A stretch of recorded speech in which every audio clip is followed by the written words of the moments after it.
Hello, hello. Research flat Earth. That is an important thing, believe it or not. If you haven't heard about it, which I'm sure you probably have, it's about a lot of things, but not necessarily only like the Earth. To me, anyway. So there's a lot of proofs that you already know that you live on a flat Earth.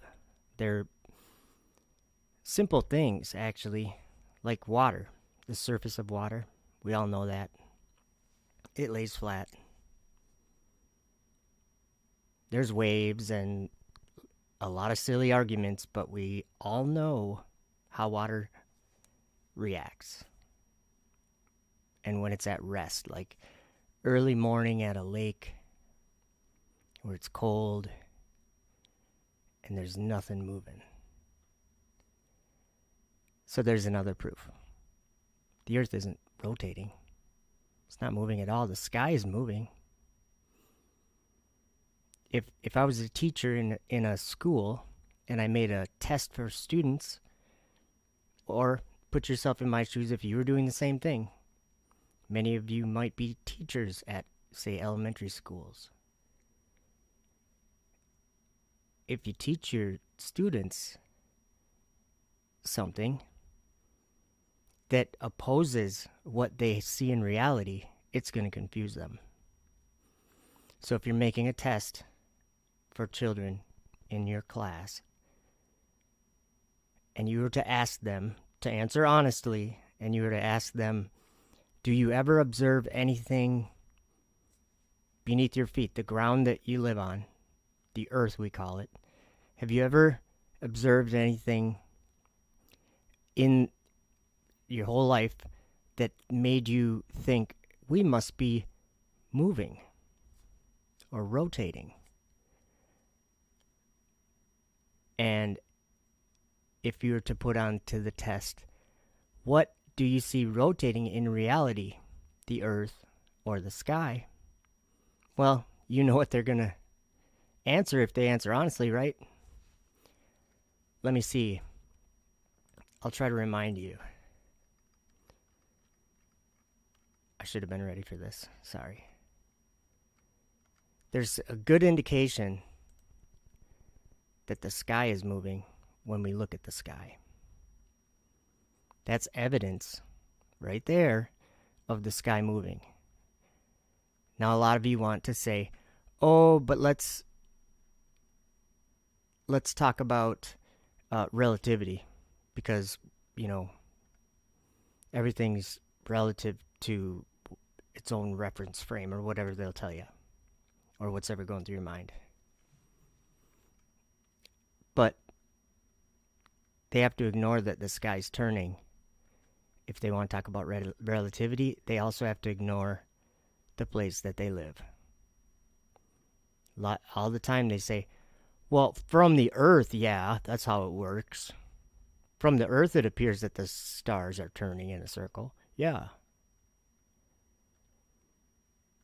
So I'm just noticing that I don't have a chat here. Or wait, let's see. Maybe I do. Paul Levi puts good verses in the chat. And just keeping in mind what's on your screen, he wrote, if ye then be risen with Christ, seek those things which are above, where Christ sitteth on the right hand of God. Set your affection on things above, not on things on the earth. Colossians 3, verses 1 and 2. So that poses a good question about belief. And this is what I think flat earth is about. A belief. Do you believe Christ sits on the right hand of God up in the sky? I do. I didn't used to really think about it. Welcome, everyone, by the way. Oh, yeah, it appears that something's not quite right. I should probably check on that really quick. Sorry.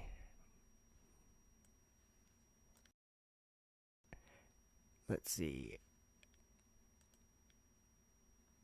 My computer seems a little bit slow. Maybe I should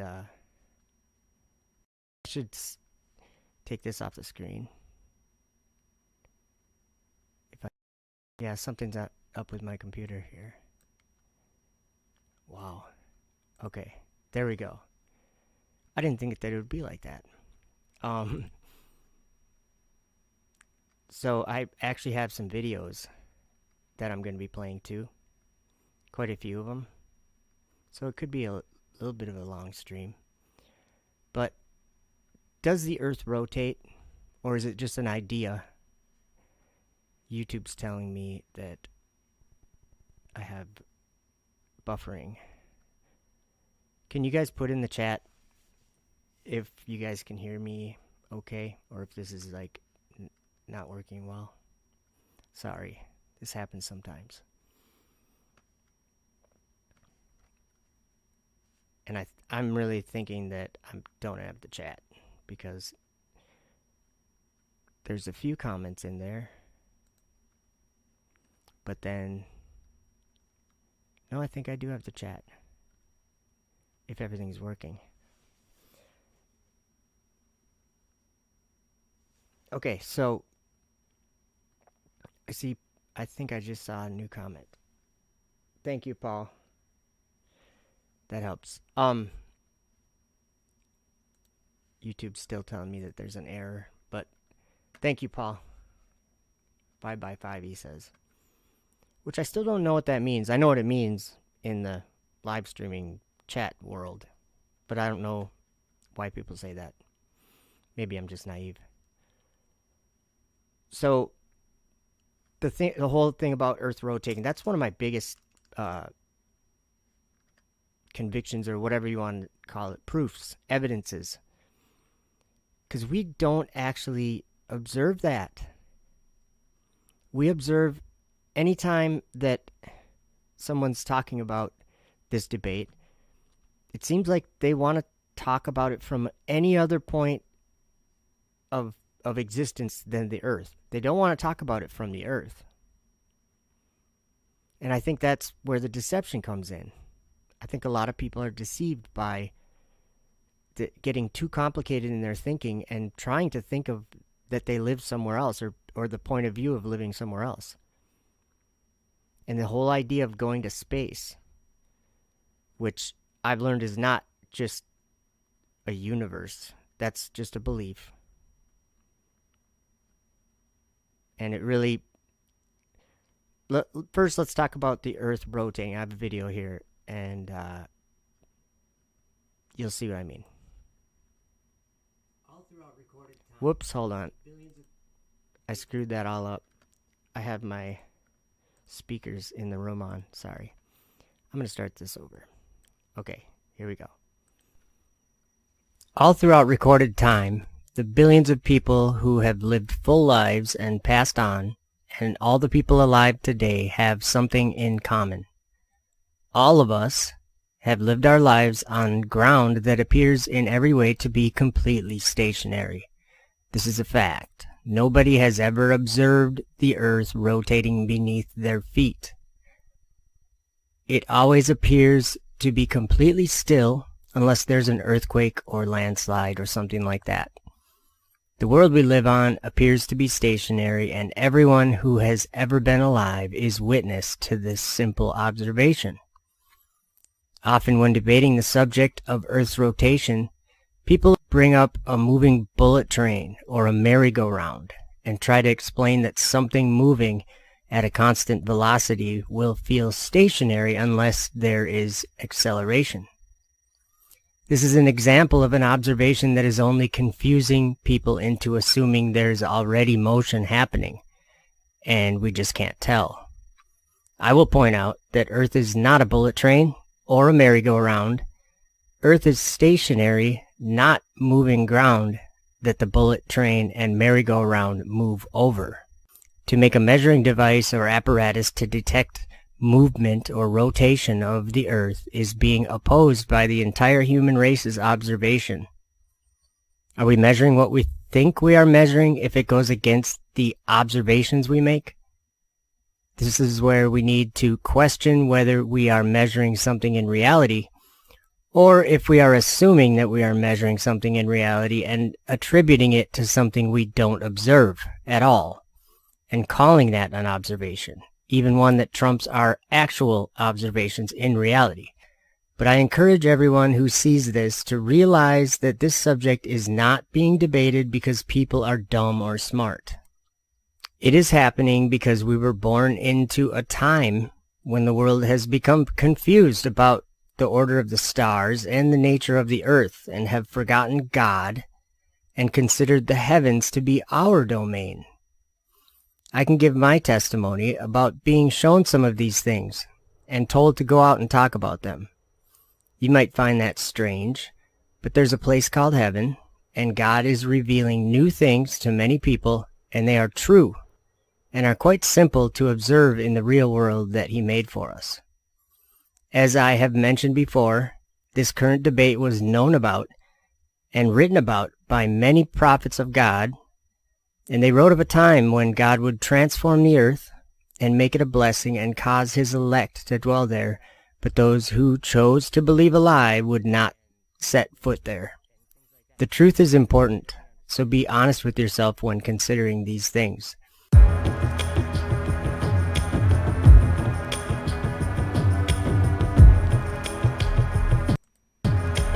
There's me running, chasing after the truth.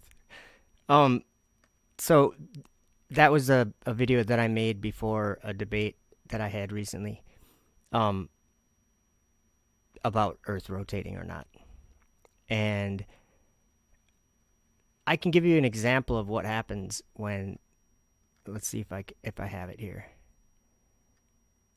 There's an absolute denial of the reality that we live in, so that they can dream about a reality that they don't live in. This is about researching flat Earth? Yeah, it is. The sky is a big part of researching flat Earth. And that's where my channel, my opinion is very different in a lot of ways than a lot of other flat earthers. Well, we have one thing in common. We know what water does, and we know that when they go up into that place up there, a lot of people in the flat earth community call it fake. It's just fake. And I can understand what they mean, but most of them are also believing a lie. Another lie. One that kind of came up in the last 5 years. That space is fake. And that all of the things that the top technology of this world is denied and rejected. No, none of that happens. That's all fake. Well, I understand why they see it that way. And it comes down to something that I mentioned in the video that I just played. There's something that I believe, and a lot of people believe, and it's in Jesus or God. It's the higher power that created all things and breathes life into us, and we become alive. He forms us in the womb. That is the most amazing thing that seeing flat Earth, it's not just about seeing a flat Earth. It's about understanding who is God. It really is. But in that question, where is God? That verse that Paul put right at the beginning in the chat says, "If ye then be risen with Christ, seek those things which are above, where Christ sitteth on the right hand of God. Set your affection on things above, not on things on earth." What an appropriate verse, Paul. Thank you. Because let me bring up something about outer space or space or whatever you want to call it. It's anything but space, because if you actually think about what that means, if there was a space, that would mean it had measurements. It would mean like a space. And then if I'm just saying the word itself. But saying outer space, that's why a lot of people believe it's fake, because that's the heavenly realm. That's where God is. And so Elon Musk and NASA and all these people that are trying to go up to God's throne, just like they did in the Tower of Babel, that we all have an account of already, and we have a world ignoring it. They climb right back up there in a way bigger way than a tower. They have flying towers. And so, unfortunately, the flat earthers think that people are lying to them, like people that work at NASA. And it's much worse than that, guys. There's a lie, but it doesn't come from NASA, and it doesn't come from SpaceX. And they aren't faking anything they're doing. What they're doing is they're doing what they think is a good thing for humanity to do. And that is proved by our budget sending them whatever $60 million a day every day of the year. Just NASA. I'm just saying that industry is not faking things. They're making things and doing things. So that the result of that is going to be a great city that these people all believe in. A great city of darkness, because that's what happens in Revelation. The Apollyon, he has a kingdom of darkness, and that happens to be above the earth. The darkness upon the face of the deep in Genesis 1 verse 2. The second verse in our Bible tells us of a place of darkness that's over an abyss. That's what that means, the deep. The abyss. So, cosmology, I believe in a flat earth, but I believe in a different cosmology than most flat earthers. Because I know that's not fake up there. It's Sheol. And there's scriptures that just say this.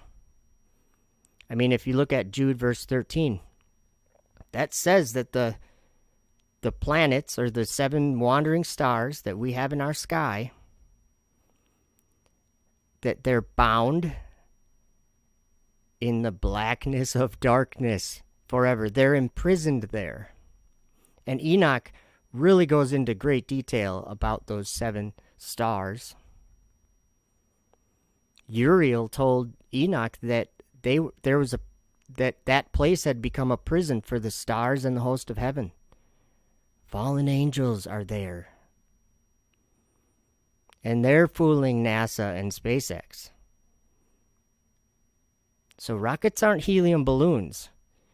They're the most powerful thing that men have ever made. That's what they are. And they use fire. Just like was prophesied by John in the book of Revelation. And that's actually Jesus. That's his testimony from heaven for us in this time. I have to be clear about that. He taught me things that a lot of people just ignore and act as if nothing's happening. For example, SpaceX Dragon that just brought 4 astronauts up to the space station. Okay, there's the flat earthers that say space is fake, and they will tell you, no, NASA just faked putting 4 astronauts in space. That's what happened.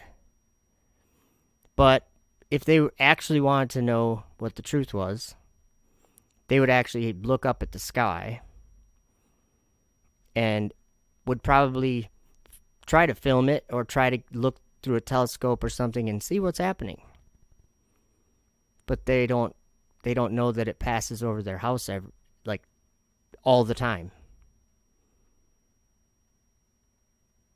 They're not paying attention to the sky. But that they're believing that it's all fake.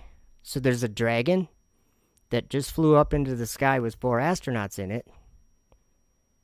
That dragon is deceiving the flat earthers. And it's also deceiving the people who believe that the dragon is something that's saving space exploration, bringing it back after the shuttle was retired. Elon Musk is going to bring us to Mars. This is what the world thinks.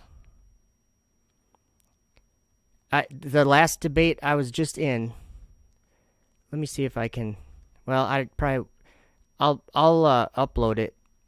I have to do a little editing first because there's a little language, but it was a good debate either way. It wasn't like we were using language against each other. It was just at the beginning.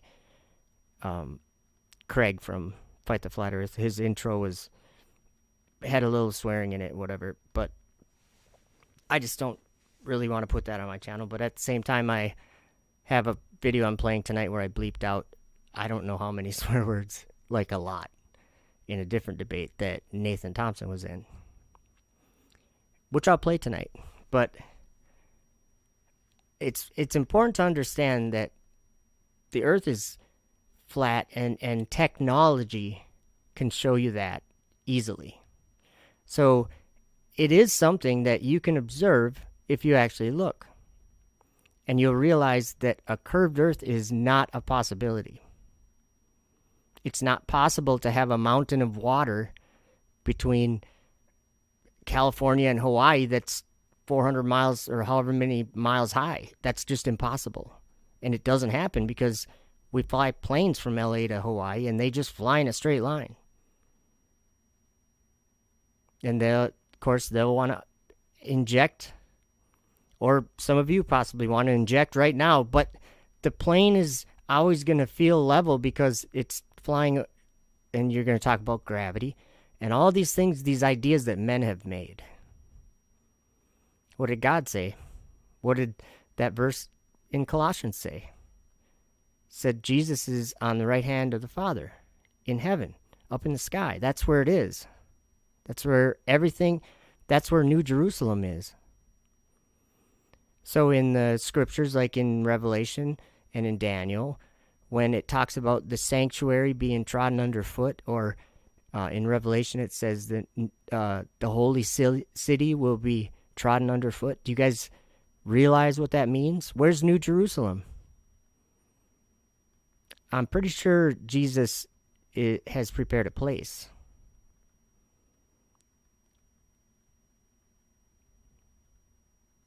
I'm checking out the chat here. Yeah, Mars. Yes, Chris says, look, brother, when they're telling you they're going to Mars, that means they're going to war. They're going to go to war on God's people. Mars is the God of war. Yes.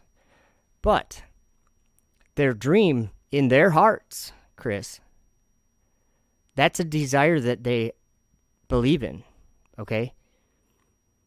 When the scriptures clearly say that God is in heaven. When Jesus ascended from, the last time anybody saw Jesus on the earth, in Acts chapter 1, I think, he ascended into the clouds and they watched him. So what do you guys, how does it affect you when you see some, you know what, let me play this video, because Lucifer has something in his heart, and it happens to be these things that we're talking about, going to Mars, that is what Lucifer has in his heart, and I'll show you that in scripture. So make sure that if you're thinking this whole flat earth thing is important, if you're a Christian, let me play this video and pay attention to what Lucifer says about what he's going to do. Whoops. Looks like it's taking a second for my program. Okay. I think. Does Lucifer have your heart? Do you want what he wants? Do you know what he wants? The prophet Isaiah wrote specifically what Lucifer has in his heart. Do you also have this in your heart? I did. I was taught as a toddler to have the same thing in my heart that Lucifer has in his heart. You and I were taught since birth to give Lucifer our hearts. Do you know what Lucifer has in his heart? What is wickedness? What does it mean to have a wicked heart? What are wicked thoughts? Well, here's what Lucifer says in his heart. I will ascend into heaven. The people under King Nimrod that built the Tower of Babel also had evil hearts and wicked thoughts. There were 3 kinds of people, and they had 3 different kinds of wicked thoughts to build against the Lord God. The first said, we will ascend into heaven and fight against him. The second said, we will ascend into heaven and place our gods there and serve them. The third said, we will ascend into heaven and smite him with arrows and spears. What is space exploration? What are satellites? And what are rockets? Space exploration is only for those who have evil hearts and wicked thoughts to ascend into heaven and to do these things. Come out of her, my people, for her sins have reached up to heaven, and God has remembered her iniquities.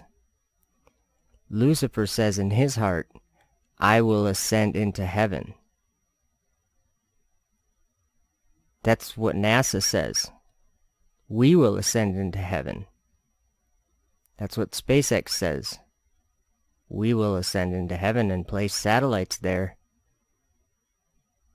Come out of her, my people. Nothing good will come of any of this.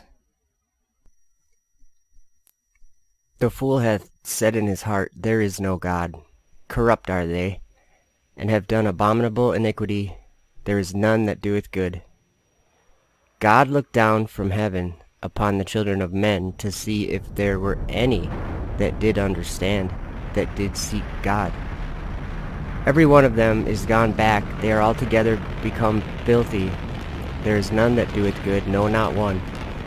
Have the workers of iniquity no knowledge, who eat up my people as they eat bread?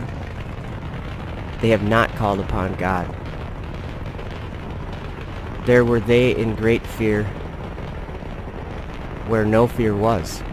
For God hath scattered the bones of him that encampeth against thee.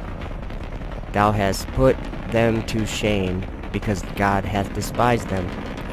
Oh, that the salvation of Israel were come out of Zion. When God bringeth back the captivity of his people, Jacob shall rejoice, and Israel shall be glad. Now know I that the Lord saveth his anointed. He will hear him from his holy heaven with the saving strength of his right hand. Some trust in chariots, and some in horses, but we will remember the name of the Lord our God. They are brought down and fallen, but we are risen and stand upright. Save, Lord, let the King hear us when we call.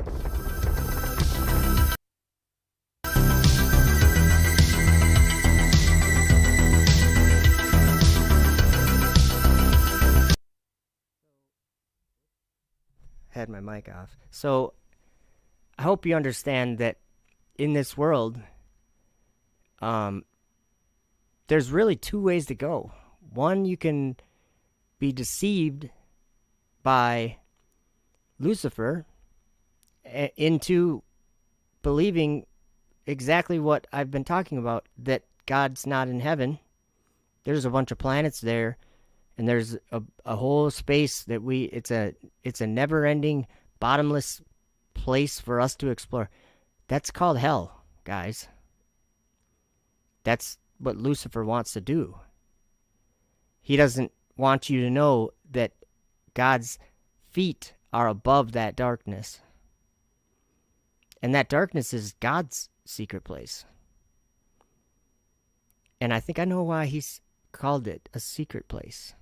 Or why that was in Psalm 18, I think. He made darkness his secret place.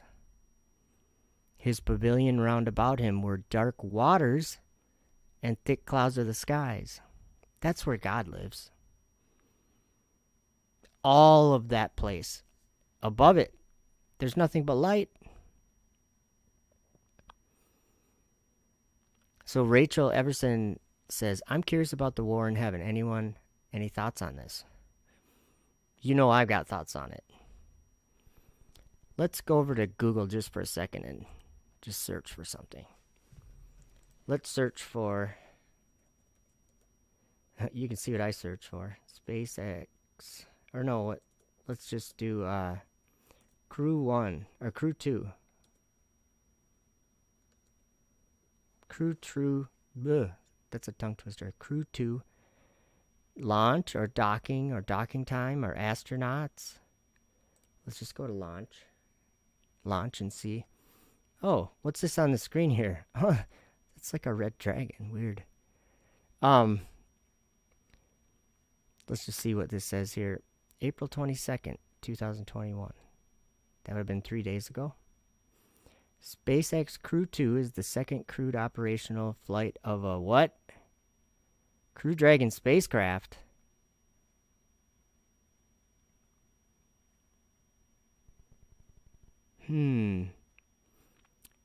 Okay, let's, Rachel put in Revelation 12, 7 through 17. Let's look at that. Because that's kind of where we can get to know about the war in heaven. So right here. And there was war in heaven. Michael and his angels fought against the dragon. And the dragon fought and his angels, and prevailed not. Neither was their place found any more in heaven. And the great dragon was cast out, that old serpent called the devil and Satan, which deceiveth the whole world. He was cast out into the earth, and his angels were cast out with him. And I heard a loud voice saying in heaven, Now is come salvation, and strength, and the kingdom of our God, and the power of his Christ. For the accuser of our brethren is cast down, which accused them before our God day and night.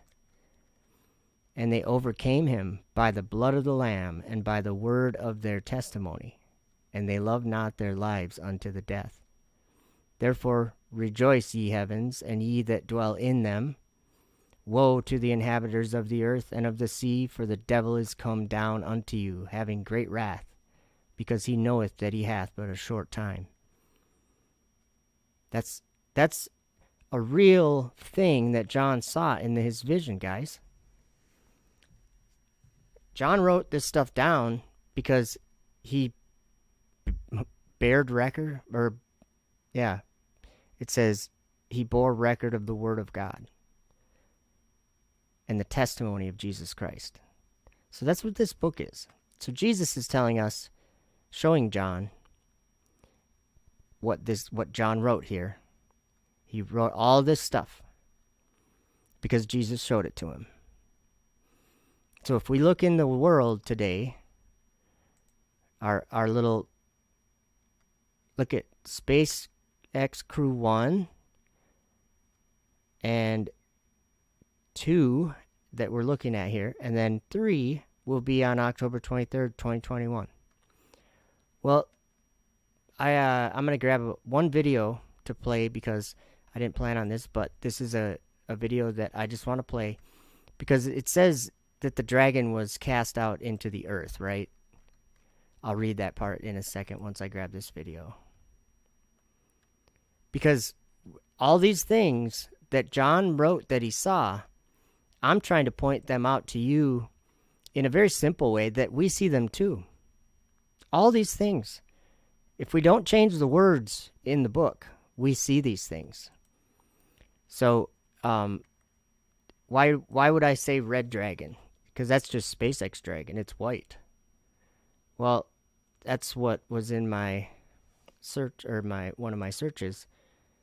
This vehicle is that vehicle. This is the Crew Dragon.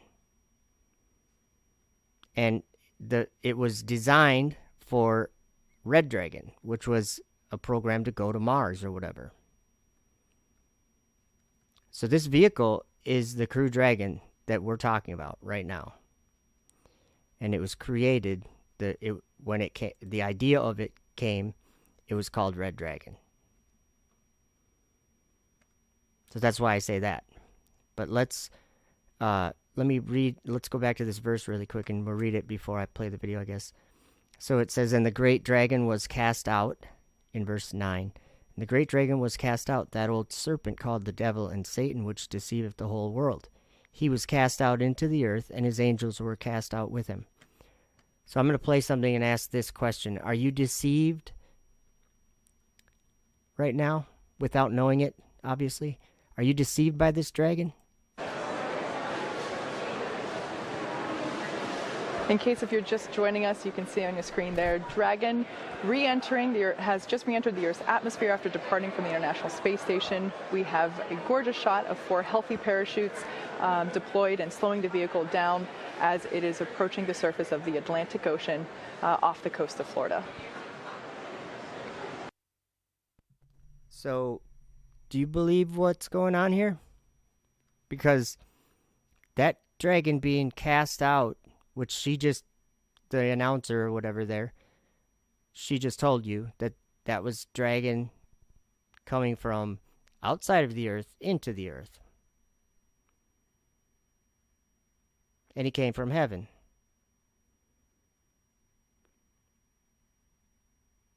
Okay, that's one thing. So this dragon, they are launching it up into heaven. So let's go back to the desktop, and let me just show you another thing that we can see with our eyes, or we can see it. We'd have to be there to see it with our eyes, but we can see it with video. So he talks about these 2 beasts, and there's a dragon mentioned in these beasts too. So John saw a beast, and he said it had 7 heads and 10 horns, and upon his horns 10 crowns, and upon his heads the name of blasphemy. And the beast which I saw was like unto a leopard, and his feet were as the feet of a bear, and his mouth as the mouth of a lion. And the dragon gave him his power. So we're just doing simple searches, kind of clicking on Wikipedia to see some of these things. So the dragon gave him his power. So by looking at what this dragon does, there's been 2 missions bringing astronauts, but what did it do before that? I'll just show you. Commercial resupply services. This was a contract that NASA contracted a dragon. I'll just read it here. Commercial resupply services are a series of flights awarded by NASA for the delivery of cargo and supplies to the International Space Station. So let's just say if the cargo and supplies to the space station never got there, it wouldn't be there, would it? I would kind of call that giving power to this space station. Here's a picture of it. That's a Dragon capsule right here. And this is the Canada arm that's mounted on the space station. And they've flown these things up there and cast them out into the earth. I have a video about that, but I'm not going to play it. You can watch the missions be deorbited, and they go back and they land in the ocean, and they get picked up by a ship. They made 10 of these Dragon capsules. 10 of those things they made like 14 of them, but they made 10 of them for this contract.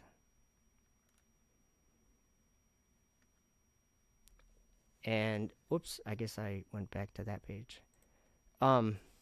So these things have been, well, let's just go back to Revelation 13 because the dragon gave him his power, seat, and great authority. So then we'll skip down here. Well, it says one more thing about the dragon, I think.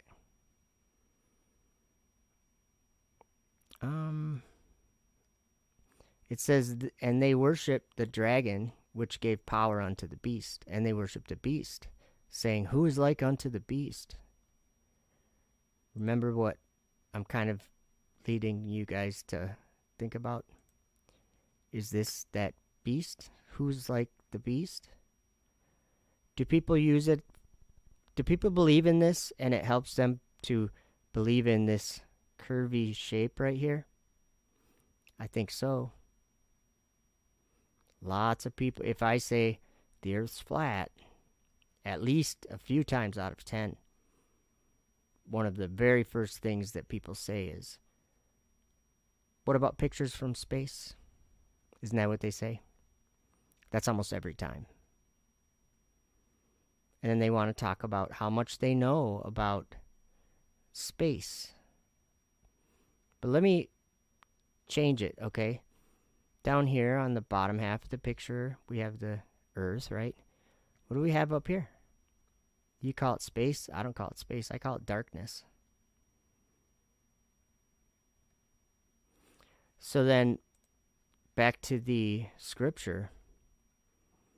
He sees another beast, and I'm going to show you something that pretty much only, it could pretty much only be the thing that he saw, or he only could have seen this so far. There's really only been one thing in the time between when John wrote Revelation and now.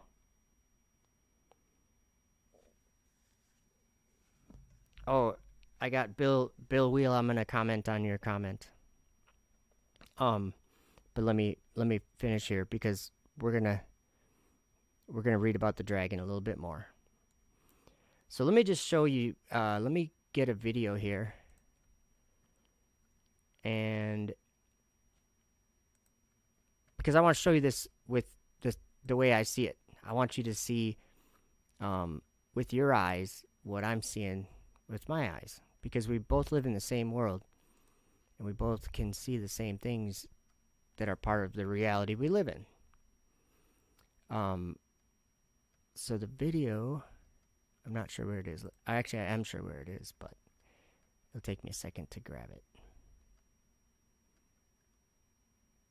Because John saw the end of the world. John was shown it. Right?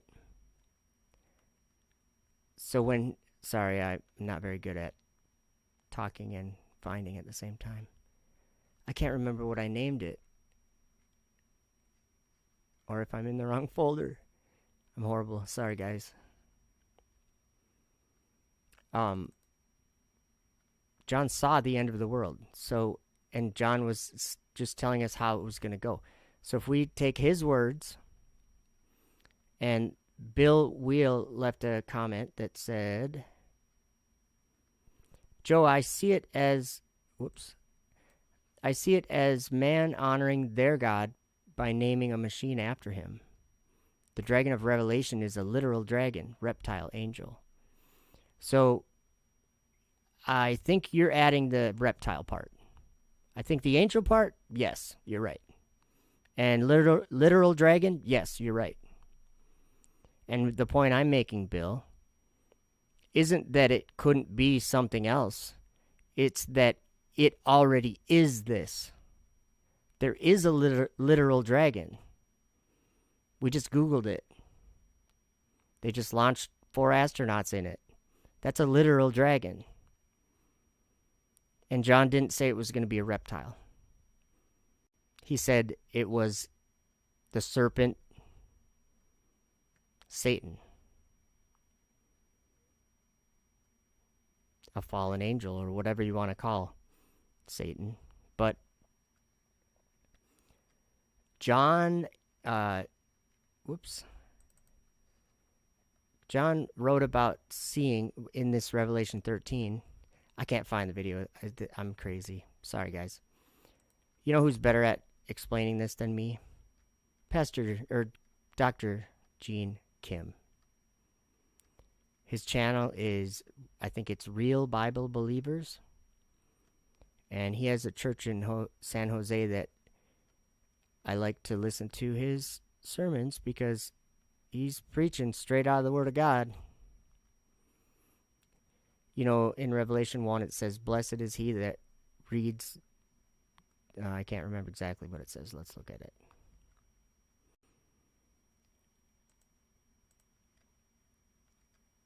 It says, "Blessed is he that readeth," "and they that hear the words of this prophecy, and keep those things which are written therein, for the time is at hand." So,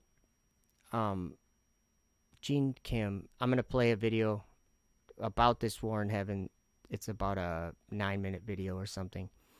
But before I play it, I just want to give you the warning or whatever about this part being in there. "And I beheld another beast coming up out of the earth."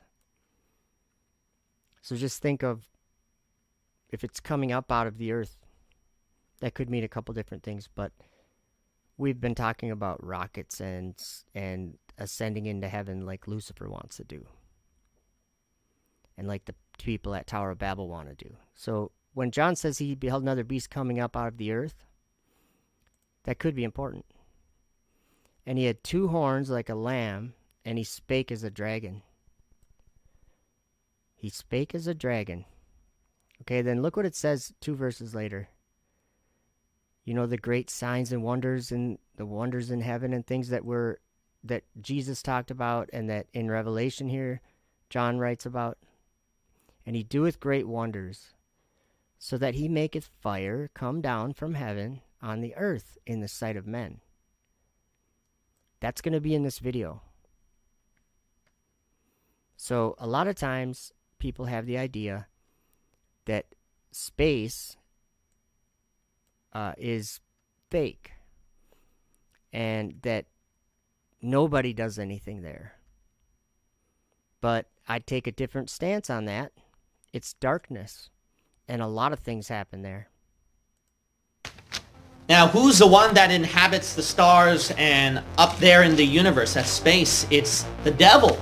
And one character that really piqued my interest during the year 2021 is Elon Musk. I believe that it's important for the future to be a spacefaring civilization and out there, and ultimately be out there among the stars. I could tell that there's something about this guy that would play a very pivotal role for the year 2021.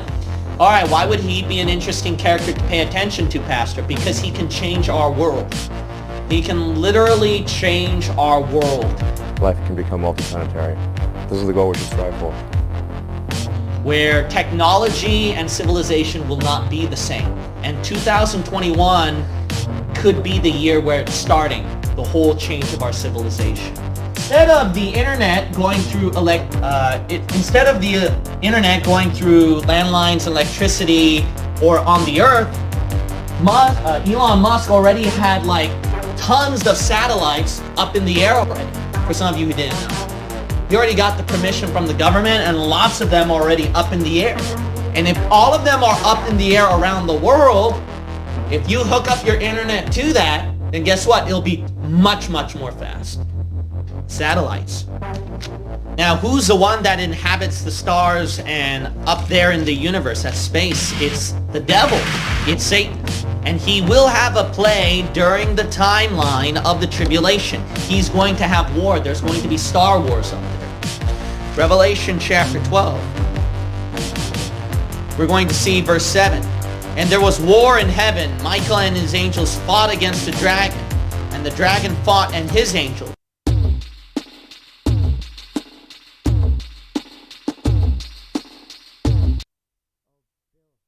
Bill, by the way, I'm just stopping this video because you asked me to show you a dragon that's not a reptile. Well, it's on your screen. There's one that flies up in heaven. Here, look at it.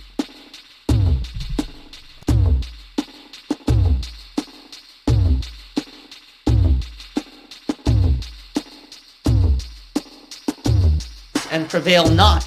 Neither was their place found any more in heaven.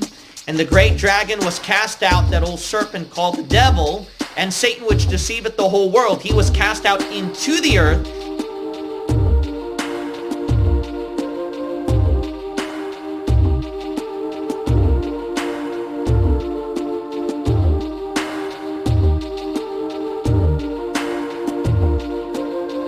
And his angels were cast out with him. Notice that at verse 3, and there appeared another wonder in heaven, and behold, a great red dragon, having 7 heads and 10 horns and 7 crowns upon his heads. And his tail drew the third part of the stars of heaven. So Satan and his fallen beings inhabit up there in outer space.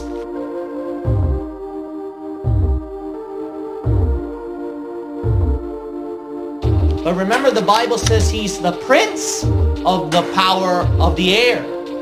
Now, these satellites, I mean, if they're all the way up there at outer space, could the devil have a play in that one? Well, they mention about one time where they launched a thing called Dragon. And liftoff. And I beheld another beast coming up out of the earth. Liftoff of the SpaceX Falcon 9 rocket. And he had 2 horns like a lamb.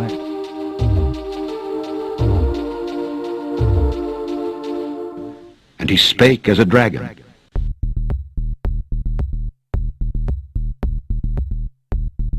Launching Dragon. Dragon. Dragon. The dragon. Dragon. The dragon. Dragon. The dragon. To the International Space Station.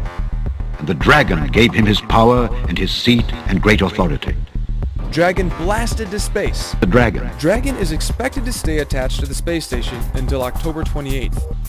And they worshipped the dragon which gave power unto the beast. Dragon is currently the only craft capable of returning a significant amount of supplies from the station. Which is very interesting. That name, Dragon.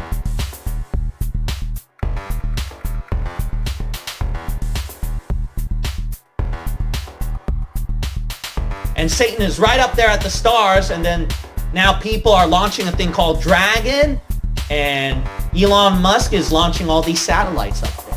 Could there be a connection maybe? Well, with this next prediction, it's probably true. The next thing, the third thing, is that he's actually, believe it or not, he's trying to hit for the moon now. All right, this is awesome because Bill is playing a role where, and I'm not ripping on you, Bill, because this is a belief that a lot of people have and behavior, I'll say, that a lot of people have.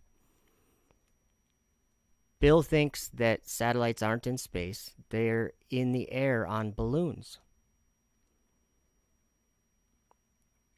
Bill, you're denying reality. Balloons don't go across the whole sky that fast. It doesn't happen. After this video, I will show you a SpaceX Falcon 9 second stage that was in space, in that, which is actually outer darkness, and it fell back into Earth over Seattle, and you can watch it go across the sky. Anyone that watched that, which is many people, they'll tell you that it wasn't a balloon because they've seen it. And you've clearly never gone outside to see the Starlink satellites passing over your house, which right now there's one over your house. If it's nighttime. But let's listen to Dr. Gene Kim more. What I'm trying to point out, Bill, is that you're not believing what John is writing about, what he said would happen. You're not believing it. You're taking a new deception that came with flat Earth, that nothing happens in space, when in the Bible, at the end, New Jerusalem, which is somewhere up there, is trodden under the foot of men, okay? That's a prophecy. So if you don't want to believe it, you're going to be very surprised when the prophecy continues to be fulfilled. So all I'm saying is, is to pay attention to what John is telling us that Jesus showed him would happen. It's very important. Marlo says, I saw it, no balloons. It's intimidating when you see it. When they're first launched and they're still close together, there's like a string of them. When you see it, your heart gets that tremor or whatever. Because then you'll realize the scale of what the prophecies in the scripture are about. Most people think they're about things happening on the earth, and they are not. There's a war in heaven, and it's happening now. So I'm going to play the rest of this video, and then after that I will show, there's 7 minutes left of this video with Dr. Gene Kim. And then I will play that deorbiting satellite over Seattle that happened, a month ago. They're gonna try to land on the moon again, or so they say, right? So depending upon, whether you believe that we really landed on the moon or not, but the point is that is the next prediction, is that they're going to hit the moon, and then once they hit the moon, remember the scientists, Stephen Hawking and all these guys, they were mentioning, look, our planet is dying, and they all know that too. So then they said the only way that mankind can survive as a species is that we colonize up there at a different part of the universe. So then Elon Musk is, I don't know if you knew this, but he has these rockets under the government's permission already. So then he's getting ready, from what I've read from some sources, is that he's getting ready to launch one perhaps around October of 2021.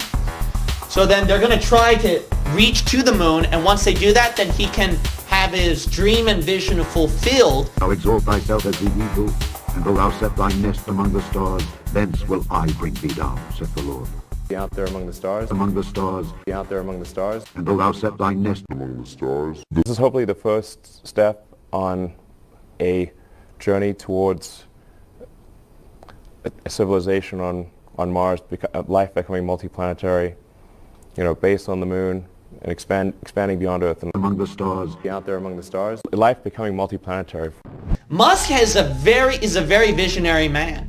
That's why he was able to make big waves with technology. This is a mentality that is Satan's, actually. When mankind tries to reach up to the heavens, this is something that is of the devil. Now you might say, what's wrong with that? Shouldn't we go up there and be safe and colonize outer space? Well, you got to realize this: mankind in his own efforts, that is wicked to the Lord. That is wicked to the Lord, because that's something that Satan wanted, and God doesn't give mankind that. Go to Isaiah chapter 14, verse 12. How art thou fallen from heaven, O Lucifer, son of the morning? How art thou cut down to the ground, which didst weaken the nations? For thou hast said in thine heart, I will ascend into heaven. I will exalt my throne above the stars of God. I will sit also upon the mount of the congregation in the sides of the north. So notice that Satan, he intends to go up above the stars, up there. But what happens at verse 12, the Bible says he's fallen down, cut down to the ground. Revelation 12, that prophecy is fulfilled. He goes down to the ground. Look at how God thinks about mankind trying to go up to heaven. Go to Genesis 10. Genesis chapter 11. Genesis chapter 11. Look, God is not for this. Mankind trying to go up to heaven. God is not for that. You might think there's nothing wrong with that, but here's the key. The reason why God views it as wrong is because, see, mankind is relying on his own ability to do the feats of God. So because of that, God doesn't allow them to go up there. Plus, there's something up there. There's something up there. A lot of people who dig into conspiracies and stuff like that, they have some of these theories, and they're saying that the government's trying to restrict people from going up there and etc. But I do know this, is that there is something up there that God does not want people to have access to. But there is something that Satan wants mankind to try to get access to up there. Look at Genesis chapter 11 and verse 4. And they said, go to, let us build us a city and a tower, whose top may reach unto heaven, and and let us make a name, see that? Lest we be scattered abroad upon the face of the whole earth. That's why God scattered them. Why? When mankind unites, they become a civilization, they increase. All right, we got good conversation in the chat, or good opposition, I'll say. Bill says, I've heard your explanation of the abyss. I see it as a hole in the earth and under it, not a void above anything. I know I've showed you Isaiah 14 verse 9 before, Bill, where it says, hell from beneath is moved for thee to meet thee at thy coming. What's that talking about? It's 3 verses before Lucifer says in his heart he wants to ascend into heaven and exalt his throne above the stars of God.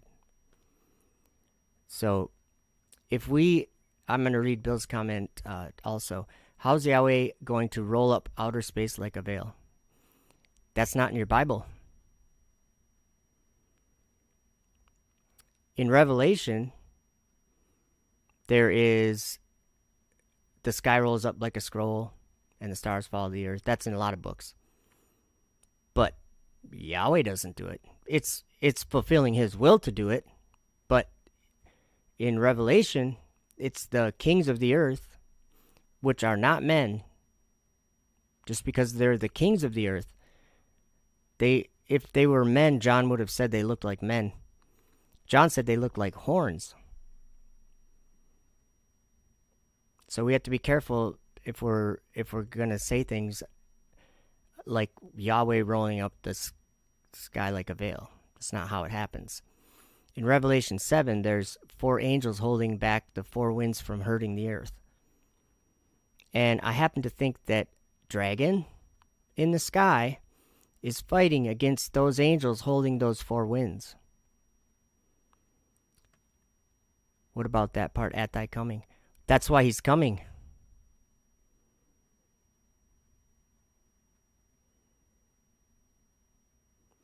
What else is up there, Bill? He says the throne of God, they want man to get up to there, or to get up there. What else is up there? There's something else up there that comes down out of heaven from God in Revelation. New Jerusalem, that holy city. And what satellites are and space stations with people on them, that's called treading it underfoot. That's a prophecy that God said would happen. That's right, a veil and a scroll both roll up the same way. So, we're almost done with this video. Here we go. Increase their technology and the unity becomes stronger, and then they try to play God. That's why technology, the Lord, we were able to use it to glorify the Lord, to reach many souls out there, but you got to realize that the origins of technology, it's actually bad. It's actually bad because that's something where it unites mankind even more together. And then mankind and humanism and civilization increases into what? What God always prevented throughout history. A Genesis 6 civilization. They built those pyramids. Why? Because there's that seeking up to go up to heaven. Look at Genesis chapter 11. What did God do? He says, verse 7, go to, let us go down and there confound their language, that they may not understand one another's speech. All right, going back to Revelation chapter 12, then the question is this, can mankind attain it? So this is what I believe. At chapter 12, verse 9, Satan and his fallen angels cannot have access to outer space. That's important. But what if Elon Musk accomplishes it? And then, God forbid, as time passes by, there are human beings and people who reside over there and then start to make a colony. Well, that brings up something very interesting then. If that's the case, then the interesting thing is, if the people are colonizing in outer space towards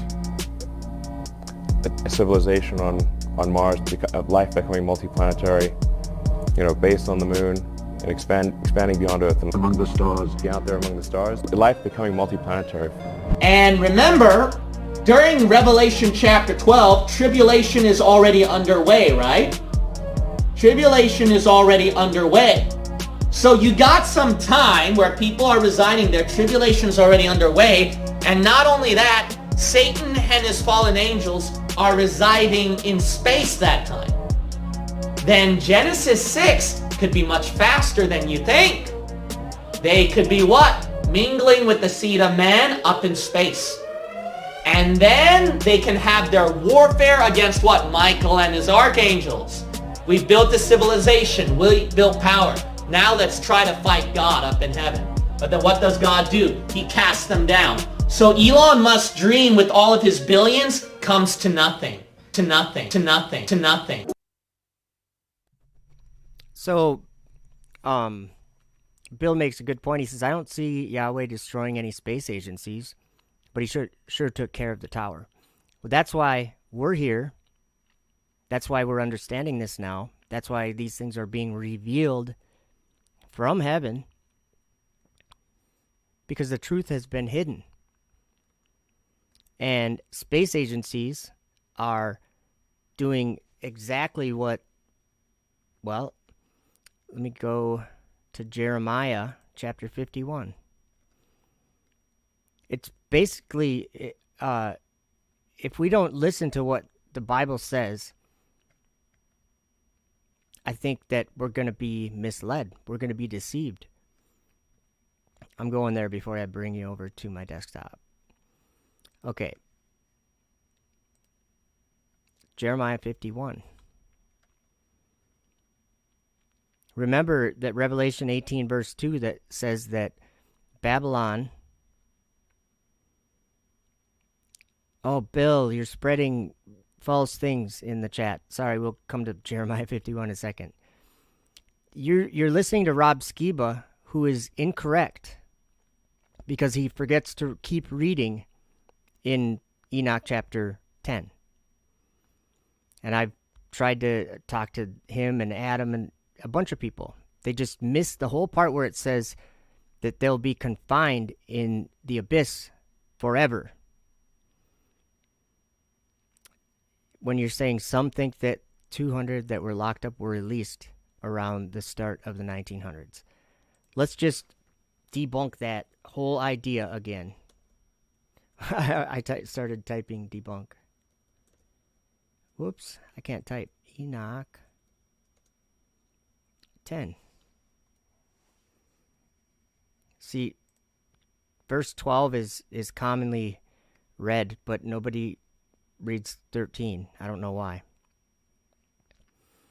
So in verse 12 here it says, And when their sons have slain one another, and they have seen the destruction of their beloved ones, bind them fast for 70 generations in the valleys of the earth, till the day of their judgment and of their consummation, till the judgment that is forever and ever is consummated. So this is saying they're going to be in the earth for 70 generations. And once that happens, then till the judgment that is forever and ever is consummated. In those days, they shall be led off to the abyss of fire, and to the torment and the prison in which they shall be confined forever. Now, where does Enoch talk about the abyss of fire that they were led off to? This is in chapter 18, is the next time he mentions it. He actually goes there. And I saw a deep abyss with columns of heavenly fire, and among them I saw columns of fire fall, which were beyond measure alike towards the height and towards the depth. And beyond that abyss I saw a place which had no firmament of the heaven above, and no firmly founded earth beneath it. There was no water upon it, and no birds, but it was a waste and horrible place. I saw there 7 stars, like great burning mountains. So I'm going to keep reading, but I've got to remind you to pay attention to what this is saying. So this deep abyss, or this abyss with columns of heavenly fire, it's up in heaven above, because he saw 7 stars there, like great burning mountains. And to me, when I inquired regarding them, the angel said, This place is the end of heaven and earth. Outer space. This has become a prison for the stars and the host of heaven. The stars and the host of heaven. There's a prison for the stars and the host of heaven. And it's an abyss. Jude called it the blackness of darkness. And not only are the planets there, these 7 stars here, look what it says, and the stars which roll over the fire are they which have transgressed the commandment of the Lord in the beginning of their rising, because they did not come forth at their appointed times, and he was wroth with them and bound them till the time when their guilt should be consummated, even for 10,000 years. Yes, Nim, I'm saying that hell is above, it's the dark waters above, in the firmament. Let me show you guys one other reason why we know that the angels are all imprisoned in the sky, because in Revelation 12, they're fighting with Michael in heaven, and then they're cast out. But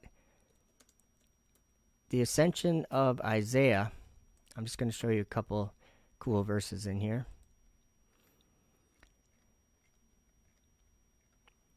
It's not my idea. That's what I want people to understand. It's not my idea. This is what I'm reading and understanding because of what the prophet said. So in verse 9, chapter 7, and we ascended to the firmament, I and he, and there I saw Samuel and his hosts, and there was great fighting therein, and the angels of Satan were envying one another. Okay, that's one place. And I'm going to go to one other place. The vision of St. Paul. Let's see if I think there was another one I looked, or the PDF I think is what I was looking for. Here we go. So I want to show you, these are some extra biblical, whatever you want to call them, apocrypha.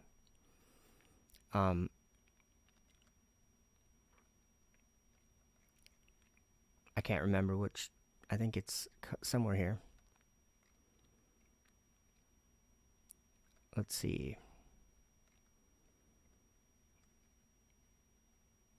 Okay, here we go. And I said to the angel, so remember Paul went up to the third heaven or whatever? And this is his account of it in the vision of St. Paul.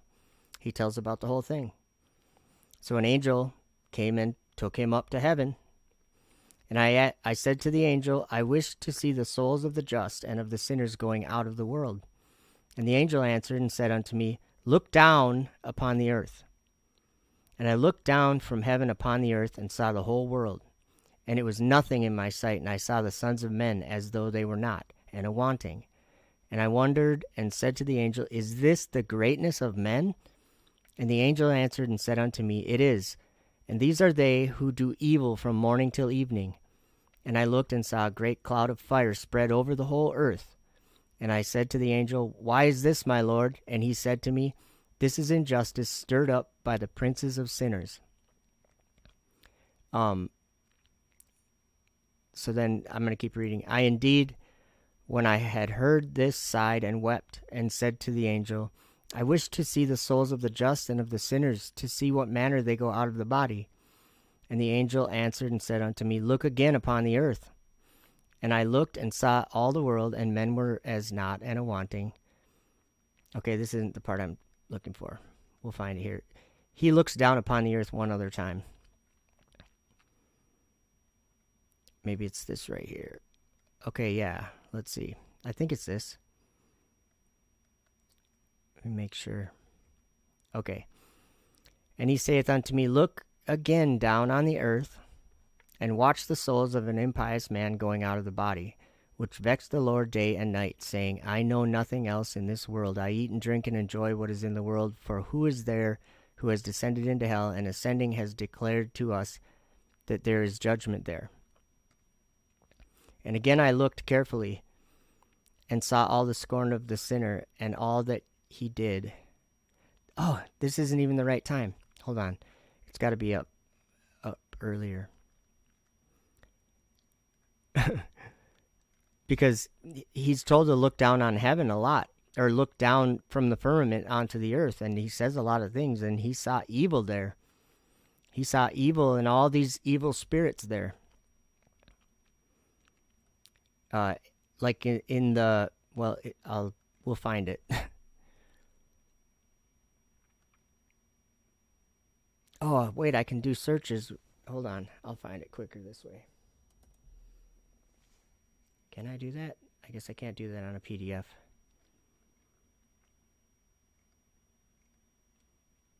Sorry, I'm just skipping around aimlessly. Maybe it's further down. I don't really know. I'm going to find it, though.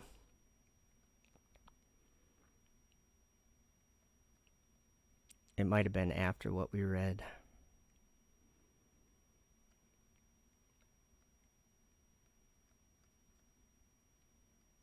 There's a place of darkness above the earth.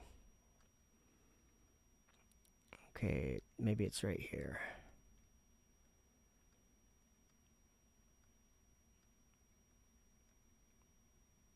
It can't be that far.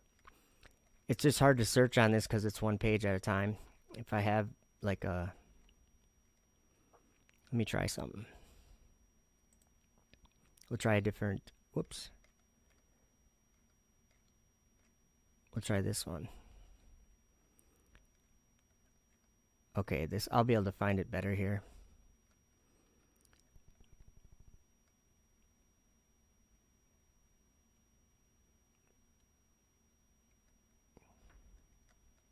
Sorry for the silence. Okay, here we go. I found it. We probably passed it like 10 times on that last one. Okay, ask the angel, and the angel answered and said unto me, Follow me, and I will show you the place of the just, where they are led when they are deceased. And after these things, take thee into the abyss. I will show thee the souls of sinners, and what sort of place they are led into when they have deceased. And I proceeded back after the angel, and he led me into heaven. And I looked back upon the firmament, and I saw in the same place...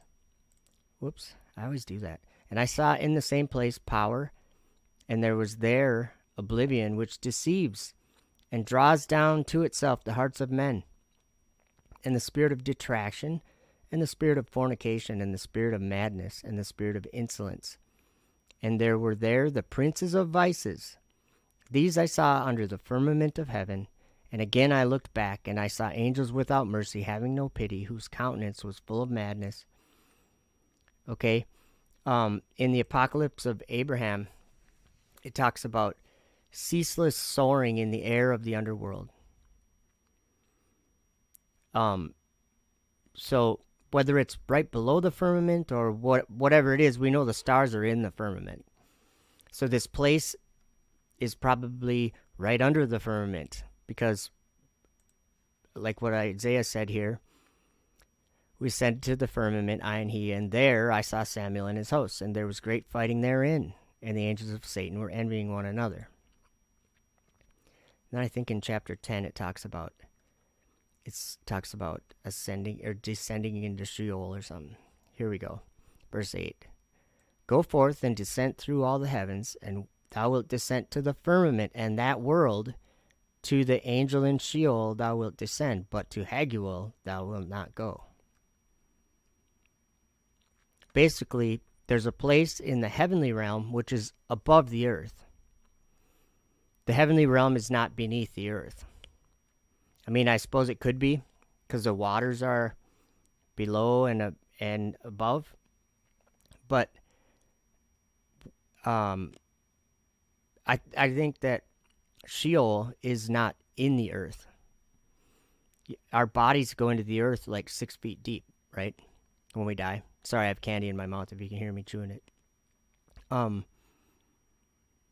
So Sheol is a place for spirits, not a place like the dust of where your body goes into the grave. Our body is not going into that spiritual world. So unless you're an astronaut, then you're probably not going into that place. So what I'm saying is that when they go into space, they're going into a place that doesn't really exist as like the Earth does. But these space agencies have been tricked into believing and proving to the world that it does. It's a place for satellites. But God showed Ezekiel in Ezekiel 7 that when they're doing things like this and launching into space, that it's an abomination to the Lord. And that's what Dr. Gene Kim was just showing us. Let me show you the video of that second stage SpaceX rocket that deorbited wrong, and it burned up above like Washington area. Now, if you actually pay attention to this, you'll realize that it's the same thing that we see with a meteor. It's something moving so fast, and that's what all these satellites are doing. It's moving so fast out of the air. It's not in the air. It's above the air. And so if it goes down into the air, which Enoch chapter 18 says that he saw the treasuries of the winds right at the beginning of 18. I saw how he had furnished with them the whole creation and the firm foundations of the earth. So those angels holding the four winds, when Dragon fights them, this is a literal thing that's happening in the sky. When SpaceX Dragon goes up there, what do you think is going to happen? Because I can't remember where in Enoch, but it says that the sorceries they've learned will bring destruction upon them. So, let's see. Here it is.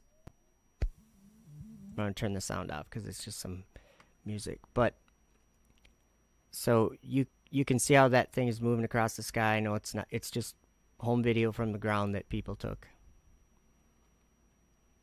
And it's hard to focus on them. The point being is that I wouldn't go around telling people that satellites are fake or that they're on balloons until you've looked into it. That's a very good idea.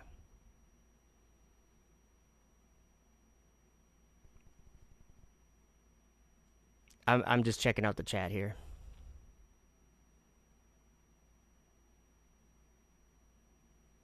What were you asking, Bill Wheel? The lake of fire is when that darkness that we call space gets lit on fire. Those waters, they light on fire and turn into a lake of fire which burns forever. That's in Enoch chapter 67. Here, let me show you. Or I'll read it while we're watching these things, or this satellite. So Enoch chapter 67, I'll just read the last verse. Because these waters of judgment minister to the healing of the body of the kings and of the lust of their body, therefore they will not see and will not believe that those waters will change and become a fire which burns forever. So that's Enoch chapter 67 verse 13. It's talking about the waters where the angels are judged or imprisoned. And he will imprison those angels who have shown unrighteousness. And it talks about it will serve the kings for the healing of the body, and those who dwell on the earth for the healing of the body, but for the punishment of their spirit. So it's all about what we believe, too. Very important what we believe in the time that we live in, because there's a big lie going on. A huge lie. And I've been called to bring attention to the idea and the truth that it's not a lie that comes from men. That's what Paul told us, and that's what I believe. Paul said we're not struggling against flesh and blood, but he said we're struggling against the powers and principalities and the rulers of the darkness.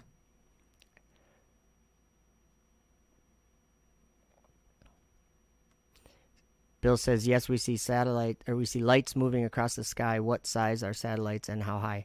Supposedly way too high to see, yet something is lighting and traveling across the sky. Angels? It's the act of fallen angels, but it's done by men. They're deceiving men. Remember when John said he saw, let me think of where I'm thinking of. He saw Satan, or the dragon, casting a third of the stars to the earth, right? With his tail. What would be SpaceX Dragon's tail? It would be the rocket, the booster. The part that it's called a lift rocket, an orbital class lift rocket. Any rocket that can lift something into space. Well, that rocket, that's what was just on your screen. It coming in, that was a real thing. Elon Musk sent it up there. So like the screen says, it said prepare, I think. I'm probably playing the video over again by now. So it's a real thing. And the lights you see moving across the sky, you can track those lights because we know what they are, because rockets flew them up there and put them into that super fast speed in a place where we aren't supposed to be. Smoke not gonna grab stars. Don't know what you're saying, Bill. Bill, I'm gonna say this. You are deceived by the dragon. That's all I gotta say. You're being deceived by Satan right now. And it's clear to me that you're against the idea that Satan is, you're against the whole idea of what John says in Revelation. That's what I know. His tail drew the third part of the stars of heaven and did cast them to the earth. And the dragon stood before the woman, which was ready to be delivered. Do you guys remember Revelation 12 sign? Yeah. That's that woman. It's all up in the sky. So let's talk about something else. Let's see. What are planets? We could watch that, but I think we'll watch this. What's this? In the firmament. Answered and said unto me, oops. And the angel answered and said unto me, follow me, and I will show you the place of the just, where they are led when they are deceased. And after these things, taking thee into the abyss, I will show thee the souls of sinners, and what sort of place they are led into when they have deceased. And I proceeded back after the angel, and he led me into heaven. And I looked back upon the firmament, and I saw in the same place power, and there was their oblivion, which deceives, and draws down to itself the hearts of men, and the spirit of detraction, and the spirit of fornication, and the spirit of madness, and the spirit of insolence. And there were there the princes of vices. These I saw under the firmament of heaven. And again I looked back, and I saw angels without mercy, having no pity, whose countenance was full of madness, and their teeth sticking out beyond the mouth. Their eyes shone like the morning star of the east, and from the hairs of their heads sparks of fire went out, or from their mouth. And I asked the angel, saying, Sir, who are those? And the angel answered and said unto me, These are those who are destined to the souls of the impious in the hour of need, who did not believe that they had the Lord for their helper, nor hoped in him. And he took me down from the third heaven, and led me into the second heaven. And again he led me on to the firmament, and from the firmament he led me over the doors of heaven. The beginning of its foundation was on a river which waters all the earth. And I asked the angel and said, Lord, what is this river of water? And he said to me, This is Oceanus. And suddenly I went out of heaven, and I understood that it is the light of heaven which lightens all the earth. For the land there is 7 times brighter than silver. And I said, Lord, what is this place? And he said to me, This is the land of promise. Hast thou never heard what is written? Blessed are the meek, for they shall inherit the earth. The souls, therefore, of the just, when they have gone out of the body, are meanwhile dismissed to this place. And I said to the angel, Then this land will be manifested before the time? And the angel answered and said to me, When Christ, whom thou preachest, shall come to reign, then, by the sentence of God, the first earth will be dissolved, and this land of promise will then be revealed. And it will be like dew or cloud, and then the Lord Jesus Christ, the King eternal, will be manifested and will come with all his saints to dwell in it. And he will reign over them 1,000 years, and they will eat of the good things which I shall now show unto thee.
All right, I'm back.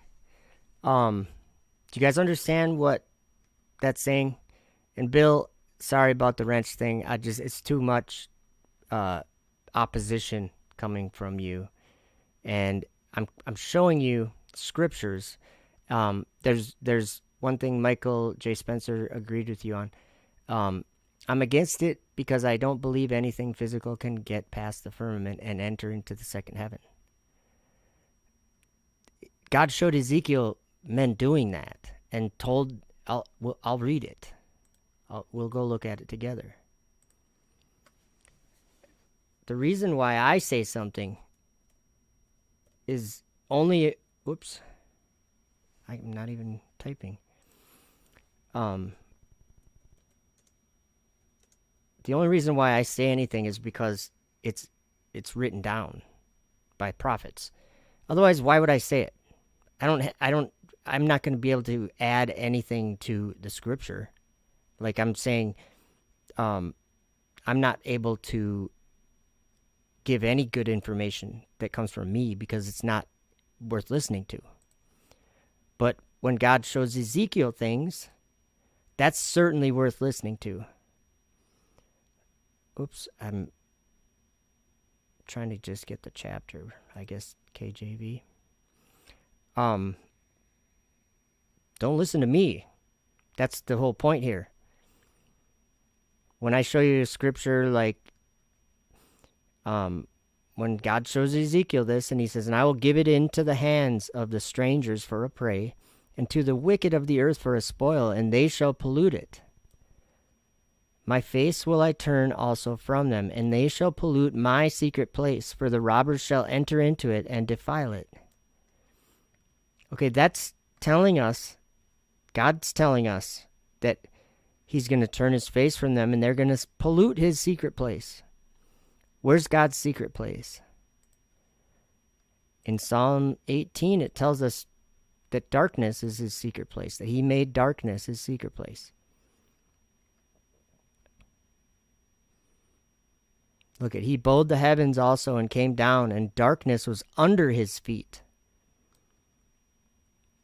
And he rode upon a cherub and did fly. Yea, he did fly upon the wings of the wind. He made darkness his secret place. His pavilion round about him were dark waters and thick clouds of the skies. Let's just try to understand what that's saying. So Ezekiel 7 is talking about his secret place. So there's also Genesis 11, I think, where when God came down and confounded the language, what did he say? What did he say? He said, with one language and one tongue. What did he say they would do? Nothing would be restrained from them which they imagined to do. Have men imagined going to the stars which are in the firmament? Yes, men have imagined that. So that's another thing God tells us. Yes, they can get past the firmament, or through the firmament, or into the firmament, or whatever words we want to use. They'll do whatever they put their mind to. But remember that he's also going to send them strong delusion. Those people that have a wicked heart, they're going to believe in these things, so that they believe a lie. So there's that. Now, check this out. The next chapter in Ezekiel, where does he go?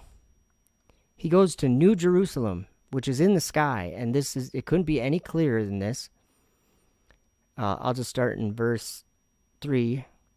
And he put forth the form of an hand, and took me by a lock of mine head, and the Spirit lifted me up between the earth and the heaven. Up between the earth and the heaven, okay? And brought me into the visions of God to Jerusalem, to the door of the inner gate that looketh toward the north, where was the image of jealousy, which provoketh to jealousy. And behold, the glory of the God of Israel was there, according to the vision that I saw in the plain. So if we want to believe what the prophet Ezekiel is explaining that he saw, we just have to listen to what he says. God starts showing him all these abominations up there. People worshiping, there was something about the Tammuz. Then he saw a bunch of heliocentric people up there standing. Where was it? I'll just read it here. And he brought me, remember he's in New Jerusalem, the visions of God in Jerusalem, up in the sky between the heaven and the earth. And he brought me into the inner court of the Lord's house. And behold, at the door of the temple of the Lord, between the porch and the altar, were about 25 men, with their backs toward the temple of the Lord, and their faces toward the east, and they worshipped the sun toward the east. And he said unto me, Hast thou seen this, O son of man? I'm asking you guys that. Have you seen it, son? Have we seen it? Yes, we've seen it. They worshipped the sun towards the east. I'll just tell you this right now. The sun is not something that we're orbiting. We're not rotating around the sun. Maybe in your mind, but we shouldn't be in our mind rotating around the sun. It's a great abomination to God. I don't know how else we could read this. And that chapter we were just reading in 7, God's talking about the end here. Now is the end come upon thee, and I will send mine anger upon thee, and will judge thee according to thy ways, and will recompense upon thee all thine abominations. That's literal, guys. It's literal. Those are satellites. And thine abominations shall be in the midst of thee, and ye shall know that I am the Lord. So all those things up there, those lights that are on balloons, whether you think they're lights on balloons or you think that they're abominations that Ezekiel saw up there, God's going to throw them down, and it's going to be quite the thing. And he also says through here that he's not going to have any pity. Now will I shortly pour my fury upon thee, and accomplish mine anger upon thee, and I will judge thee according to thy ways, and will recompense thee for all thine abominations. He says it like 5 times. The time is come, the day draweth near. Where's the part where he talks about pity? Oh, I right here. And mine eye shall not spare, neither will I have pity. I will recompense thee according to thy ways, and thine abominations that are in the midst of thee. That's taking things that are corruptible from the earth and putting them into an uncorruptible place called heaven. It's not the same as the earth. That's why it's a bottomless pit. Anything there is free falling perpetually. Ask NASA. That's what they believe. So I'm checking out the chat here for a second. Amen, Job. Great verse. For I testify unto every man that heareth the words of the prophecy of this book, if any man shall add unto these things, God shall add unto him the plagues that are written in this book. It's a good verse.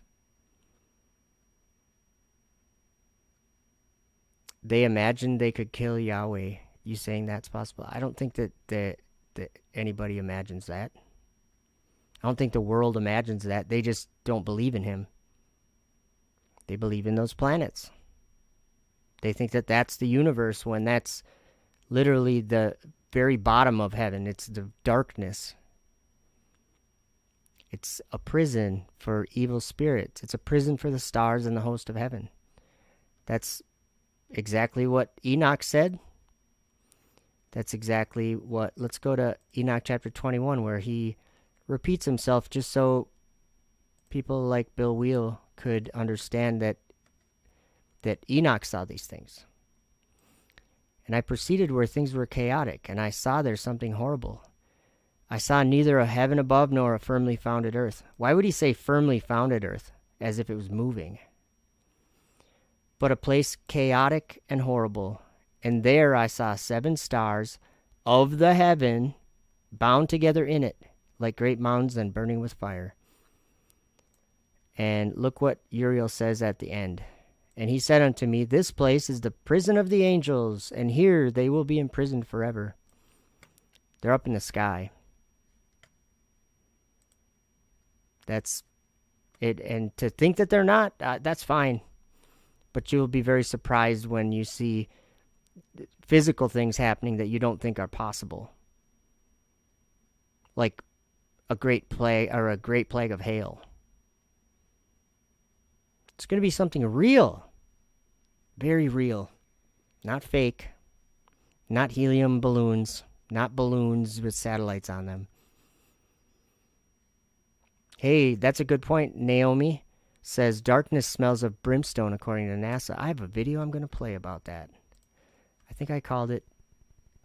I can't remember what I called it, but I'll say it in a minute when I find it. Inner smeller space. I think it was just a joke, but yeah, listen to what the astronauts say about it.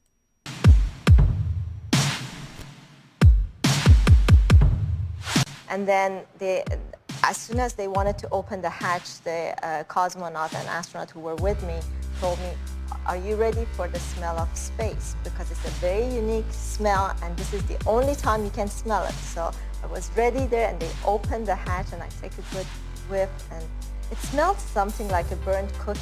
And I kept telling them, it feels weird. It's very People unique. are baking in space. I know.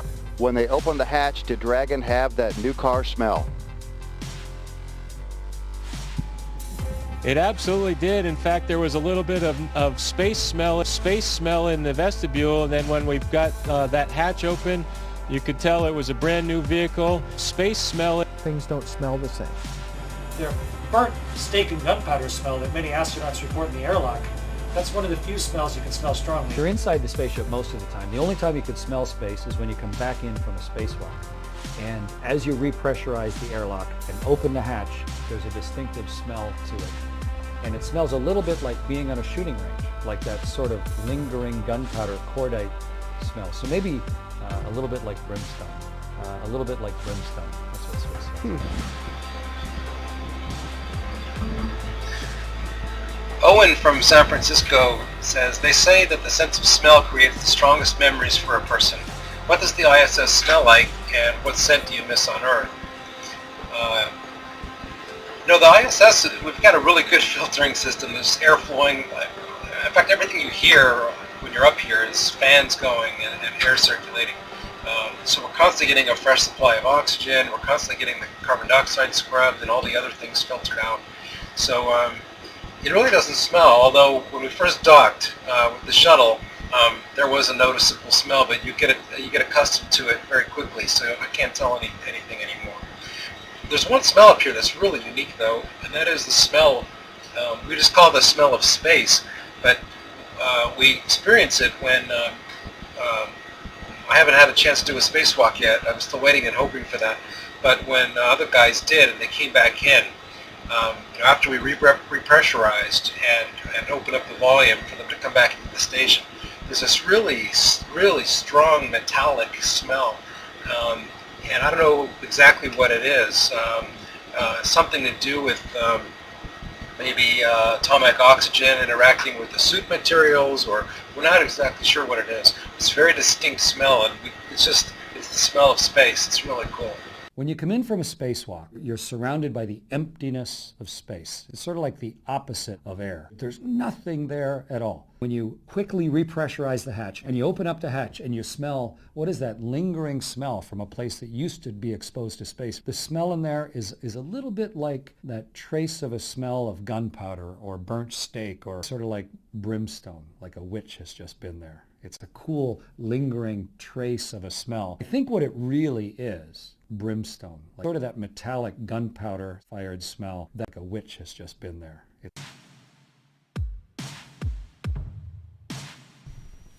And he will imprison those angels who have shown unrighteousness in that burning valley which my grandfather Enoch had formerly shown to me in the west, among the mountains of gold and silver and iron and soft metal and tin. And I saw that valley in which there was a great convulsion, and a convulsion of the waters. And when all this took place, from that fiery molten metal and from the convulsion thereof in that place, there was produced a smell of sulfur, and it was connected with those waters. And that valley of the angels who had led astray mankind burned beneath that land. And through its valleys proceed streams of fire, where these angels are punished, who had led astray those who dwell upon the earth.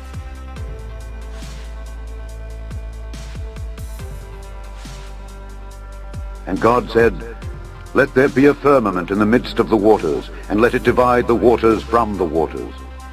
And God made the firmament, and divided the waters which were under the firmament from the waters which were above the firmament. And it was so. And God called the firmament heaven. And the evening and the morning were the second day. The weird part about it is space is so incredibly black, so incredibly dark. It's a bottomless pit of deep black. Almost so deep it almost has a texture when you look at it. And Even darkness which may be felt.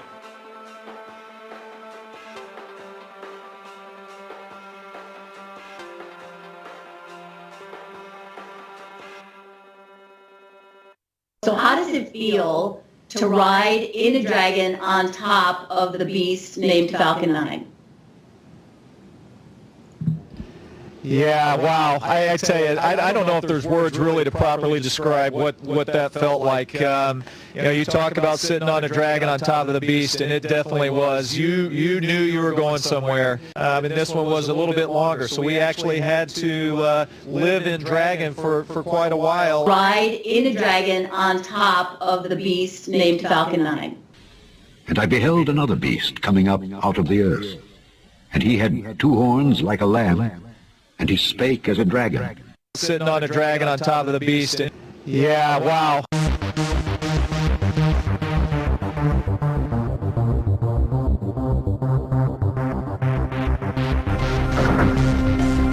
1 entry startup. And he doeth great wonders, so that he maketh fire come down from heaven on the earth in the sight of men. And he doeth Stage great 1 is wonders, transonic. so that he maketh fire come down from Stage heaven 1 on the landing earth in the startup. sight of men. Fire come down from heaven on the earth. Stage 1 landing leg deploy.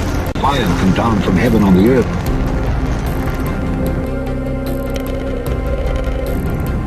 Fire come down from heaven on the earth. Falcon 9 has landed. Sitting on a dragon on top of the beast.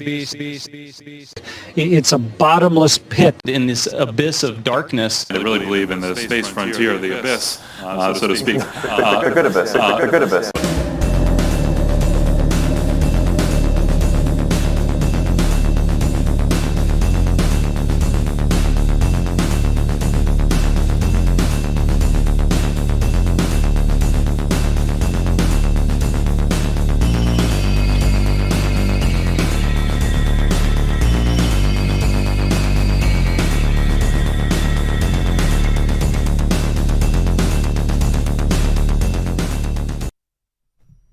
All right. Chris, you're fighting against the Word of God here. I just have been spending this whole stream reading to you, if you've been here, things from Ezekiel when God took him up there and showed him men up there. The scriptures in Daniel 8 and Revelation 13, or no, not 13, Revelation 11, where the holy city is tread underfoot by the Gentiles. I believe that prophecy is happening right now. So saying, yeah, they're in space, come on, man, but your discernment on, please, you keep showing these lies, man, they're not up there. I want to be up there in your mind. I don't know what that means, but you can reject and deny reality. I've talked to you about this before. If you don't look up at the sky, you might not know what's there.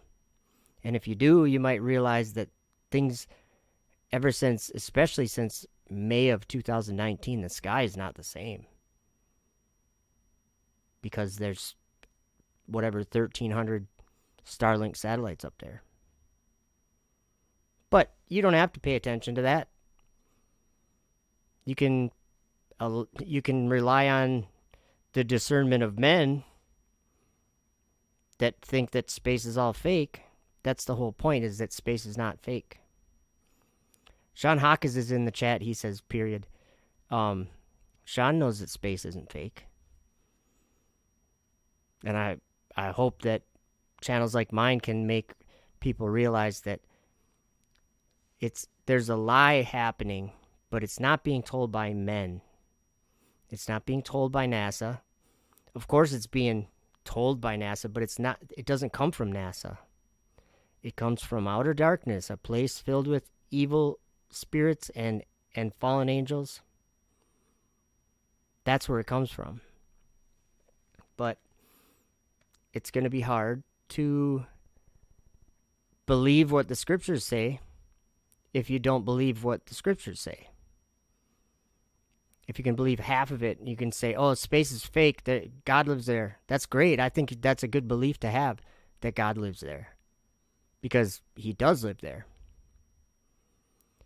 Twad Wazzle, that's a good question. How far up are they? And there is no infinite space. Surely you don't believe that. Well, there's an abyss of darkness. It's in the second verse of your Bible. When it says the first verse says God created the heavens and the earth. And the second verse says, and the earth was without form and void, and darkness was upon the face of the deep. And that word deep, that means a deep sea or abyss.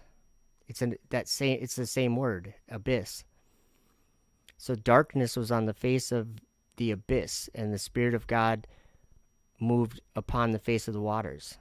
So, and like I just read in, where was it? Psalm 18.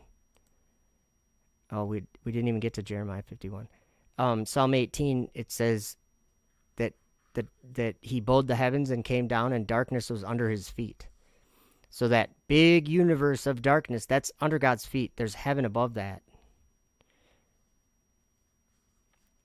Okay, I'll try to be as clear as I can. How far up are they? Well, the space station is about 250 miles above the Earth.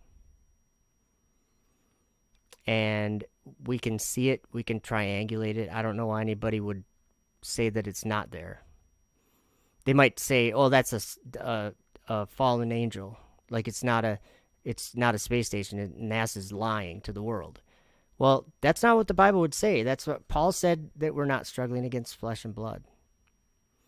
And he actually specifically said that we're fighting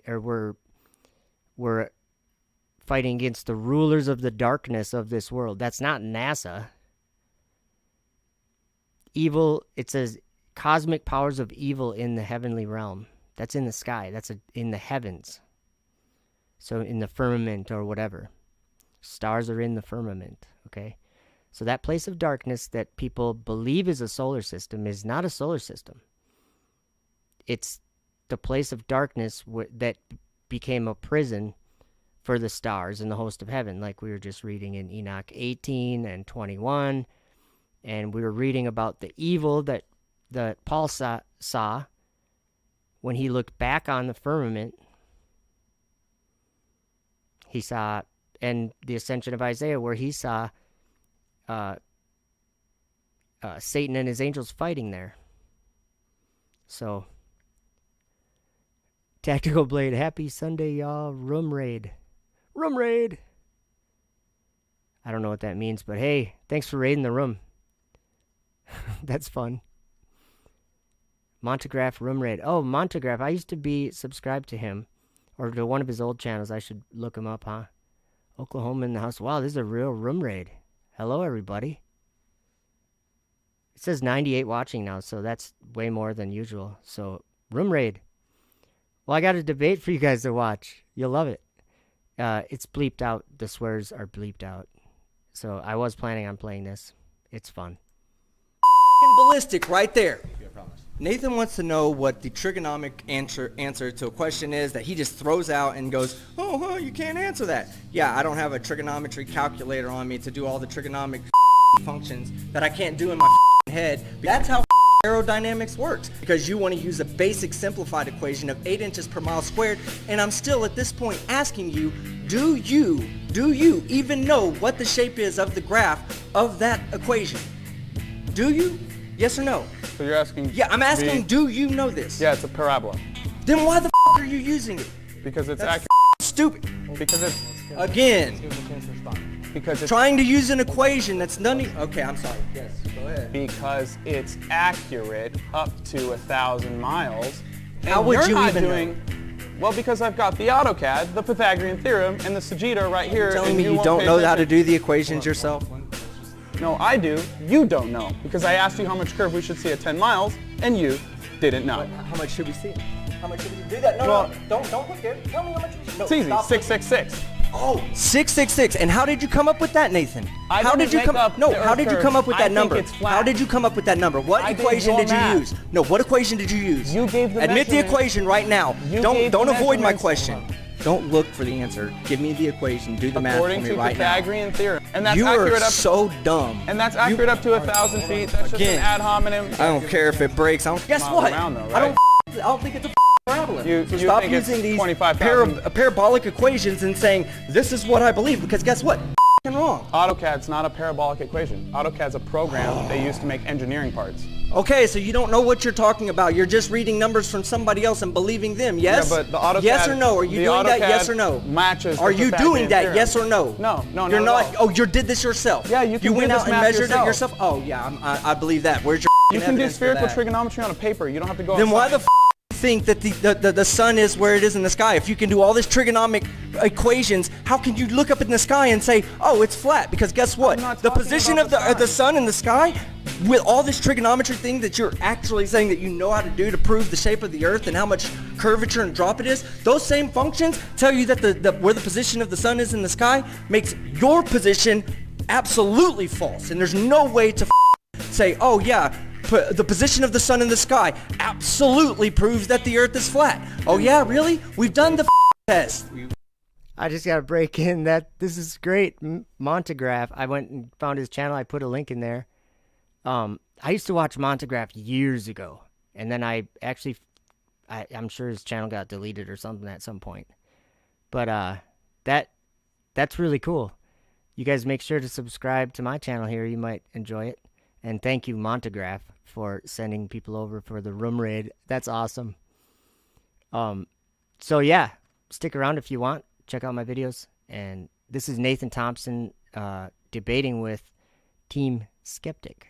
Can we get back to Earth curve? Straw man piece of Okay, we'll get to a point. Stop trying to be so dramatically long with your descriptions. Just get to the point so I can tell you how you're wrong. Show me it's not possible. I don't care about your observation that you just say, oh, this must be. I don't care about your must be's. I want your empirical shit. I want you to say, this is why this is absolutely impossible on the globe Earth. And then you've got an argument. Then you got a case. Until then, you're just blowing air out. Yeah, making everybody and see how dumb you are. So my argument is that water is a natural level. It's a property of hydrostatics. So that's why we see too far, is because water is a natural level. They teach in school 70% of Earth's surface is water. And all water at rest, which is the study of fluid statics, says the surface of the water will be horizontal and level to its container. So all water you've ever seen, whether it's in a cup, a bowl, a bathtub, a pool, or a lake or an ocean, is one, contained, That's and two, great, bro. Great observation, but what does that have to do with the Earth? I was just saying water is level, and it's a property of hydrostatics. And the surface is a natural... You were saying it ad nauseum. Let me answer. Hold on, sorry. I want to let Nathan... No. World record, less than a second. Who cares? Well, I don't know. Throw out another observation you're completely uninformed on, and let me see what you have to say about it. I have all the numbers here. Okay, well, let me get to a point that you've made, since you keep making these uninformed observations where you don't... Oh, but look, this is so much further than what my completely incorrect calculation has to say. So let me go ahead and start reading off some of the you brought up. You absolutely have this predefined notion of what a barrier must be. Because when you turn on a blender, yeah, the center moves faster than the outer portion. Okay. You agree? Yes, yes. Okay, so if the Earth has a Coriolis and the atmosphere moves separately from the Earth... When did this just happen? Do you think the Earth just started rotating last year and the atmosphere was there and they were all stuck in one spot and now the atmosphere just started, or the Earth started rotating and now we got to wait for the blender to catch up with everything? Team, I don't think the Earth rotates. I'm trying to That's your understand problem. your argument. Nobody cares about your ignorances. I don't care about them either. We'll see when we does. get to the Q&A. It does. Well, do you have proof of what you just said? Can you stop interrupting me for 2 seconds? To answer my question, okay? do you have proof that there is no Coriolis? Yeah, of course I do. Show it to me. You throw something in the air and it comes right back down. No No Right, Coriolis right, states right. that the Tell atmosphere... me. What should happen? What should happen? Tell me. I'm about to. No. Tell me what should happen. Yeah. Coriolis states that the atmosphere moves separately from the Earth. If the Earth has a Coriolis, objects in the atmosphere would experience a Earth rotating underneath them. Sniper argument. Because I can bring up a sniper on here that's a sniper on the internet that says when you fire in the direction of rotation, your target will drop relative to you. Relative to your to the way you're firing. And when you fire in the opposite direction, your target will raise. So it's dropping or raising based on the rotation. Yeah, isn't that what you brought up about Neil deGrasse Tyson? How long is the sniper bullet in the air for? Well, sniper, you have no idea. You don't. Are you just making an assumption on a video that you haven't watched just to support your narrative? Because you know what? You don't know how far sniper bullets go. Sniper bullets that are shot at relatively short distances don't necessarily take a Coriolis into account. But if they are shooting at great distances, which is usually done on a range, they absolutely do take it into account. And I've got video to show it. Sniper on here that's a sniper on the internet. No, it's going to think that its frame of reference, which is the pocket of air it's in, is completely still, and it's just going to go right along with the air. That's how come when you take a helicopter and you go above a spot, it's going to rotate at 15 degrees per hour inside of the atmosphere. Not because of the ground below it, but because of the atmosphere that it's inside of. So the helicopter rotates at 15 degrees with the Earth, is what you're saying? Yes. Okay, so why doesn't the sniper bullet do that? What are you talking about? It does. Conservation and momentum. You just said Earth rotated under the sniper bullet. Right? Rotate. You just Hey, said Nathan, Earth listen, rotates if you under the jump sniper up bullet. and down right now, the Earth rotates underneath you. Do you agree with that? What? In my model, when you jump up and down, just because you don't understand it doesn't mean anything, okay? When the bullet is fired, the bullet is ballistic. Do you agree with that? Yes or no? So the Earth moves Hold under on. you when you Agree, jump? agree, yes or no. Quit trying to avoid my question. Wait, you just said you the know Earth I'm moves about to under prove you. you wrong, so answer the question You said or the don't. Earth moves under you. Do you understand that when the bullet is fired, it's ballistic? Do you understand that? Yeah, like a ballistic. Do you understand that when the bullet is fired, it's Could you define that ballistic? for the audience, please? So It that means we're that clear it's on not terms. powered. It's Okay. under its own power. It's been shot out, and there's nothing else to guide it or anything, okay? It doesn't have powered Just like flight. my water bottle. Toss it in the air. Toss it in the air. That's ballistic right there, Yeah, okay? did Earth rotate under now, it? yes, it did. And Earth rotated yes, under it at did. 1,000 miles an and hour. You're ignorant. No, 15 degrees per hour. We're not at the equator, are we? It's 15 degrees an hour, right? So we live on a ball, which is... That's why you don't understand what you're talking about, because you make comments like that. Right? So 15 degrees an hour. Yeah. Right? So Earth's allegedly 24,901 miles around. We allegedly have one day, one 24-hour day. So Earth's allegedly traveling approximately 1,000 miles an hour, or what you call 15 degrees. Okay, so if you're driving in a car at 1,000 miles an hour and you flip a coin up, is the coin going to come right back down, Nathan, or is it going to hit the dude in the back seat? If you're in a car that's not moving at all, and you flip If a you're coin in up, a car that's moving at a constant 1,000 miles per hour and same you thing flip happens a if it's coin up. stationary. Exactly, so what's your point right now? What's your point? You're the one that made the point about tossing the bottle up in the air and saying, "Is Yeah. the Earth rotate?" Yes, it is. Wait, is so- the Earth rotating under the bullet when it's ballistic? Yes, it is. So if But I guess fire a what? sniper bullet in the car- yeah. So whatever. Let's say. Will there be a Coriolis? Okay. If you what? If you fire a sniper bullet in the car? Because that was just your proof a minute ago. You said Earth rotates Listen how under stupid a sniper you are. bullet. Yes. Listen how stupid you are. That's just... Team Skeptic, can you please tell me what your evidence is of the distance of the sun in relation to the Earth? Yeah, okay, so there's an easy way to calculate. Well, it's not easy if you're not very well mathematically informed, or if you don't have the proper astronomical viewing devices. Because she doesn't want to waste her time on a piece of human trash you like do? you.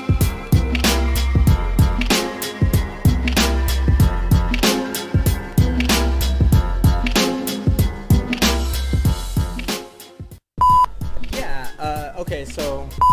Yeah, okay, so... Yeah, okay, so...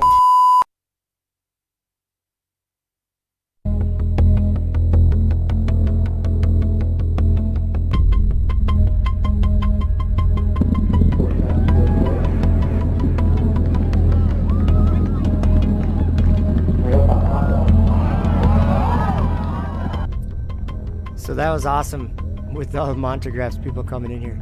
I was gonna go just for fun.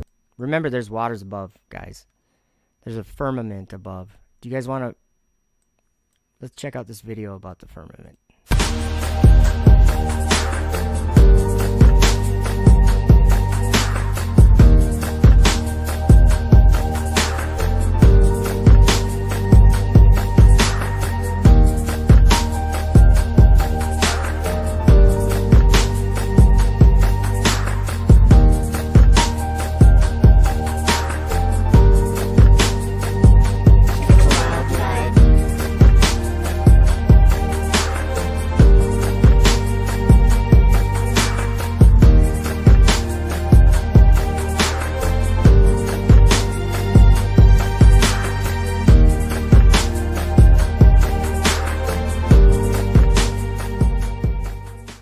And God said, "Let there be a firmament in the midst of the waters, and let it divide the waters from the waters."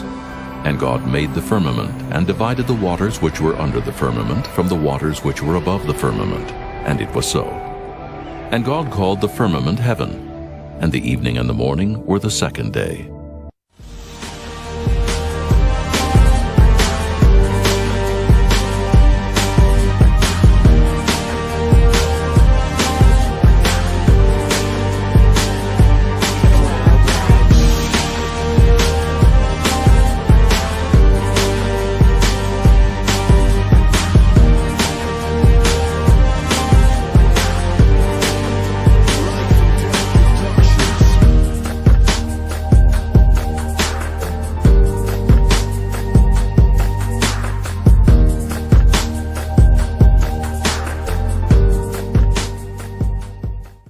Have ye not known? Have ye not heard? Hath it not been told you from the beginning? Have ye not understood from the foundations of the earth? It is he that sitteth upon the circle of the earth, and the inhabitants thereof are as grasshoppers, that stretcheth out the heavens as a curtain, and spreadeth them out as a tent to dwell in.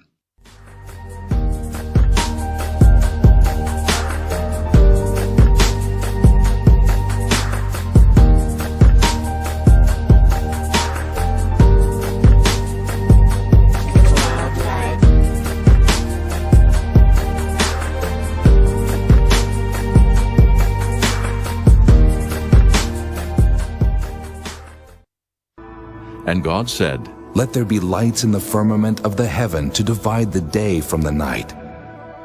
And let them be for signs and for seasons and for days and years. And let them be for lights in the firmament of the heaven to give light upon the earth.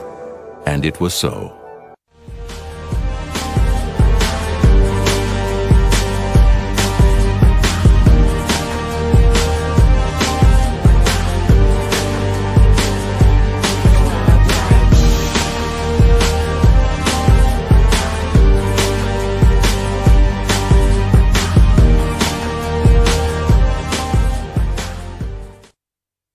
Thus the heavens and the earth were finished, and all the host of them. And on the seventh day God ended his work which he had made. And he rested on the seventh day from all his work which he had made. And God blessed the seventh day, and sanctified it, because that in it he had rested from all his work which God created and made. These are the generations of the heavens and of the earth when they were created, in the day that the Lord God made the earth and the heavens.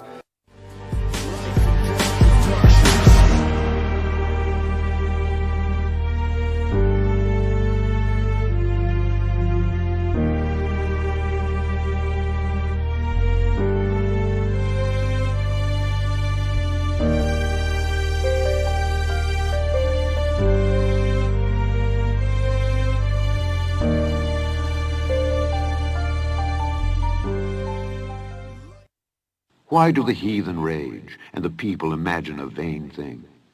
The kings of the earth set themselves, and the rulers take counsel together against the Lord and against his anointed, saying, Let us break their bands asunder, and cast away their cords from us. He that sitteth in the heavens shall laugh.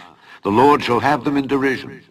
Then shall he speak unto them in his wrath, and vex them in his sore displeasure. Yet have I set my king upon my holy hill of Zion. I will declare the decree. The Lord hath said unto me, Thou art my son, this day have I begotten thee. And when he had spoken these things, while they beheld, he was taken up, and a cloud received him out of their sight. And while they looked steadfastly toward heaven as he went up, behold, two men stood by them in white apparel, which also said, Ye men of Galilee, why stand ye gazing up into heaven? This same Jesus which is taken up from you into heaven shall so come in like manner as ye have seen him go into heaven. And the whole earth was of one language and of one speech. And it came to pass, as they journeyed from the east, that they found a plain in the land of Shinar, and they dwelt there. And they said one to another, Go to, let us make brick, and burn them throughly. And they had brick for stone, and slime had they for mortar. And they said, Go to, let us build us a city and a tower, whose top may reach unto heaven, and let us make us a name, lest we be scattered abroad upon the face of the whole earth. And the Lord came down to see the city and the tower which the children of men builded. And the Lord said, Behold, the people is one, and they have all one language, and this they begin to do. And now nothing will be restrained from them which they have imagined to do. Go to, let us go down, and there confound their language, that they may not understand one another's speech. So the Lord scattered them abroad from thence upon the face of all the earth, and they left off to build the city. Therefore is the name of it called Babel, because the Lord did there confound the language of all the earth.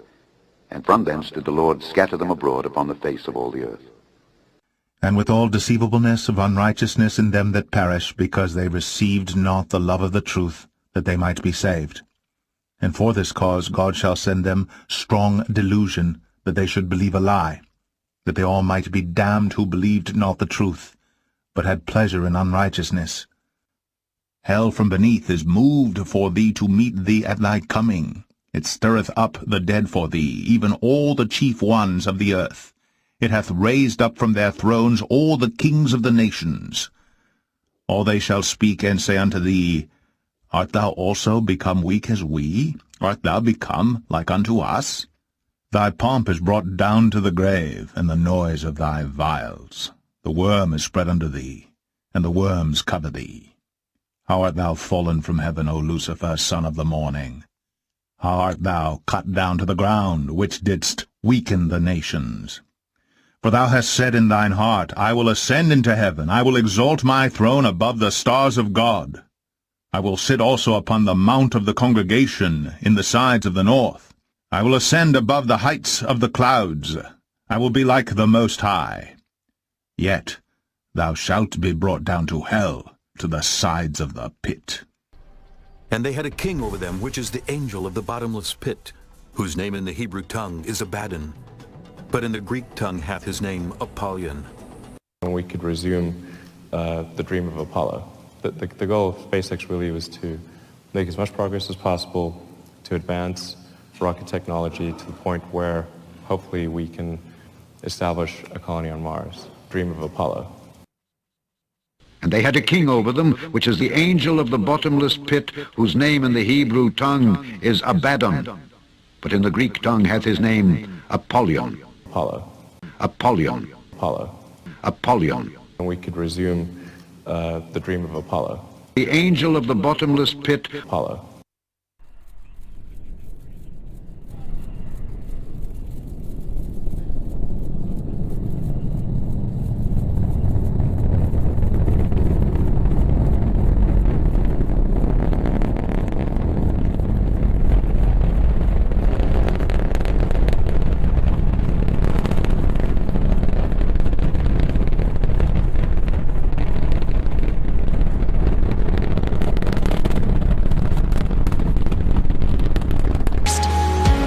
Earth's atmosphere at 25,000 miles per hour, the friction of air slows Orion considerably, while also subjecting it to temperatures of 5,000 degrees.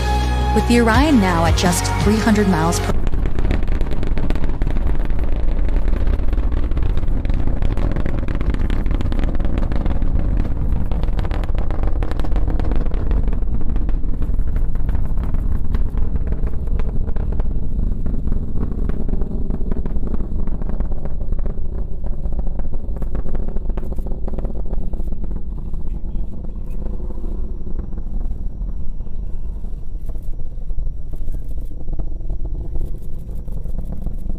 So I have a good one here.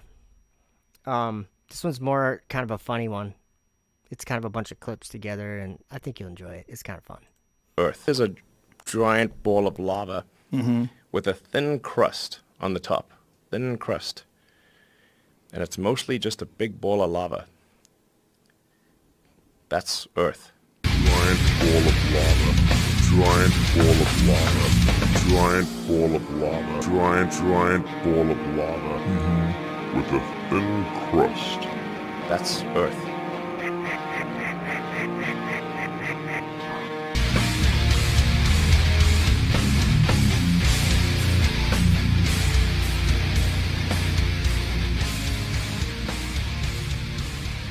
That is real science. And if you talk about symbolism, we got the, nine-headed dragon rocket, run by Elon Musk. Liftoff. Semper aim high. Go Falcon, go Dragon.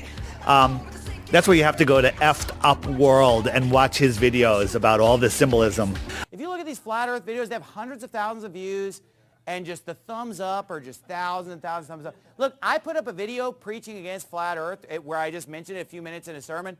1,000 thumbs down. Steady-state operating levels at 100% thrust on 3180. Vehicle dynamics starting to good zone. 30 seconds of ignition.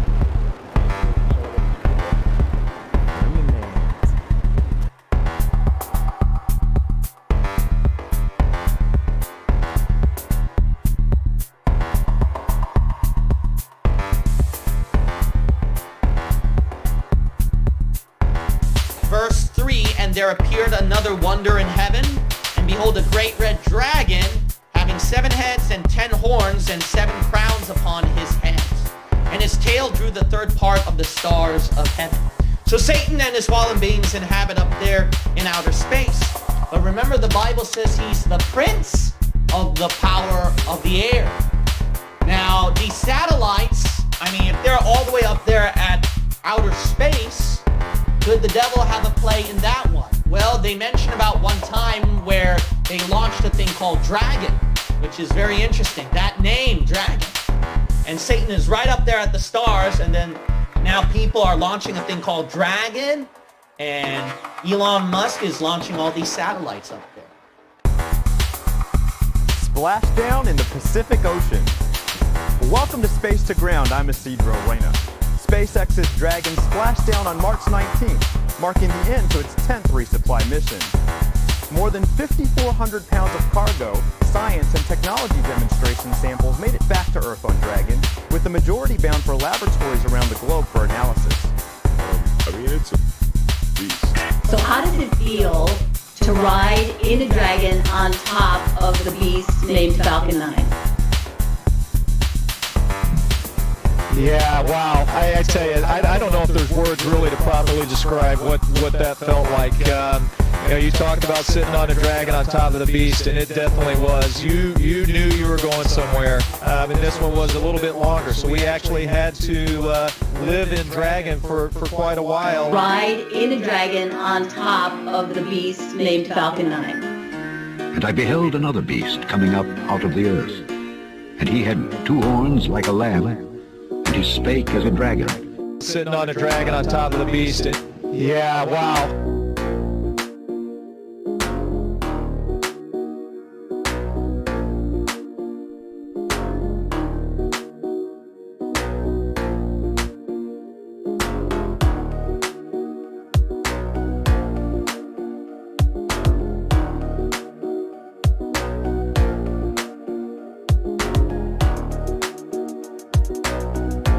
Sitting on a dragon on top of the beast.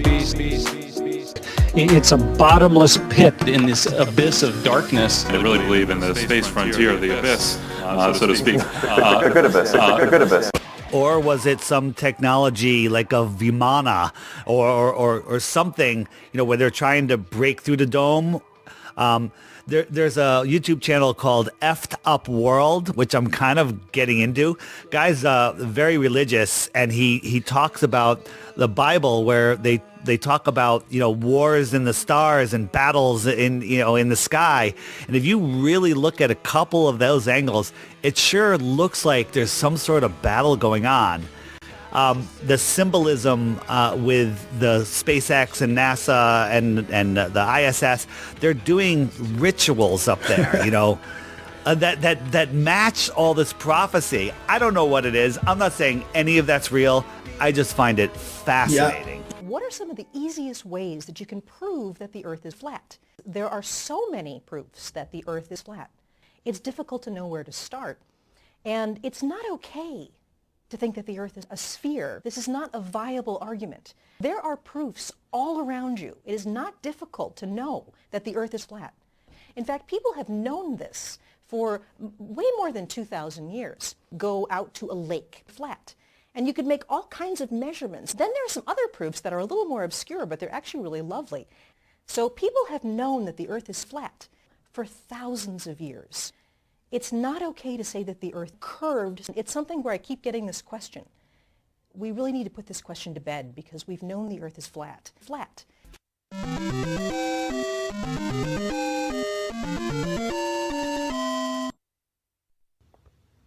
A lot of us say that the Earth is flat, and it sounds crazy, and it sounds like that couldn't be true.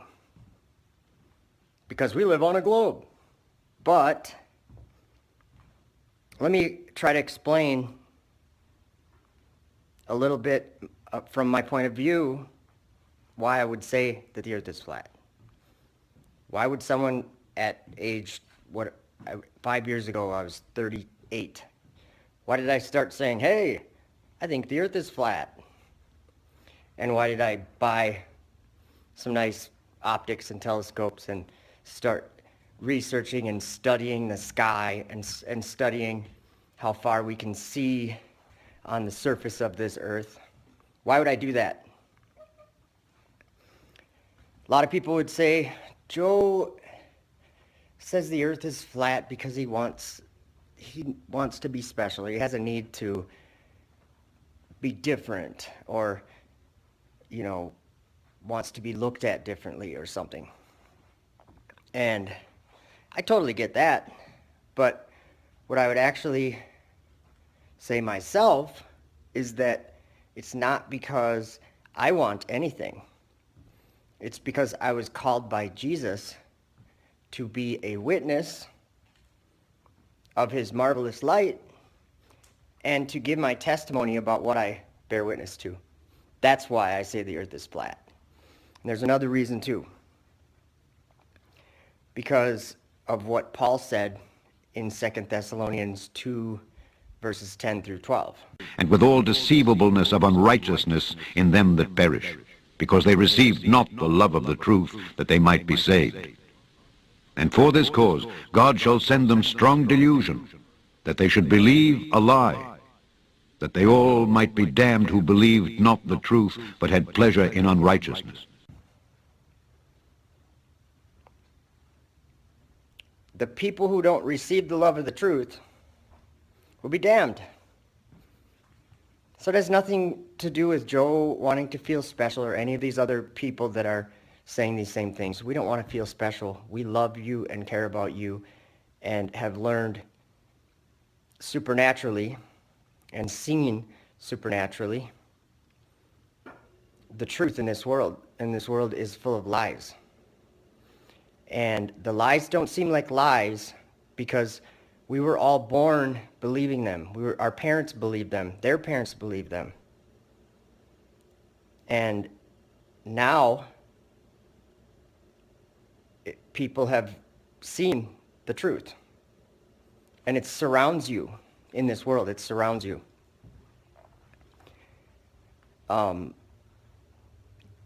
Water at its surface, when at rest, is flat, level, horizontal.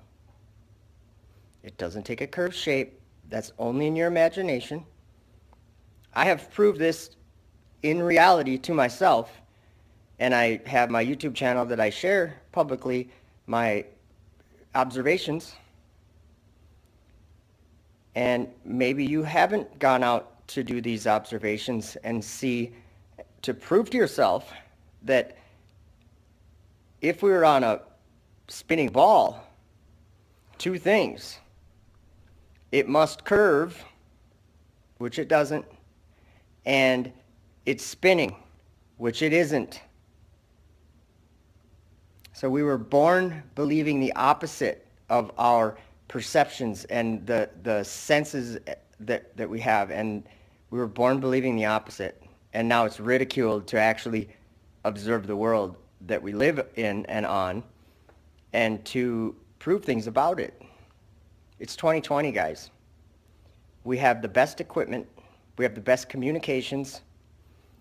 We have worldwide instant communication. We have the best optics that have ever been. It's 2020. We can know if the earth is a ball spinning in outer space or if it's a flat plane that God made. God's in heaven. Remember that. And also remember, this is my testimony. Jesus showed this to me. He opened my eyes, and I could see something when I turned, not when I turned, but around 37 or 38 years old. It changed. My eyes were open. My perceptions were used more clearly. I could see clearer. I comprehend things that I didn't even know existed. He showed me the truth, and I want you to see it because it's crucial for your eternal life. And that is my testimony. I counsel thee to buy of me gold tried in the fire, that thou mayest be rich, and white raiment, that thou mayest be clothed, and that the shame of thy nakedness do not appear. And anoint thine eyes with eye salve, that thou mayest see. As many as I love, I rebuke and chasten. Be zealous therefore and repent. Behold, I stand at the door and knock. If any man hear my voice and open the door, I will come in to him, and will sup with him, and he with me. To him that overcometh will I grant to sit with me in my throne, even as I also overcame, and am set down with my Father in his throne. He that hath an ear, let him hear what the Spirit saith unto the churches.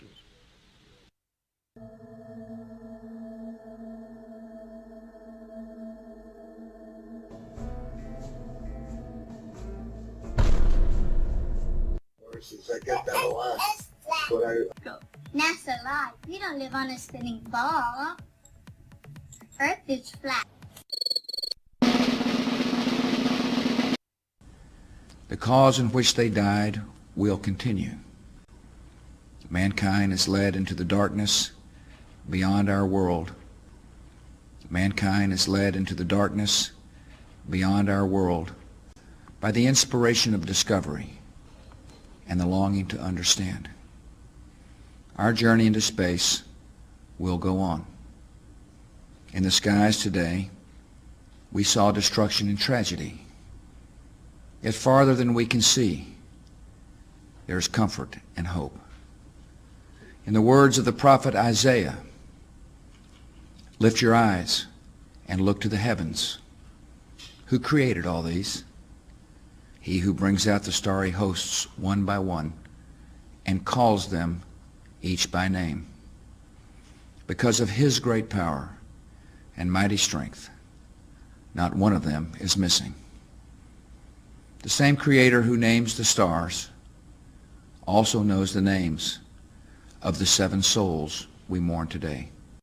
And they said, Go to, let us build us a city and a tower, whose top may reach unto heaven, and let us make us a name, lest we be scattered abroad upon the face of the whole earth. And the Lord came down to see the city and the tower which the children of men builded. And the Lord said, Behold, the people is one, and they have all one language, and this they begin to do. And now nothing will be restrained from them which they have imagined to do. And now nothing will be restrained from them which they have imagined to do. The crew of the shuttle Columbia did not return safely to Earth, yet we can pray that all are safely home. May God bless the grieving families, and may God continue to bless America. Mankind is led into the darkness beyond our world. Darkness, darkness, darkness. The weird part about it is space is so incredibly black, so incredibly dark. It's a bottomless pit of deep black, almost so deep it almost has a texture when you look at it. For if God spared not the angels that sinned, but cast them down to hell, and delivered them into chains of darkness to be reserved unto judgment, darkness, darkness, darkness, darkness, darkness, darkness. Mankind is led into the darkness beyond our world. Black, so incredibly dark.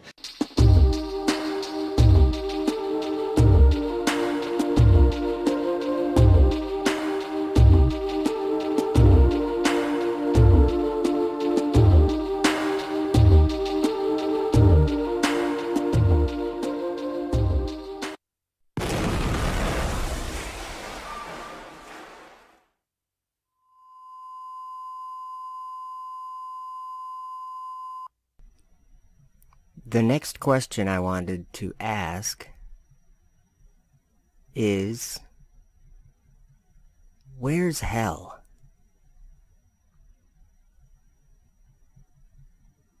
It's in the heart of the earth, right?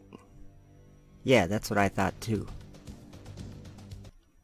But then I learned some things about hell, Sheol. It has many names. What is this place? Well, we know that there's a lot of angels that are bound under chains of darkness.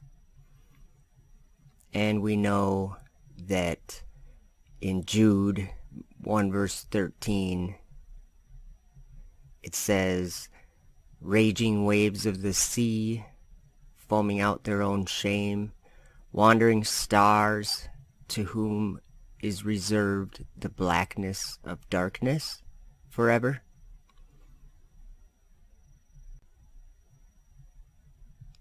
But hell's a real place. I'll tell you that. But it is a spiritual place. Franklin, we see a long line, a couple of star-like things, and a lot of things swimming in the foreground. Can you describe what you're seeing?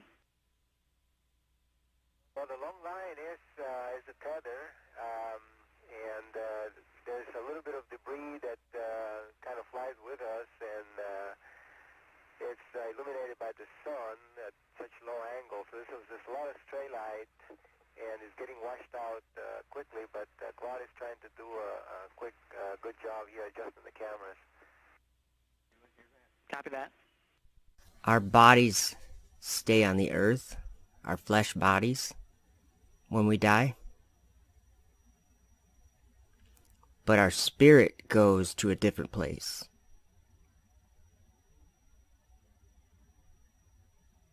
So, if hell was in the heart of the earth,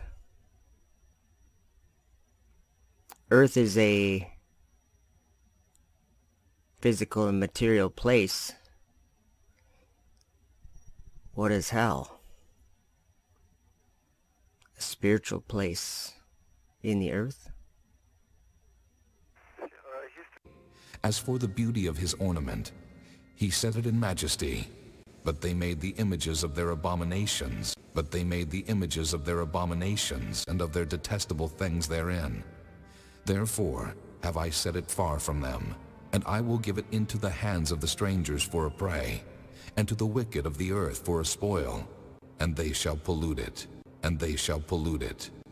My face will I turn also from them, and they shall pollute my secret place, for the robbers shall enter into it and defile it. The end is come upon the four corners of the land. Now is the end come upon thee, and I will send mine anger upon thee, and will judge thee according to thy ways, and will recompense upon thee all thine abominations. And mine eye shall not spare thee, neither will I have pity, but I will recompense thy ways upon thee, and thine abomination shall be in the midst of thee. And ye shall know that I am the Lord. Thus saith the Lord God. An evil, and only evil, behold, is come. An end is come, the end is come. It watcheth for thee. Behold, it is come. The morning is come unto thee, O thou that dwellest in the land. The time is come, the day of trouble is near, and not the sounding again of the mountains. Now will I shortly pour out my fury upon thee, and accomplish mine anger upon thee. And I will judge thee according to thy ways, and will recompense thee for all thine abominations. And mine eye shall not spare, neither will I have pity. I will recompense thee according to thy ways and thine abominations that are in the midst of thee. The weird part about it is space is so incredibly black, so incredibly dark. It's a bottomless pit of deep black, almost so deep it almost has a texture when you look at it. Wandering stars, to whom is reserved the blackness of darkness forever.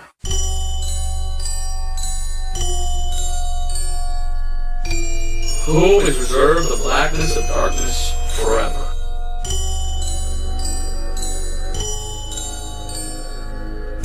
The blackness of darkness forever. I believe he's clearly talking about hell. Because in the Bible there's a place where there's darkness forever.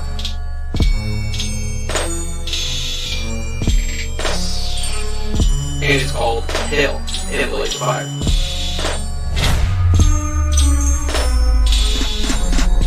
When you come in for the spacewalk, you're surrounded by the emptiness of space. It's sort of like the opposite of air. There's nothing there at all. When you quickly repressurize the hatch and you open up the hatch and you smell, what is that lingering smell from a place that used to be exposed to space? The smell in there is a little bit like that trace of a smell of gunpowder or burnt steak, or sort of like brimstone, like a witch has just been there. Brimstone. Go to that metallic gunpowder-fired smell.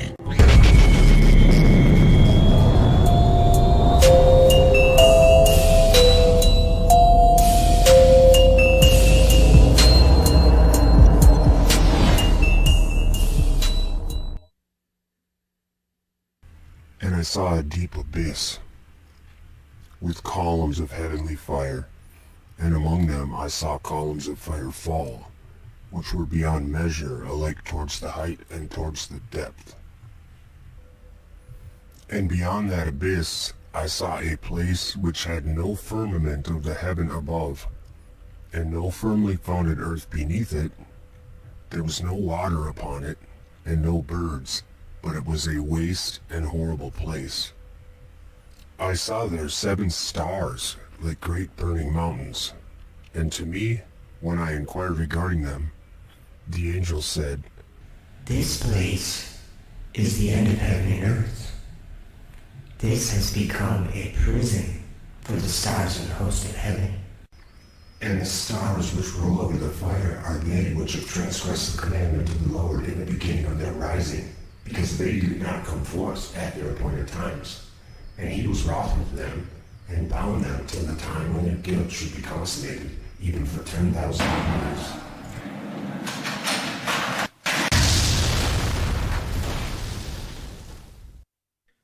The observation that you're showing me doesn't convince me in the slightest that we live on a flat earth, and I don't think is convincing anyone in the live chat right now. So do you have something else that you can provide that would lead me to the conclusion that the earth is flat? Anything? Probably not a whole lot, because you have I'm not trying to insult you. I'm just saying you have a very decided mindset and that's hard to I have this change. I have this thing, they're called standards, and unfortunately the Bible does not meet them. And what about observations that you have a P1000? Take your P1000 and put it on the Star Trail thing and put it outside and tell me if the stars were moving or if your camera was moving. Again, if we were to look at the sky on a merry-go-round, I would see the same exact effect. But how about just in reality with your camera? But in that Forget time, the merry-go-round part. No, I'm not going to forget the merry-go-round part, because it's an example of what we are seeing. Just because the stars rotate around a celestial point, that doesn't mean we are still. Okay, but and that's an opinion. That's a statement of fact. That's something that we can demonstrate by simply going to the park and finding a merry-go-round and testing it for ourselves. Well, yeah, we can do a merry-go-round game, but we're not on a merry-go-round.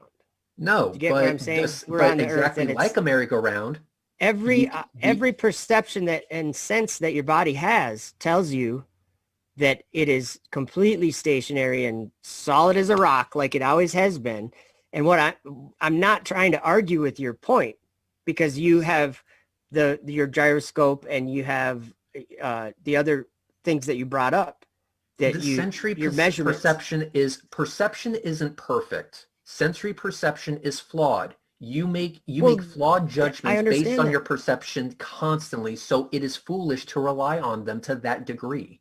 Okay, and then I'll be done with this not this conversation, but this part of the question or the conversation or whatever, by just saying this, that you're able to ignore the sky turning above your head because you have a concept idea that the ground is turning. Every example that I gave included the sky turning. I'm not ignoring it. You're just not accepting my answer. No, I'm accepting your answer. I'm not saying that you're wrong or something. I'm saying that you are able to ignore your own flawed perceptions in order to. Because I have more accurate equipment I can rely on. And Absolutely. That's actually exactly what I'm pointing out, is that you're relying on the equipment rather than your actual senses that you make. I am not going to rely on my. I'm not going to rely on my senses when driving. I'm going to look at the speedometer. Yeah, no, and that's more accurate. I agree.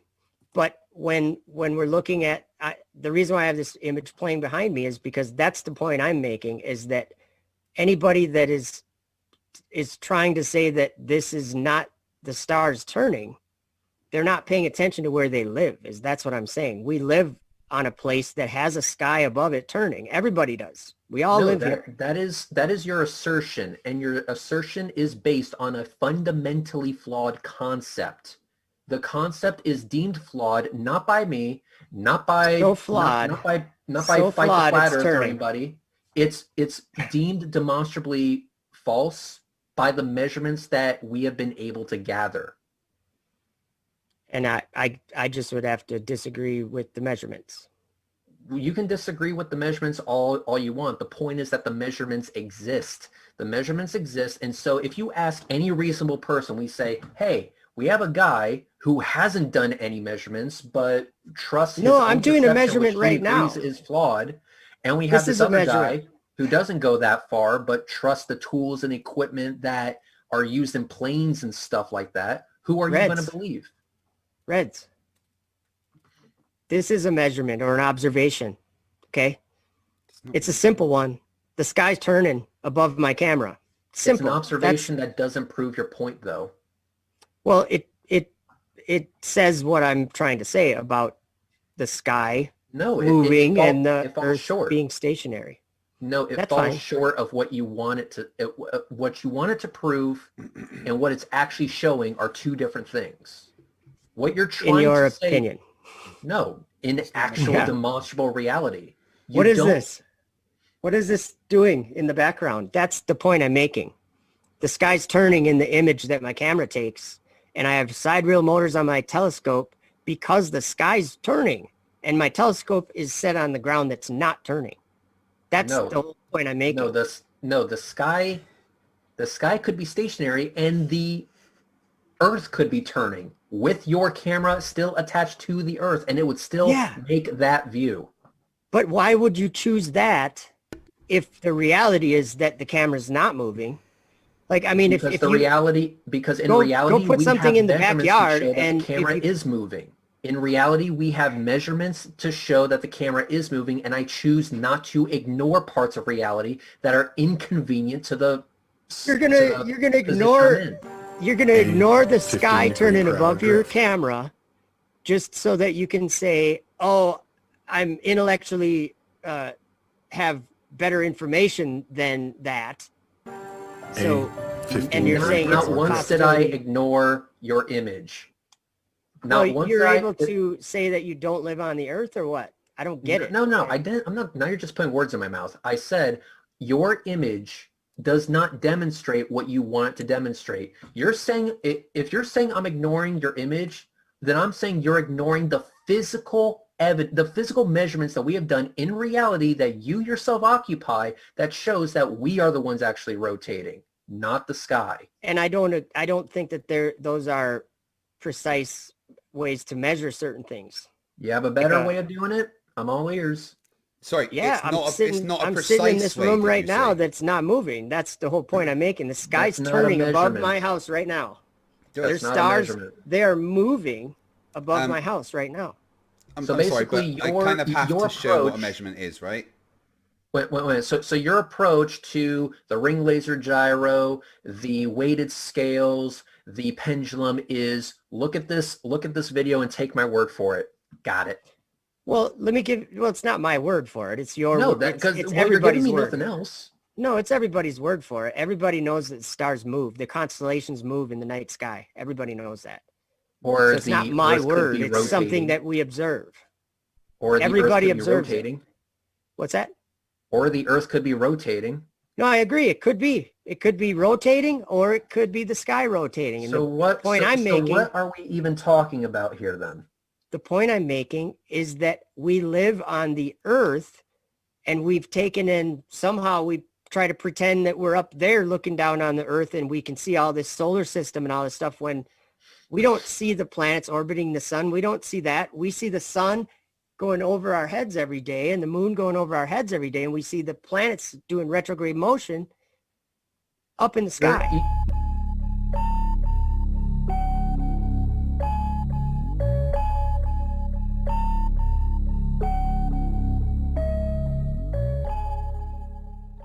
But we're going to talk specifically tonight about the rotation of the Earth. Is it a thing?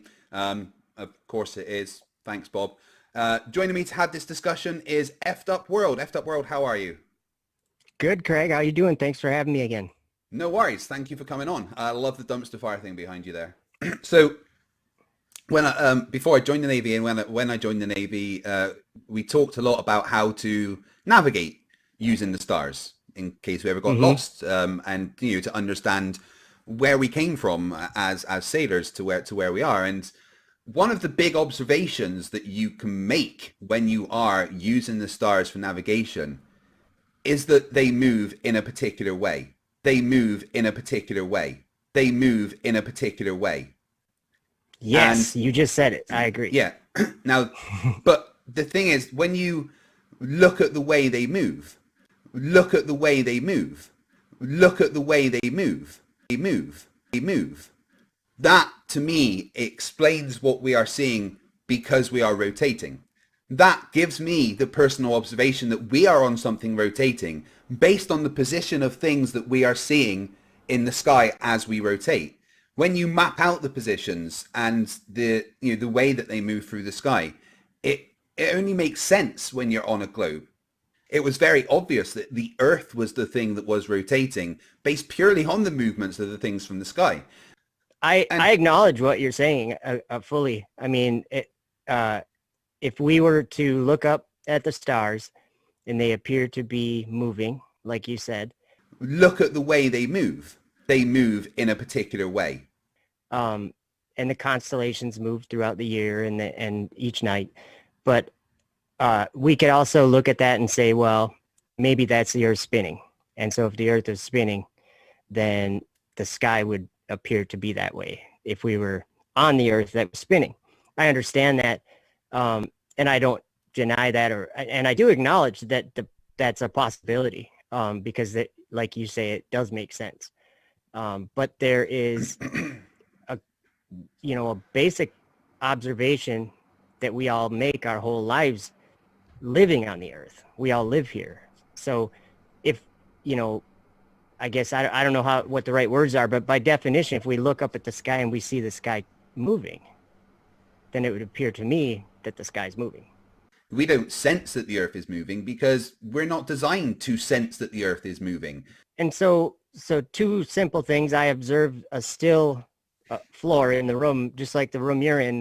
The floor is, as far as you as a human being can tell, the floor is not moving. And then when you look up at the stars, we know that they are moving from the standpoint that from our bodies where we live on the Earth.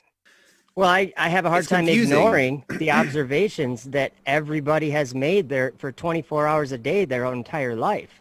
Why do we need to, in order to go into space, why do we need to move so fast to stay up there, I'm saying? To avoid hitting the ground. Okay, and so saying that you agree that anything that's in space or whatever you want to call it is moving at orbital velocity or better, right? That's why we have to test things. And yeah, Joe, there isn't a single test on your side. Let me give you an example of a test. Please do. And I'm not trying to be disrespectful or something. I'm literally trying to tell you of a legitimate thing that I can do, and I brought this up when I was debating Reds, is when we do long exposure photography of the sky, I don't think you would argue with me that what we find in the viewfinder is that the sky is turning and that my camera is sitting on the Earth that from our point of view is not turning. It started at a zero velocity, right? Before it launched, it was sitting on the Earth in one spot. I'm saying from here anyway. Well, all the bits that were sent up to construct the delta V that it has is relative to the ground, right? Yeah. The orbital velocity, I'm saying. If we said it was moving 17,000 miles an hour, that means it literally covers that much ground in an hour, or 5 miles a second, or whatever it is. I don't remember. But that's kind of what I'm saying, is that the Earth in the background here, it appears to be moving because of the orbital velocity of the space station. So sort of the opposite way of saying being on the ground and saying, hey, the ISS is flying over right now. We could be on the ISS and look down at the ground and see it rotating, or we could be on the ground looking at the ISS saying, well, we're on the still ground and the ISS is flying over at a high velocity.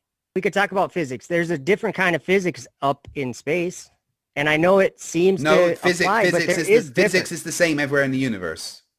So everything, like on the way to the moon and on the way back, they were free falling, zero gravity.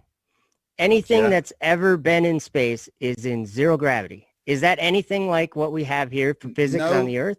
No. What do you mean anything that's ever been in space but in you zero have to, gravity? You have to be going the around. ISS like is still in gravity. The ISS is still under the. They get about 88% of the gravity we do here. So is the moon, and so are the moons of Jupiter, right? Yeah. And so is every satellite, and everything that's ever been in space. But they're so big, they've got their own gravitational field that will affect us enough. But none of this changes. Come on, dude. Right, let's just stick with facts and measurements. Not personal opinions and not understanding physics. It's not a personal opinion. It's something that you agree with, Craig. Craig, you know this. What do I agree with? You know that anything that is in space, anything that's staying up there, we could say, anything that's not on the Earth, if it's in orbit, moving. If it's in orbit, it has a sum of Everything zero in space vector is in acting on orbit. it. Everything in space is in orbit. Do you agree? Well, around it can something. be in orbit of different things, but it could have a vector Yeah, but- separate to that. But if anything, So everything let's in just go with space Earth. is Let's just go free-falling. with Earth. Let's just go with Earth, right? Anything in orbit around Earth has a sum vector of zero acting on it at that point. It still has gravity acting on it, but because it is also has a tangential velocity that it does, it is technically free falling, which counters the gravity that it's got. So it has a sum vector of zero. What I can show you, like physical things, like what happens anytime something goes from space into the Earth? What happens? Even if it survives, there's a when it huge deorbits? sonic boom. There's a sonic boom. Yeah, like when it deorbits. Oh, it There's a comes sonic into boom, the right? atmosphere. What's that? It comes into the atmosphere. Some of them up by having you agree with me. But If- I if don't it's agree something with you you agree with. about. But I haven't agreed with any of the physical things that you say because they're all very, very Okay, wrong. so everything in space around the Earth, because you said let's just talk about Anything the Earth. in orbit So has a sum of zero anything vector, in yes. orbit is moving at, we could just be general and say 17,000 miles an hour or faster. 17,000 miles an hour or faster. 17,000 miles an hour or faster. No. To be higher, right? No, There's that's nothing. that's not how it works. That's just a particular orbital velocity of the ISS. Let me, if you would, let me kind of continue, because you're kind of like cutting me off every time I try to get a point across. So anything, would you agree that anything that is, what's the lowest velocity that something can be and be in orbit? The point, it's hard to make the point if I keep getting stopped. All right, sorry. So if we're talking about, let's just talk about low Earth orbit a little bit. Out there, 17,000 miles per hour is the mean orbital velocity needed to maintain a stable low Earth orbit. so there you go. I was right when I said that. Yeah. So there was a reason why I said that, though, because that velocity is at 250 miles or whatever, and maybe even a little lower. But if you go faster, like there's more delta V, it's directly related to your orbit height, like that you're going to be in a higher orbit if you're going faster. Like like the Starlink satellites. This is a good example. I think they're like 100 miles when they reach their kind of like where they're staying. I think they're about 340 miles or something. I could be wrong on that, but when they have to be moving faster than the space station to be at that higher orbit. And the way I understand it, it's a direct relationship. Go ahead. From what I understand and what they're saying in the chat is that the higher the orbit, the lower the required tangential velocity is. Okay, so then why do they need a Saturn V rocket to go to the moon and they don't need a Saturn V rocket to go to the space station? Because you're kind of going outside of the Earth's orbit. You're not orbiting You need Earth anymore. You need a higher velocity. Yeah, but yeah. So what I'm saying is, in order to go higher, you need a higher velocity. Well, to break away from the Earth's gravitational field, yeah, but or let's just but say you were on the I don't- ISS and they shoot a CubeSat. What, if they shoot a what is CubeSat your 5 point miles there? an hour faster, it's going to be that a little bit higher than them. Why did I want to talk about orbits? And why did I want to talk about things being in zero gravity? Explain to me why I wanted to talk about that if you know accept that gravity mass is a thing? everything. Do you What? accept that gravity is a thing? Well, we experience, if we call it gravity, then yeah. I mean, it's just a name that we have for So the physical world that we experience, right? Right. Yeah. Well, it's an observable they named it phenomenon that gravity, has been yeah. quantified and measured. Yeah. So, all right. Yeah. So gravity is a real thing, right? So you're asking me about things that have a sum of zero on them in space, in an orbit, like people on the ISS can float around, right? Well, everything in space is like that. Everything. Well, it depends. Everything is free falling in space. Yeah. It depends on its acceleration and stuff. Yeah. No, but it Basically. is. It's all free falling, and we can prove that by researching what they on the way to the moon and on the way to the back. I mean, from the moon. everything is every bit of mass is accelerating towards every other bit of mass in the universe. So everything is free falling towards everything else in the end. Exactly. That's part of the point that I'm trying to make, is that everything that is in space is moving at a high velocity, and it's free fall. So, like, hear me out here, please, because I'm not like just speaking, nothing here. I'm trying to make a point.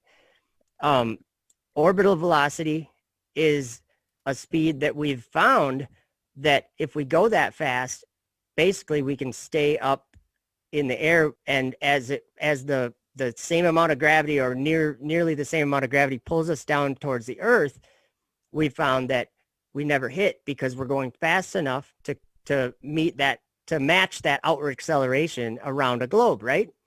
That's the understanding that I think you have. I mean, I'm kind of very general with it. I don't know everything that you do, but what I'm saying is there's another way to look at what is happening in space. And if we consider that everything that goes there has to be moving at a certain velocity in order to be there, and also it's in zero gravity, or whatever you want to call it, free fall, while it's there, these are some things that there's another way to look at it, is what I'm saying.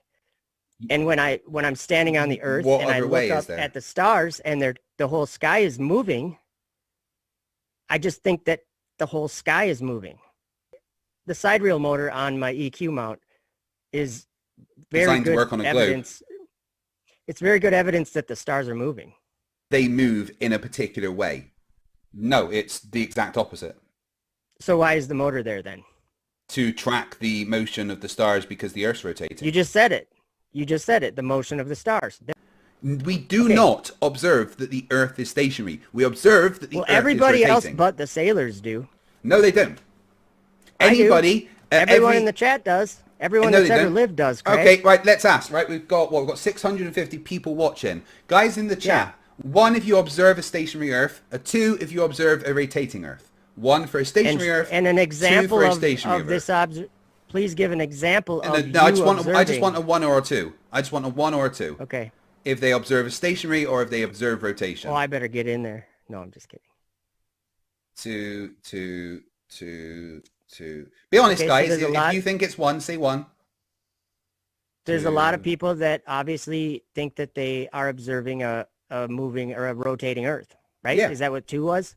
Yeah. Okay, exactly. so let me ask the number 2s. Let me just ask, what is your example or your I don't know what the right word is. Your example of this observation. Right. Okay. That's, all right. So it's definitely in the 2s. All right, guys.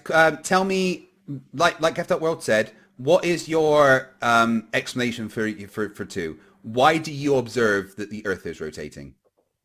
No, I mean, and see what they say. Do you observe that's rotating? Yeah. What leads you to that?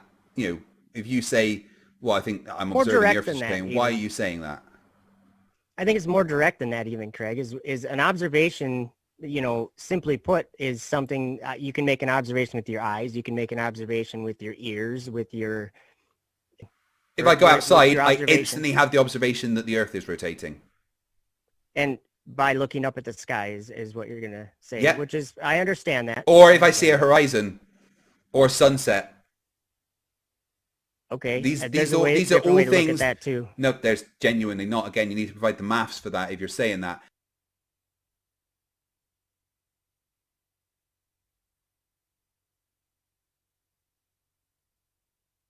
Joe, let's go back to the base. I don't care if you can show me footage. Let's go back to the basics. All right. There isn't a single experiment or measurement that shows the Earth is stationary. Not one. And I don't care what photos you can show.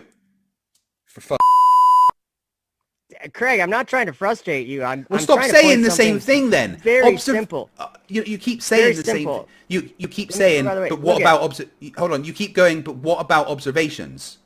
That observation isn't possible. That observation says that the Earth is moving. No, but what's moving in the image? The Earth. No, there isn't even an image of the Earth there.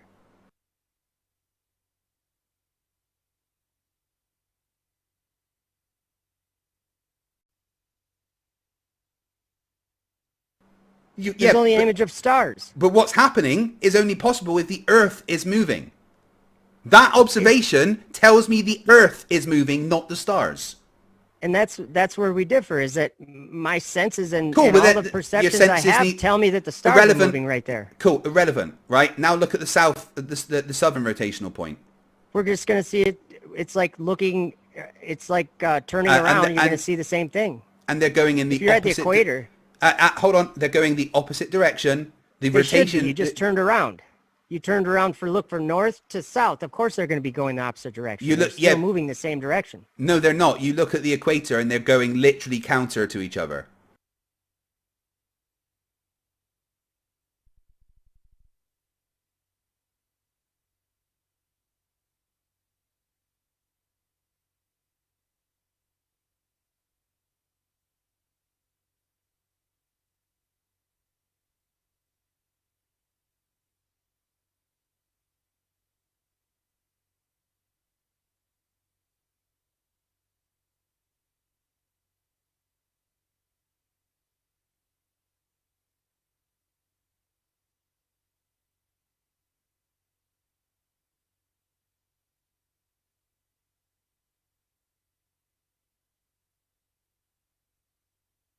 Which is only possible. Stop. Hold on. Stop. No. You listen. That observation is only possible on a globe. What you are showing is an observation that we are on a rotating globe, not the stars moving. That is everything for tonight, guys. I want to say first off, thank you, F.World, for coming for a conversation. I work at NASA. What are you thinking I'm building houses for? I'm just kidding. My hat, it says I work at NASA. You're wrong about absolutely everything you say. Please try and do a bit more investigation. I'll do my best, and thank you, Craig. I appreciate your kind, whatever you call it. I have I've got nothing against you, but if I was going to say anything to anyone, I would just say this. From my point of view, which may be unimportant and worthless to you, but from my point of view, the place that we live has been misunderstood, and there's other ways to see it, and maybe you don't see it that way and you're sure about the way you see it, but I just encourage you to look at things with an open mind sometimes when talking about these subjects, because there wouldn't be so many flat earthers around the world right now if there was nothing. So what I'm saying is that there's a way to see some things. Come to my channel and subscribe, or watch some of my videos, and or just listen to some of my videos, just to some of the things that I'm pointing out, and maybe you'll get a better idea of what I'm trying to share with Craig. So, okay, well, thank you for coming on. I'm sure we'll have another chat in the future. There's more things I want to go over with you, but for now, thank you. Thank you, Craig. And I will speak to you Wasn't soon. trying to be a pain in the butt. I know. I get frustrated, as you can see. Take it easy, and I'll speak to you soon. It's all good. Thank you, sir. Bye. Fight the flat earth. Fight the flat. Fight the flat. Fight the flat. Fight.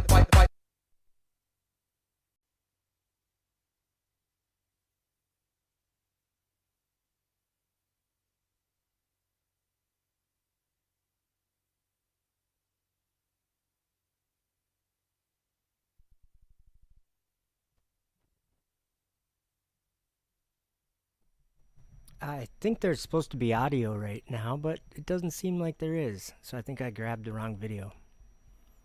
Give me a second here. Let's try this one instead.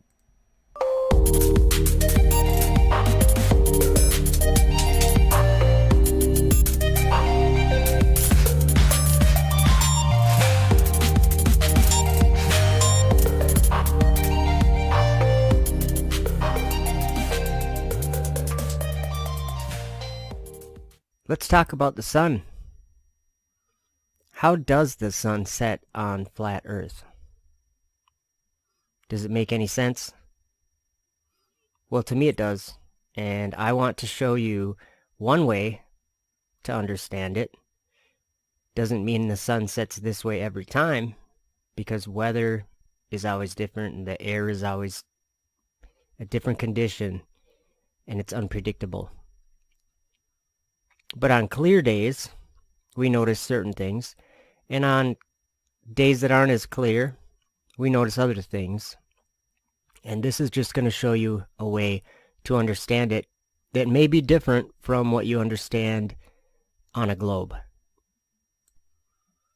Watch this video, and I think you will be able to see something happening that you might not have thought about before.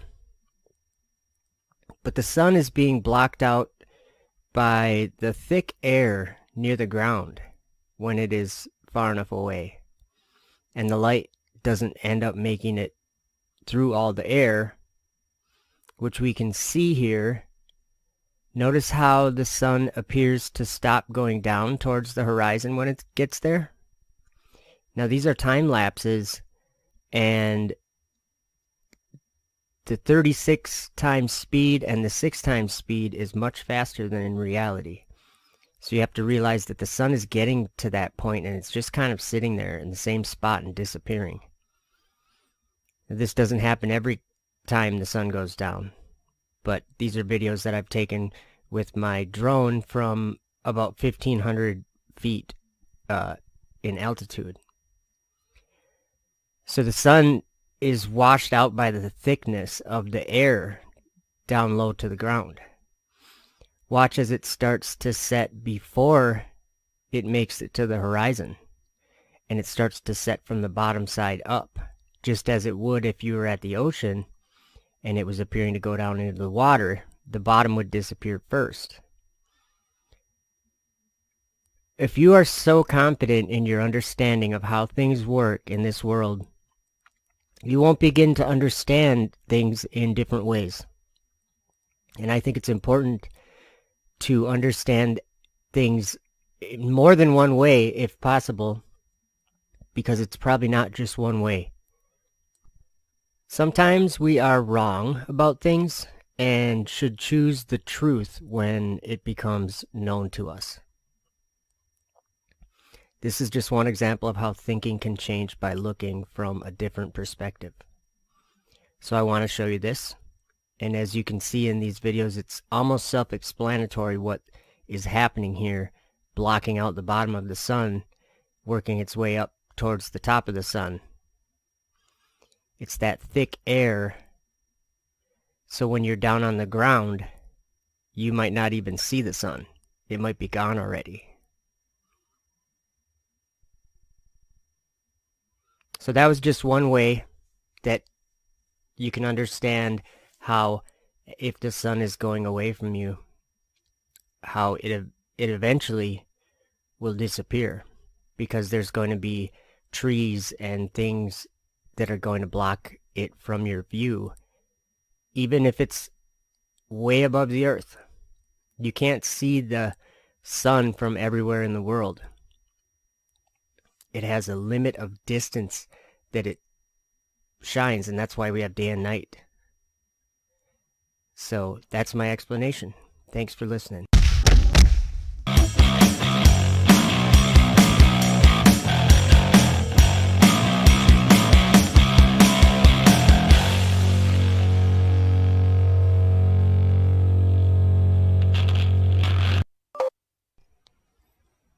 So the question I ask is, can men get through the firmament of heaven? Can men break out of this world into the heavenly realm? What does it sound like when something breaks through the firmament?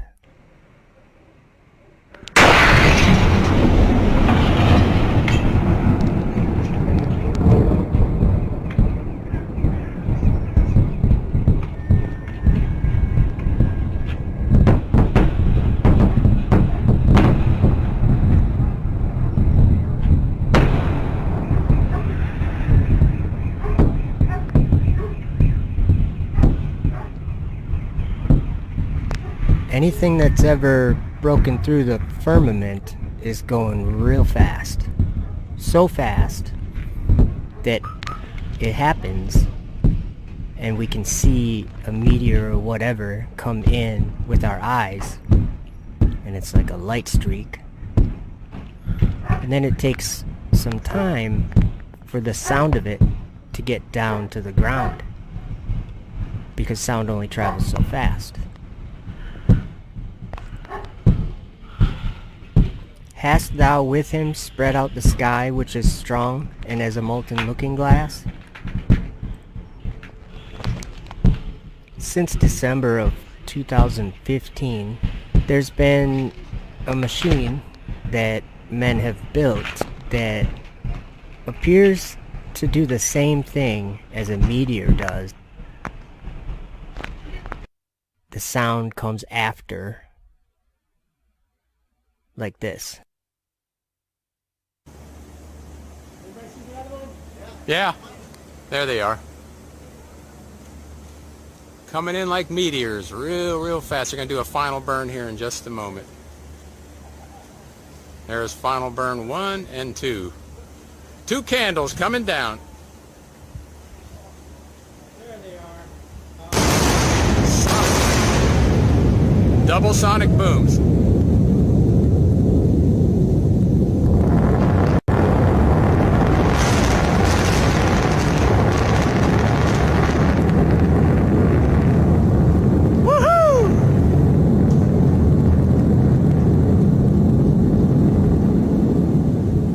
Down, beautiful landing. And I see 2 standing. Perfect.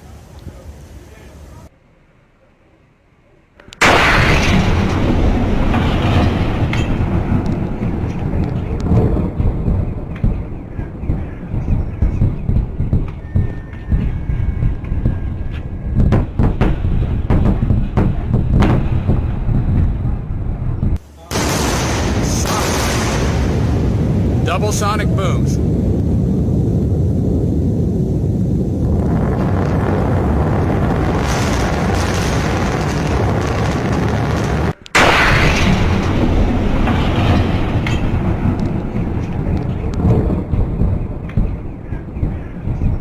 There are the twin sonic booms.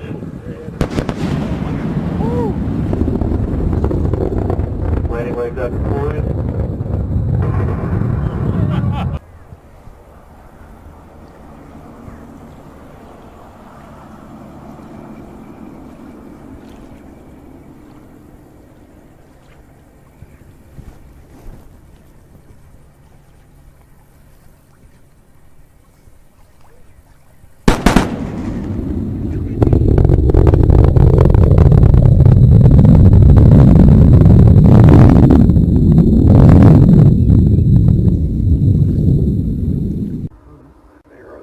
Sonic boom.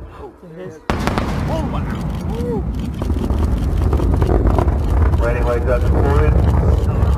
Holy shit! What? That's so cool! 1 touchdown confirmed. Landing operators moving to left touchdown. That's ridiculous.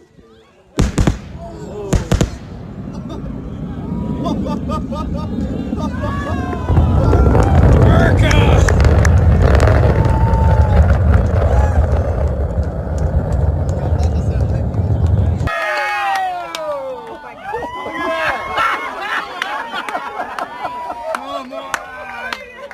Oh my god! How awesome is that? 2 Baruch chapters 36 through 40. And when I had seen these things, I fell asleep there. And I saw a vision in the night, and lo, a forest of trees planted on the plain, and lofty and rugged rocky mountains surrounded it. And that forest occupied much space. And lo, over against it arose a vine, and from under it there went forth a fountain peacefully. Now that fountain came to the forest, and was stirred into great waves. And those waves submerged that forest. And suddenly they rooted out the greater part of that forest, and overthrew all the mountains which were round about it. And the height of the forest began to be made low, and the top of the mountains was made low, and the fountain prevailed greatly, so that it left nothing of that great forest save one cedar only. Also, when it had cast it down, and had destroyed and rooted out the greater part of that forest, so that nothing was left of it, nor could its place be recognized, then that vine began to come with the fountain in peace and great tranquility. And it came to a place which was not far from that cedar, and they brought the cedar which had been cast down to it. And I beheld, and lo, that vine opened its mouth, and spoke, and said to that cedar, Art you not that cedar which was left of the forest of wickedness, and by whose means wickedness persisted, and was wrought all those years, and goodness never? And you kept conquering that which was not yours, and to that which was your you did never show compassion. And you did keep extending your power over those who were far from you, and those who drew near you. You did hold fast in the toils of your wickedness, and you did uplift thyself always as one that could not be rooted out. But now your time has sped, and your hour is come. Do you also therefore depart, O cedar, after the forest which departed before you, and become dust with it, and let your ashes be mingled together, and now recline in anguish, and rest in torment till your last time come, in which you will come again, and be tormented still more. And after these things I saw that cedar burning, and the vine growing itself, and all around the plain full of unfading flowers. And I indeed awoke and arose. And I prayed and said, O Lord, my Lord, do you always enlighten those who are led by understanding? Your law is life, and your wisdom is right guidance. Make known to me, therefore, the interpretation of this vision. For you know that my soul hath always walked in your law, and from my earliest days I departed not from your wisdom. And he answered and said unto me, Baruch, this is the interpretation of the vision which you have seen. As you have seen the great forest which lofty and rugged mountains surrounded, this is the word. Behold, the days come, and this kingdom will be destroyed which once destroyed Zion, and it will be subjected to that which comes after it. Moreover, that also again after a time will be destroyed, and a third will arise, and that will also will have dominion for its time, and will be destroyed. And after these things a fourth kingdom will arise, whose power will be harsh and evil, far beyond those which were before it. And it will rule many times as the forests on the plain, and it will hold fast for times, and will exalt itself more than the cedars of Lebanon. And by it the truth will be hidden, and all those who are polluted with iniquity will flee to it, as evil beasts flee and creep into the forest. And it will come to pass, when the time of its consummation that it should fall has approached, then the principate of my Messiah will be revealed, which is like the fountain and the vine. And when it is revealed, it will root out the multitude of its host. And as touching that which you have seen, the lofty cedar which was left of that forest, and the fact that the vine spoke those words with it which you did hear, this is the word. The last leader of that time will be left alive, when the multitude of his hosts will be put to the sword, and he will be bound, and they will take him up to Mount Zion, and my Messiah will convict him of all his impieties, and will gather and set before him all the works of his hosts. And afterwards he will put him to death, and protect the rest of my people, which shall be found in the place which I have chosen. And his principate will stand forever, until the world of corruption is at an end, and until the times aforesaid are fulfilled. This is your vision, and this is its interpretation.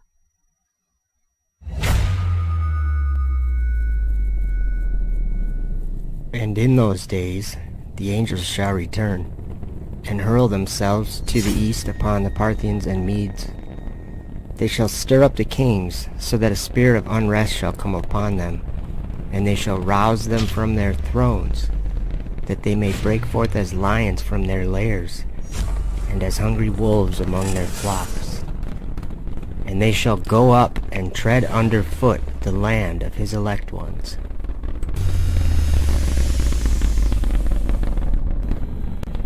And it came to pass after this, that I saw another host of wagons, and men riding thereon, and coming on the winds from the east, and from the west to the south. And the noise of their wagons was heard. And when this turmoil took place, the holy ones from heaven remarked it, and the pillars of the earth were moved from their place. That's ridiculous.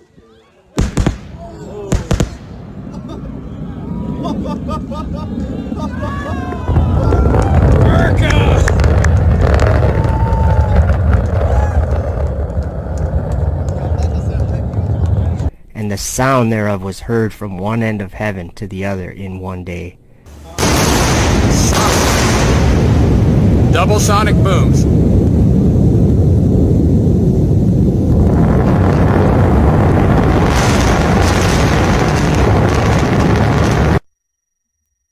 I saw the treasuries of all the winds. I saw how he had furnished with them the whole creation, and the firm foundations of the earth. And I saw the cornerstone of the earth. I saw the four winds which bear the earth, and the firmament of the heaven. And I saw how the winds stretch out the vaults of heaven, and have their station between heaven and earth. These are the pillars of the heaven. And I saw the winds of heaven which turn, and bring the circumference of the sun and all the stars to their setting. I saw the winds on the earth carrying the clouds. I saw the path of the angels.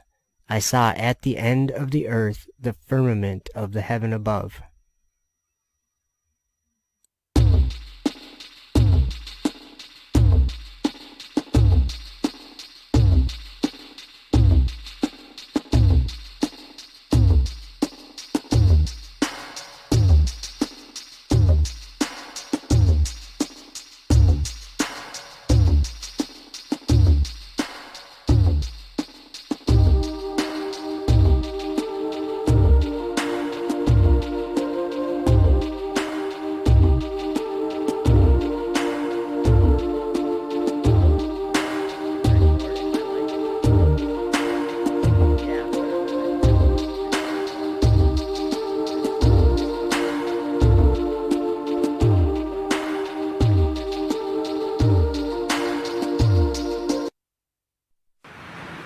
Didn't think I'd make this video, did you, buddy? Well, you were wrong!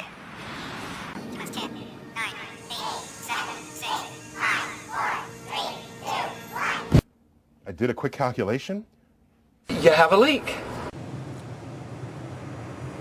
It's difficult. To you, we say... Continue the dream of Apollo. Rockets and stuff. That's why. Can I have my chili Fritos? Beyond low Earth orbit.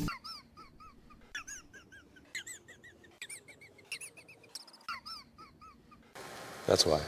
The next big launch is this new rocket, the Falcon Heavy. We're so proud of what the International Space Station stands for. We're peeking out from behind the moon. Looking at the... That's why.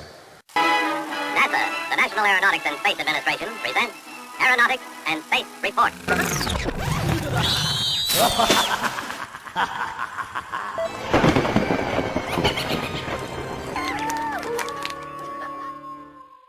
Those are painted on. It is photoshopped, but it's has to be. That's why. We don't have the technology to do that anymore. That's why. And it's a painful process to build it back again. That's why. The Earth. And let's enlist the help of a friend, Paxi. You might know her.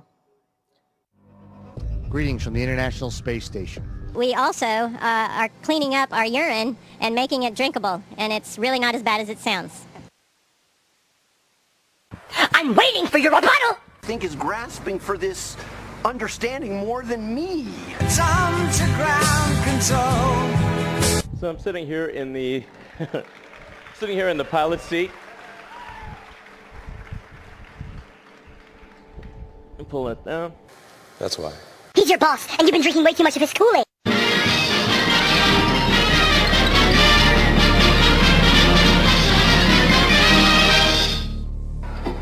But most important, I had a telephone call yesterday. The toll wasn't incidentally as great as the one I made to you fellows on the moon. I made that collect incidentally, in case you didn't know.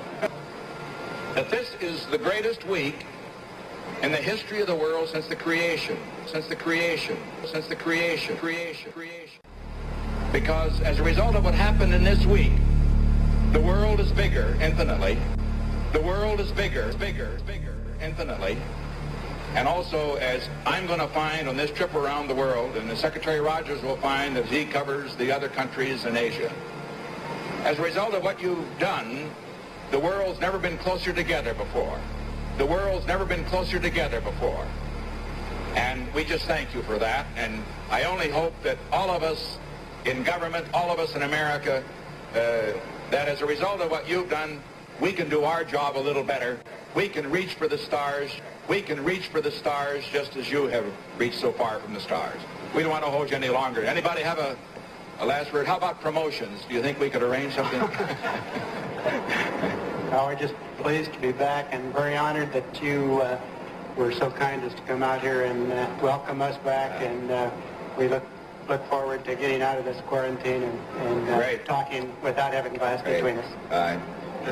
Incidentally, the speeches that you have to make at this dinner can be very short. And if you want to say fantastic or beautiful, that's all right with us. Don't try to think of any new adjectives. They've all been said. And now I think, incidentally, that all of us the millions that are seeing us on television now, seeing you, would feel as I do that, in a sense, our prayers have been answered. And I think it would be very appropriate if Chaplain Pirto, the chaplain of this ship, were to offer a prayer of thanksgiving. And if he would step up now, Chaplain, thank you. Let us pray. Lord God, our Heavenly Father, our minds are staggered and our spirits exultant with the magnitude and precision of this entire Apollo 11 mission. We have spent the past week in communal anxiety and hope as our astronauts sped through the glories and dangers of the heavens. As we try to understand and analyze the scope of this achievement for human life, our reason is overwhelmed with abounding gratitude and joy, even as we realize the increasing challenges of the future. This magnificent event illustrates anew what man can accomplish when purpose is firm and intent corporate. A man on the moon was promised in this decade, and though some were unconvinced, the reality is with us this morning in the persons of astronauts Armstrong, Aldrin, and Collins. We applaud their splendid exploits, and we pour out our thanksgiving for their safe return to us, to their families, to all mankind. Grant us peace, beginning in our own hearts, and a mind attuned with goodwill towards our neighbor. All this we pray as our thanksgiving rings out to thee in the name of our Lord. Amen. According to the equations of motion that we would expect it if once this is given a spin. Roger, Houston, Apollo 11. Calling in from about 130,000 miles out.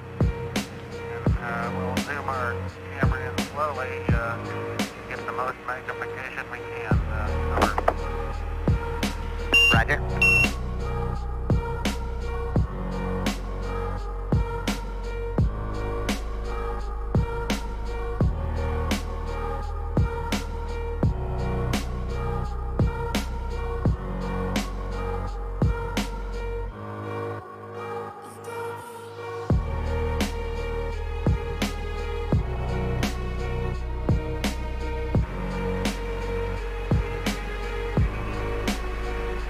Big Mike Collins.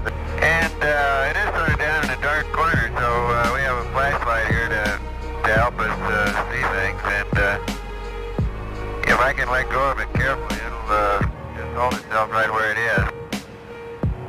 Roger. As long as it's disturb it will.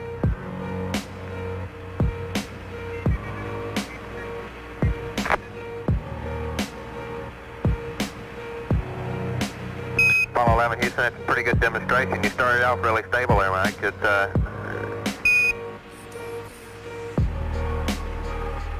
the problem is no matter how carefully you let go, you bump it just a tiny little bit, set it in motion, and once in motion, there she goes. I bet you've seen pictures of the astronauts up in the space station, and they're floating around as if there's no gravity at all. And this is actually a really interesting misconception about what's going on with the astronauts. So it's not that they're weightless because they're in space and far away from the Earth. They're actually close enough to the Earth to feel the gravitational pull of the Earth itself. So what's going on? Why are they floating around? Well, this is what an orbit really is. We have to get spacecraft going very, very fast to put them into orbit. That's why we put them on rockets. Rockets launch spacecraft and get them going very, very fast. And if you're in orbit where the space station is, you're traveling at about 17,000 miles an hour. Now, what happens to those astronauts is that they're going very, very fast, but they're actually freely falling towards the Earth. The Earth has gravity, and that gravity is pulling them down, just the same as what would happen as if you dropped a ball. If you dropped a ball, it would fall to the floor. The same thing is happening to the astronauts. They are falling towards the surface of the Earth. They keep missing the Earth as they fall. And that's the definition of an orbit. That's what an orbit is. And that's why you need a rocket to get into orbit. You need to get yourself going so fast that as you fall back towards Earth, you keep missing it. So the astronauts are not weightless because there's no gravity in space. The astronauts are falling the same way a skydiver is falling freely through space. It's just that they're going so fast, they keep missing the Earth. They are all the time falling towards the Earth, going fast enough that they keep missing it. Everything that's in orbit around anything else is doing the same thing. I hope you guys get the point I'm trying to make. I see an inconsistency here. Hold itself right where it is. It's a real one. When they are orbiting the Earth on Apollo 11 before they go to the moon, when they change their trajectory from that free fall orbit around the Earth, they have to go straight up towards the moon.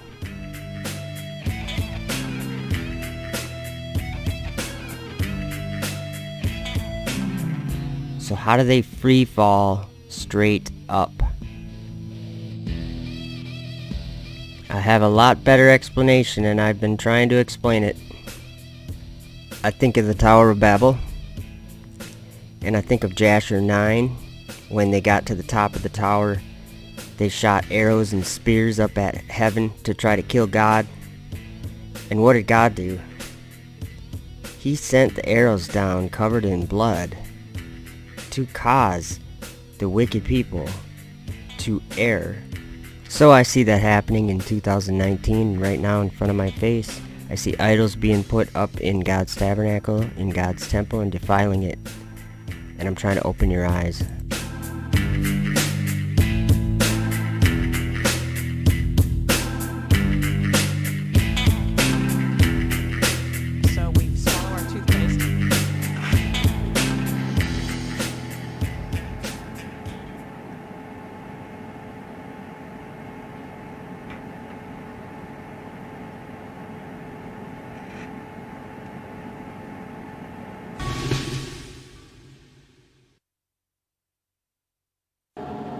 Swallow it.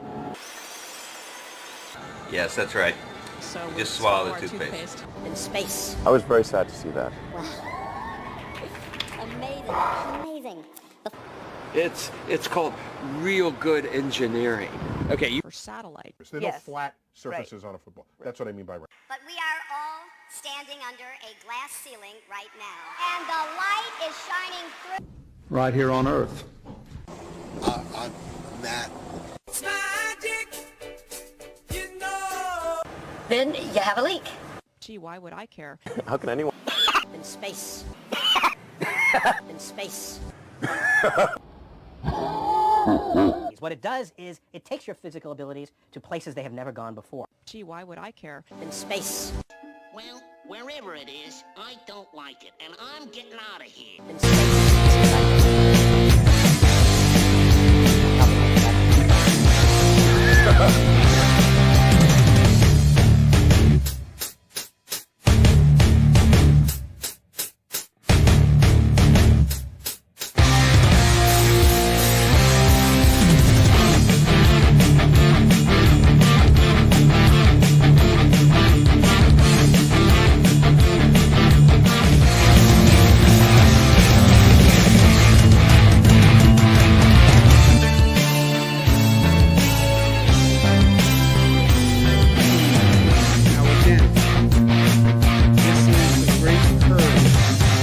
Talk about plus or minus.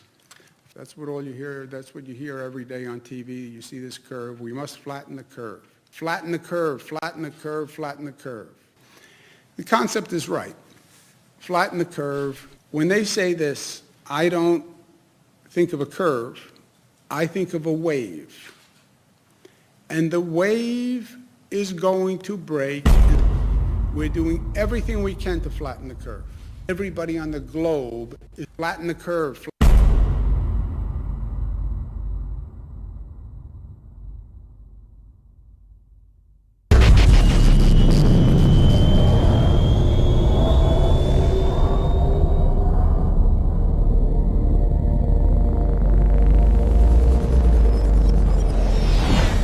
How did I end up on the Effed Up World TV channel? I didn't sign up for this.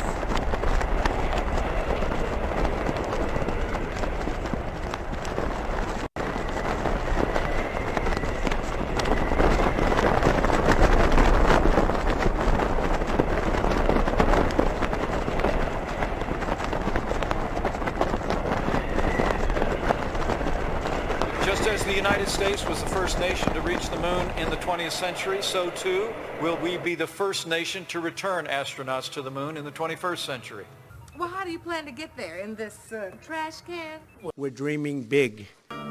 Well, now I've seen everything. And it'll get more and more obvious as you go along. Photoshop doesn't mean fake. You can take a real image and Photoshop it, and it would still be a real image afterwards. Photoshop it. That is real science.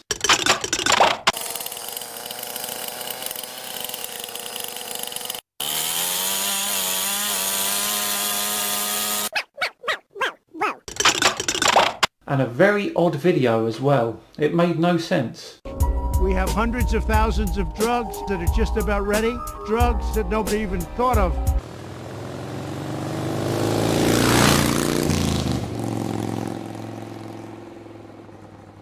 Drugs, no president's ever pushed them like I pushed them either, to be honest with you.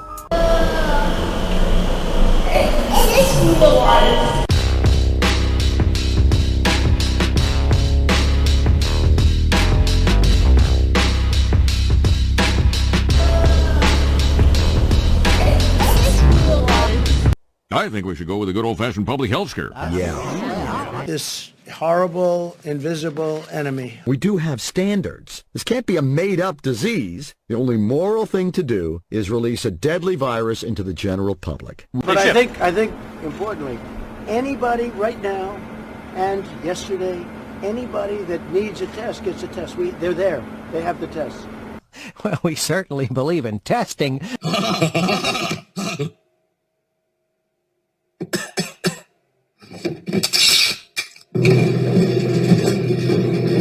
We're at war. In a true sense, we're at war.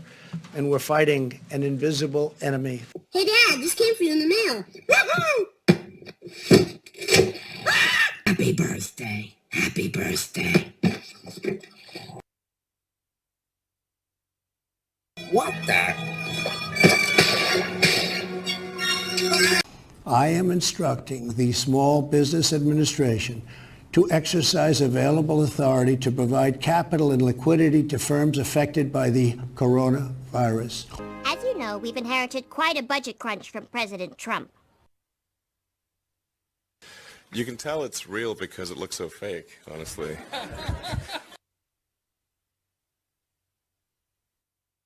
Photoshop it.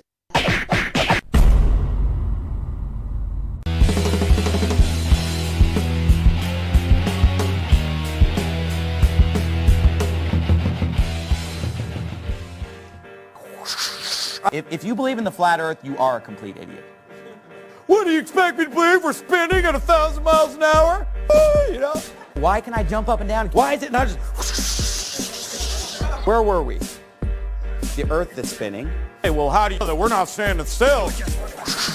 You know that we're not standing still. Where were we? Where were we? Earth is spinning. So if the earth that's spinning, earth, where were we? It's spinning. Then it would be like everything is like, I mean, at amazing speeds. This problem of the fact that there's 7 or 8 other planets. But anyway, you know, there's 8 other planets.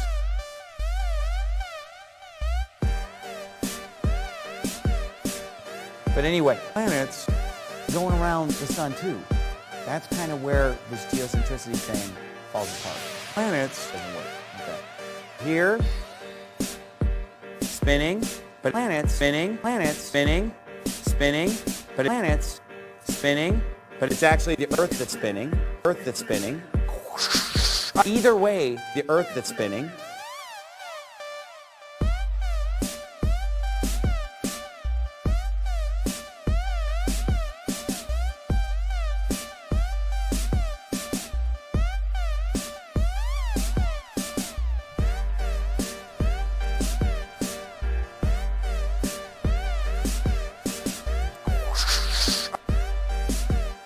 Meet Chris Hadfield, retired NASA astronaut. He seems to be a dumb astronaut.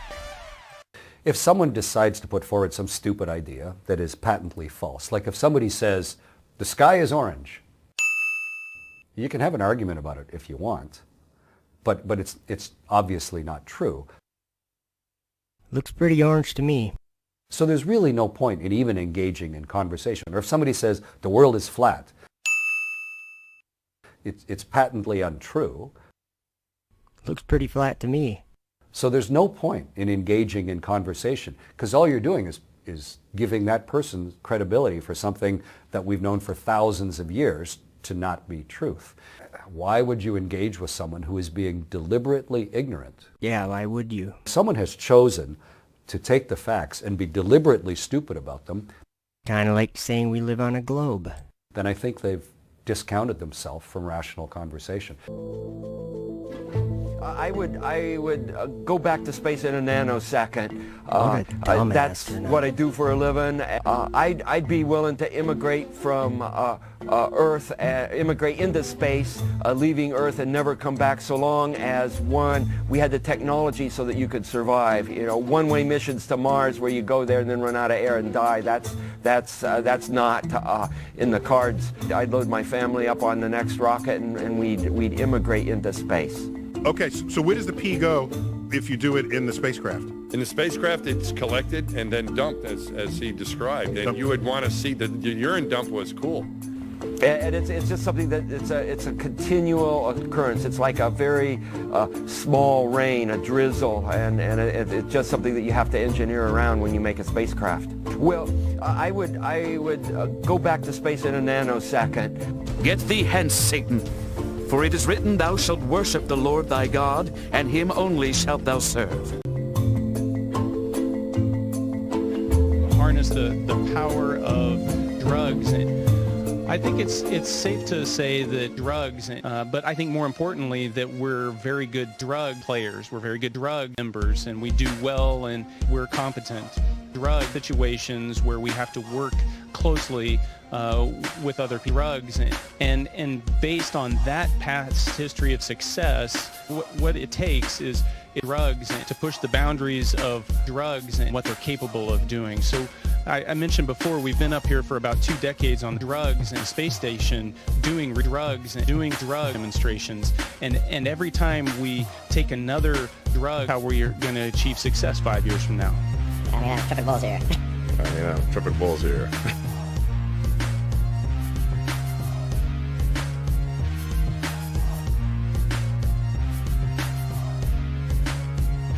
We are collecting more than ever before in the history of the world, $1 million for that. So we're all very excited about getting $1 million. I mean, there are science questions, $1 million extra. The best place to answer them are away from Earth. Fall and 2 months from now, we will be balling. All of our astronauts were balling. $1 million. Balling, balling, balling, balling. We are balling. Doing this is my calling. Flow is so appalling. My Way better CGI very quickly. Well, I think it looks so ridiculous in space. Impossible. There's no atmospheric occlusion. You know, like everything looks too crisp.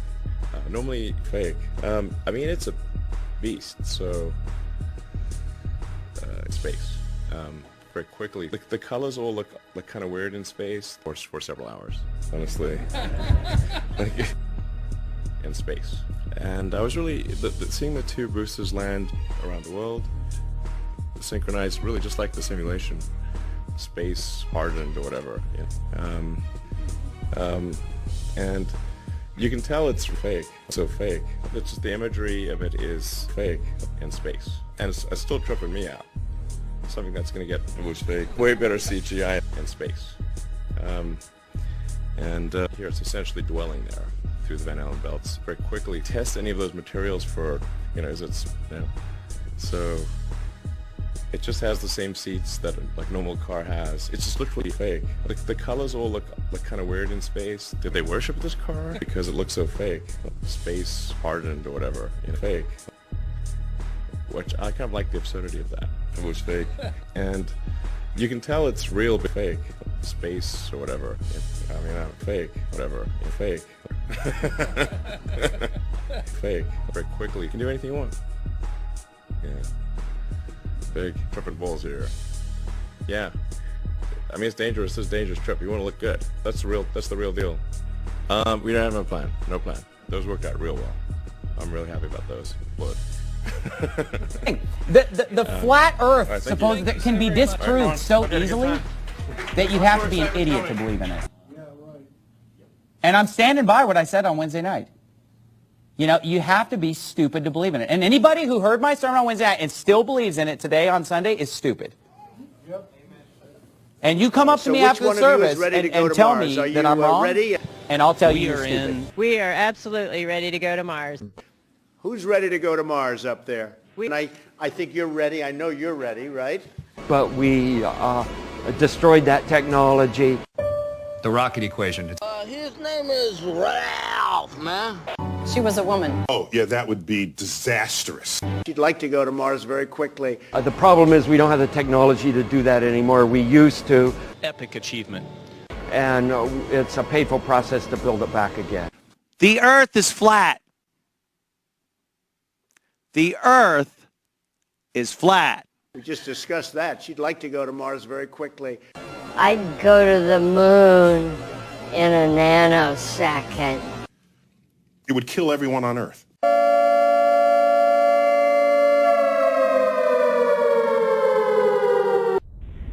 Station, this is Houston. Are you ready for the event? But up here, everything hangs off the walls and there's cables everywhere. Station, are you ready for the event? Brad Pitt, this is Mission Control Houston. Please call station for a voice check. I am ready for the event. Houston, this is Station. Station, this is Brad. How do you hear me? Hey, Brad, this is Nick. I've got you loud and clear. Welcome to the International Space Station. CGI or hooked to strings? I bet. Thank you very much. I got to tell you, this is a real treat. Real pleasure to be talking to you up there. Hey, likewise, a treat for us. Actually, we got a chance to sneak preview the movie a few weeks back, and just want to start off by saying thank you for what you're doing to contribute to the mission of awareness and to set that, light that fire in the imaginations of the next generation of explorers. Thank you, Nick. Thank you very much. And now that I have you all the way up at the space station, let's talk about me. How do we do? How was our zero G? I got to tell you, it was really good. And the depictions, the settings, all, as you can tell, look very similar to the type of setting I've got around me. I got to imagine it was a lot easier for me to kind of enjoy the zero G than it was you, whether it was CGI or hooked to strings.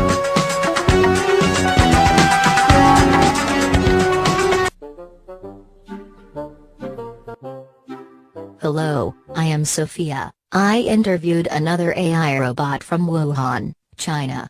She said she lived on the other side of the globe.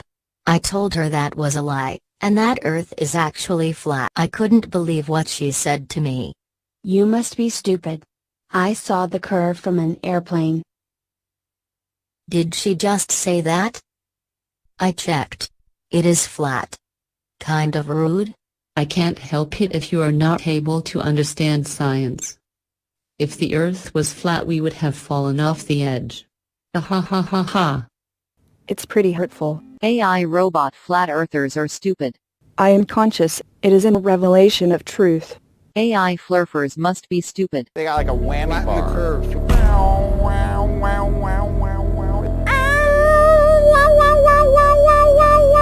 Fake works, fake works, fake works, fake works, fake works.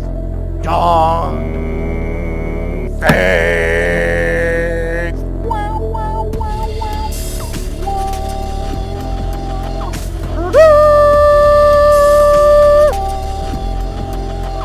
Dong. Dong.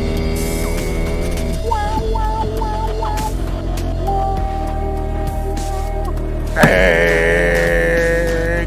Wow, wow, wow, wow, wow, wow, wow, wow. Fake works, fake works, fake works, fake works, fake works. Wow, wow, wow, wow, wow, wow.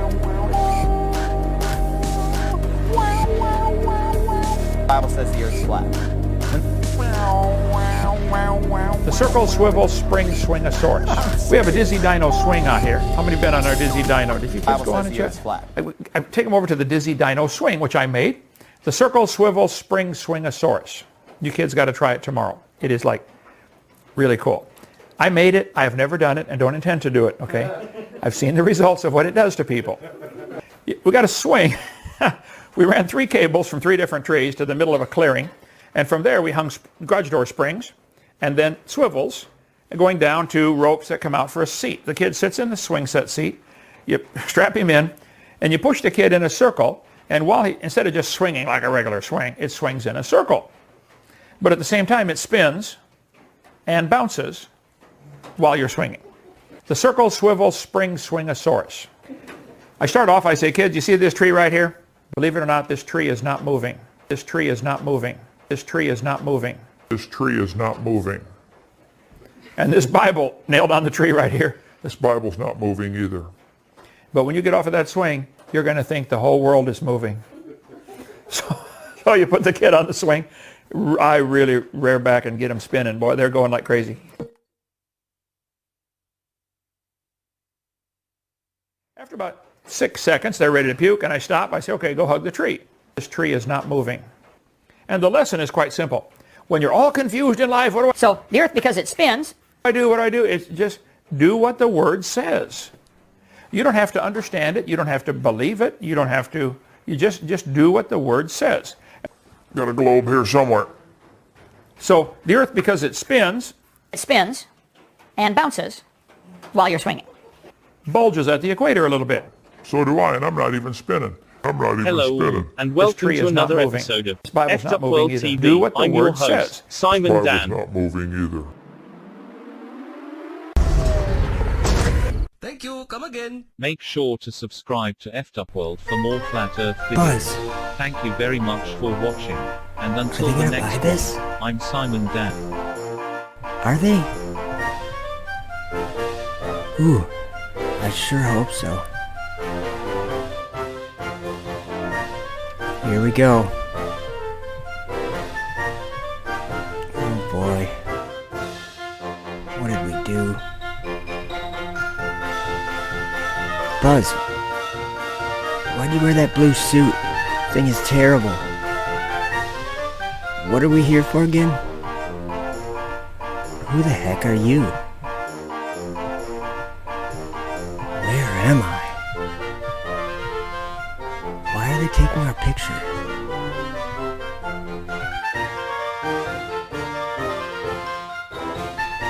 What the heck is going on here?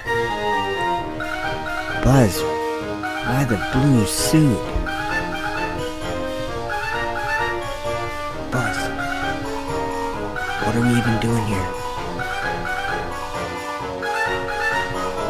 Do you know Pinhead? They sure took a lot of pictures. Buzz, what is up with the blue suit, dude? Just say we went to the moon. Yeah.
Okay then.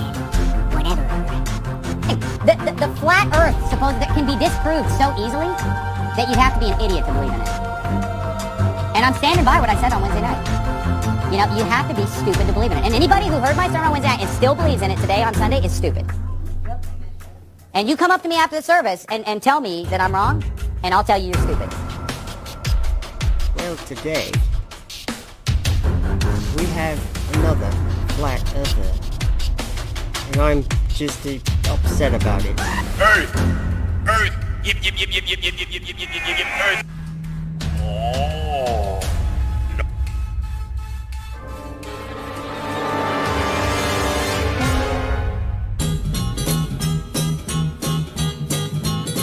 Sunny day, sweeping the clouds away.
Welcome to another episode of Effed Up World TV.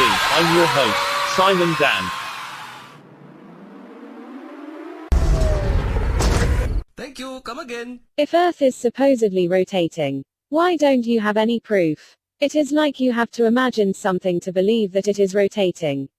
Why do you think it is rotating? I think it is not rotating. I live on it, and I don't see any reason to believe that it is rotating. What could possibly make you think it is rotating? If it was rotating, you would have evidence of it rotating, but it is just sitting there, perfectly stationary with no signs at all of any rotating. Make sure to subscribe to Effed Up World for more Flat Earth videos. Thank you very much for watching. And until the next one, I'm Simon Dan.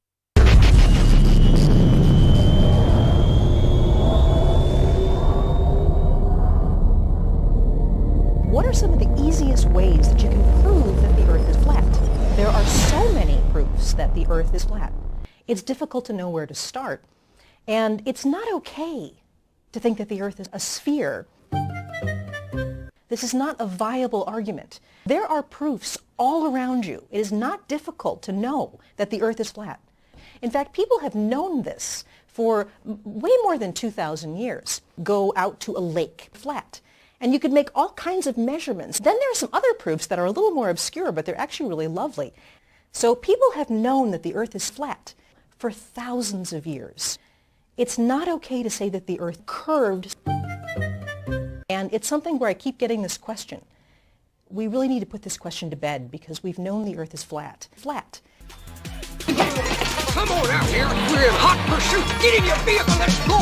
Come on. Good.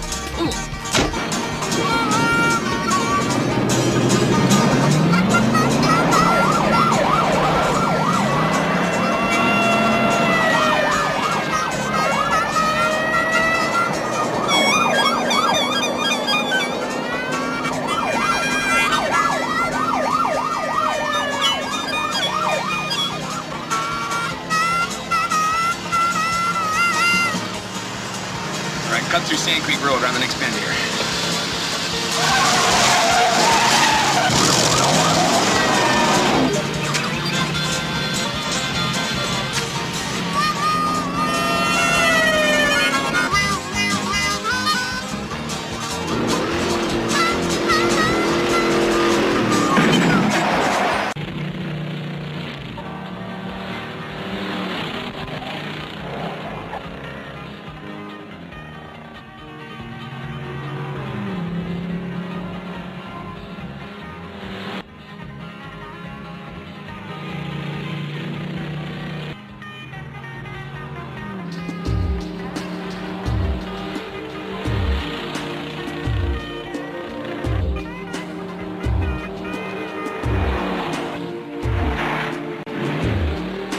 I think we should go with a good old-fashioned public health scare. Yeah. This horrible, invisible enemy. We do have standards. This can't be a made-up disease. The only moral thing to do is release a deadly virus into the general public. But I think, importantly, anybody right now and yesterday, anybody that needs a test gets a test. They're there. They have the test. Well, we certainly believe in testing.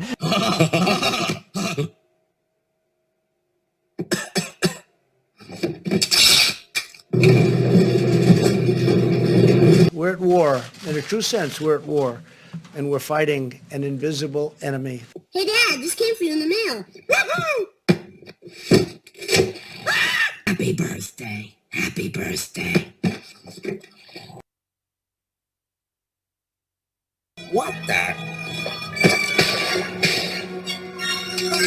I am instructing the Small Business Administration to exercise available authority to provide capital and liquidity to firms affected by the coronavirus.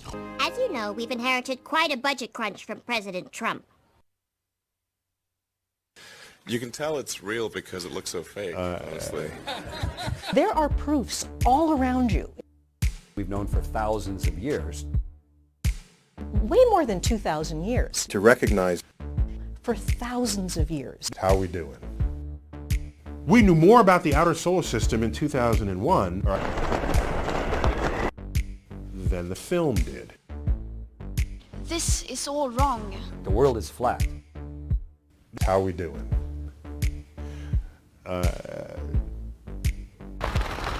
How dare you?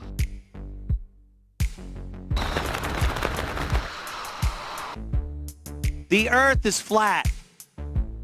Oh, yeah, that would be disastrous. I'd go to the moon in a nanosecond. I'd like to go to Mars very quickly.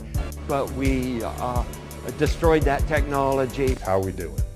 It would kill everyone on Earth.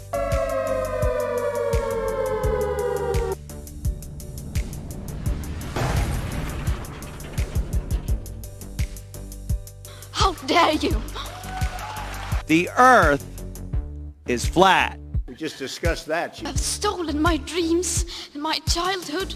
But we are all standing under a glass ceiling right now. And the light is shining through. And then SpaceX is about helping make life multiplanetary. The weird part about it is space is so incredibly black, so incredibly dark. It's a bottomless pit, bottomless pit, bottomless pit. To continue the dream of Apollo.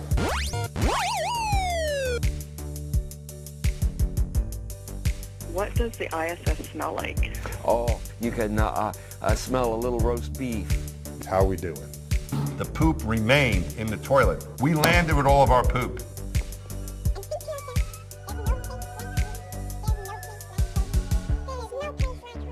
There's no place like space. There's no place like space. There's no place like... Station, this is your president. Do you hear me? Everything just floats. And sometimes that is really difficult to believe that it could actually be true. In this abyss of darkness. Blackness of darkness forever. You know, it was a movie. I didn't think that it would actually come true. I'll tell you, it is still difficult to believe that this is happening.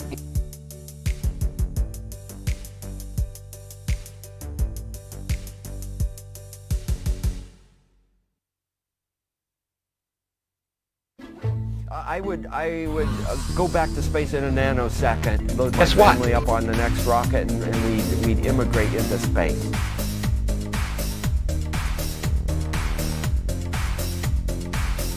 That is real science.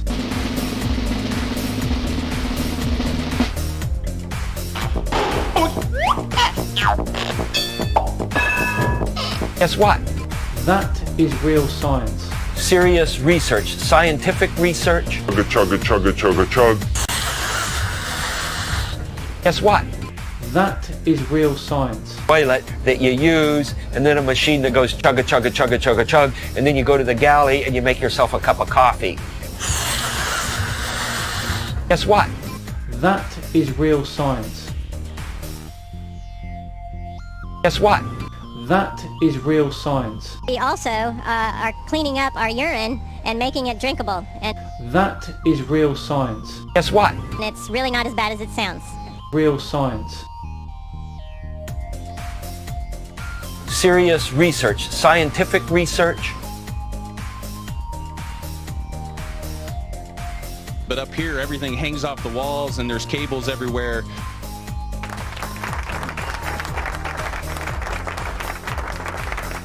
Real science.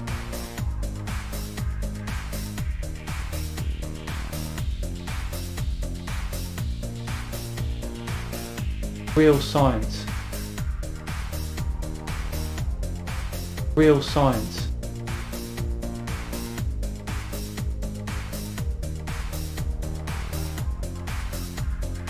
Real science. So if you found this video interesting at all, be sure to hit that thumbs up and leave a comment below. Back to today's video. The Earth is flat. It appears to be flat. So something is wrong here. Well, there we go. Another Flat Earth Friday, all done. What do you guys think? The Earth is flat, flat, flat, flat, flat, flat, flat, flat, flat, flat, flat. It appears to be flat.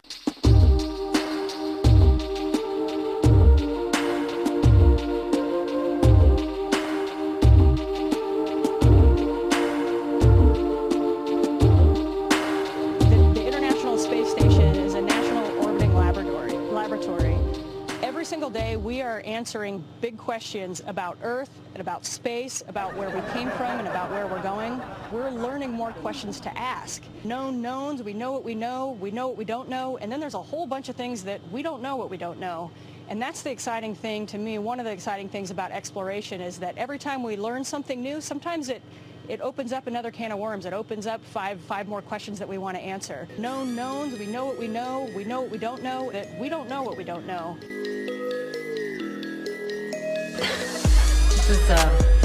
This is kind of embarrassing, but there's no toilet paper over here.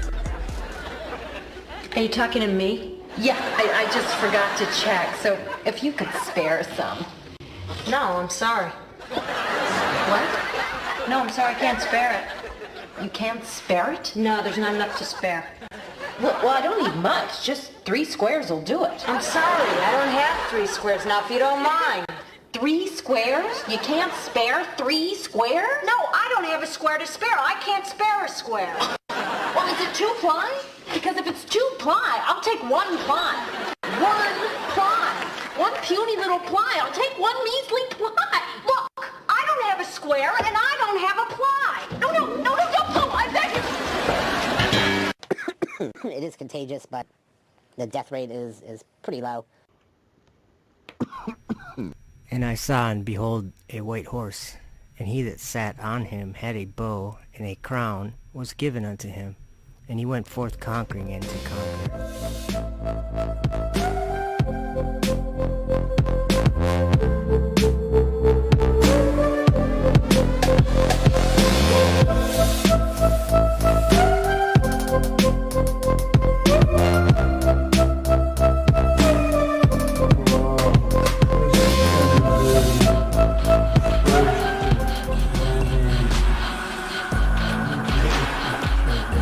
Upgrade the vaccines just makes common sense. 1 layer, you put another layer on it. You're going to have to take that off, please. You have a physical covering with double masking. You're very muffled. Upgrade the vaccines.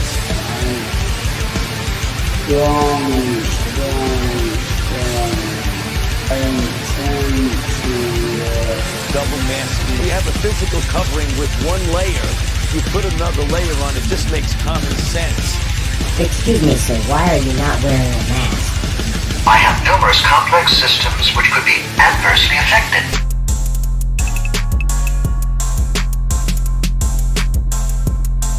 Don't mention it. This is your brain on the mask. Any questions? And they keep touching their face. This is what happens to your brain after The mask. This is what your body goes through. With masks. Wait. It's not over yet. This is what your family goes through. Your friends and money! Back to the future! And your life. Any questions? And he caused all, both small and great, rich and poor, free and bond, to receive a mark in their right hand or in their foreheads, and that no man might buy or sell save he that had the mark or the name of the beast or the number of his name. Here is wisdom. Let him that hath understanding count the number of the beast, for it is the number of a man, and his number is 666, to receive a mark in their right hand or in their foreheads, and that no man might buy or sell save he that had the mark or the name of the beast or the number of his name. Workers will be sent home and you will not be allowed in. Normal temperature.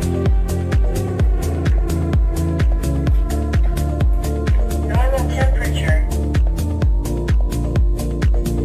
Normal temperature. Normal temperature. High temperature.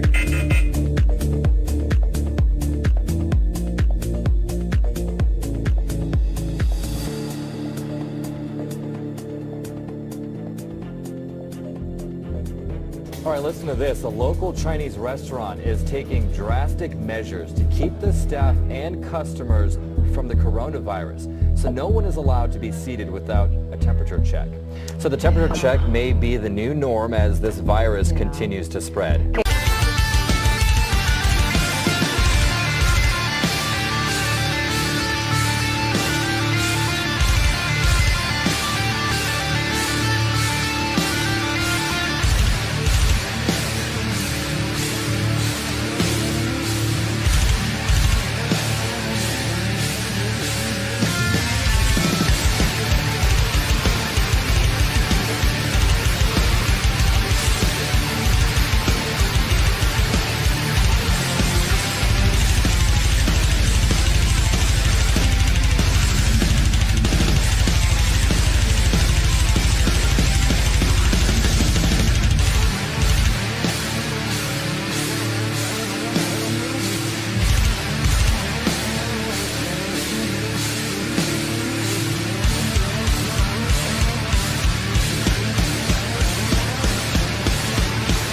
I have passed out probably 6 times in the past 6 weeks. You have to move back. You have to remember your spacing. Move back. It is too close. If you can touch the person in front of you, that means you're way too close. If you can touch the person in front of you, if you can touch the person in front of you, if you can touch the person in front of you, that means you're way too close.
last time. This is The masks. this is your brain. The mask. Any questions? And they keep touching their face. This is what happens to your brain after The mask. this. Is what your body goes through. With masks. Wait, it's not over yet. This is what your family goes through. Your friends and mine. Back to the future. And your life. Any questions? People should not be walking around with masks.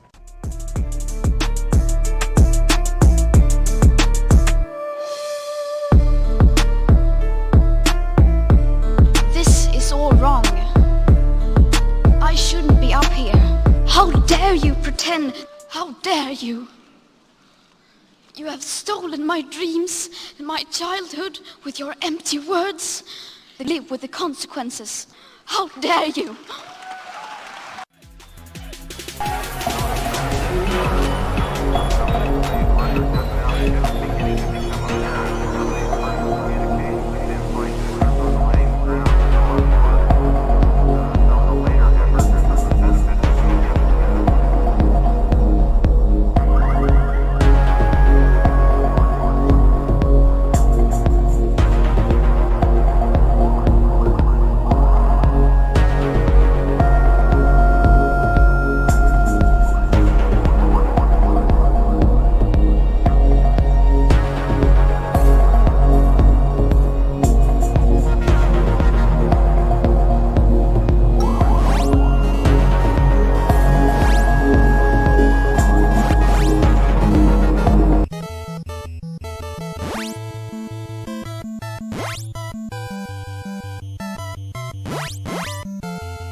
Here are some other equipment we have.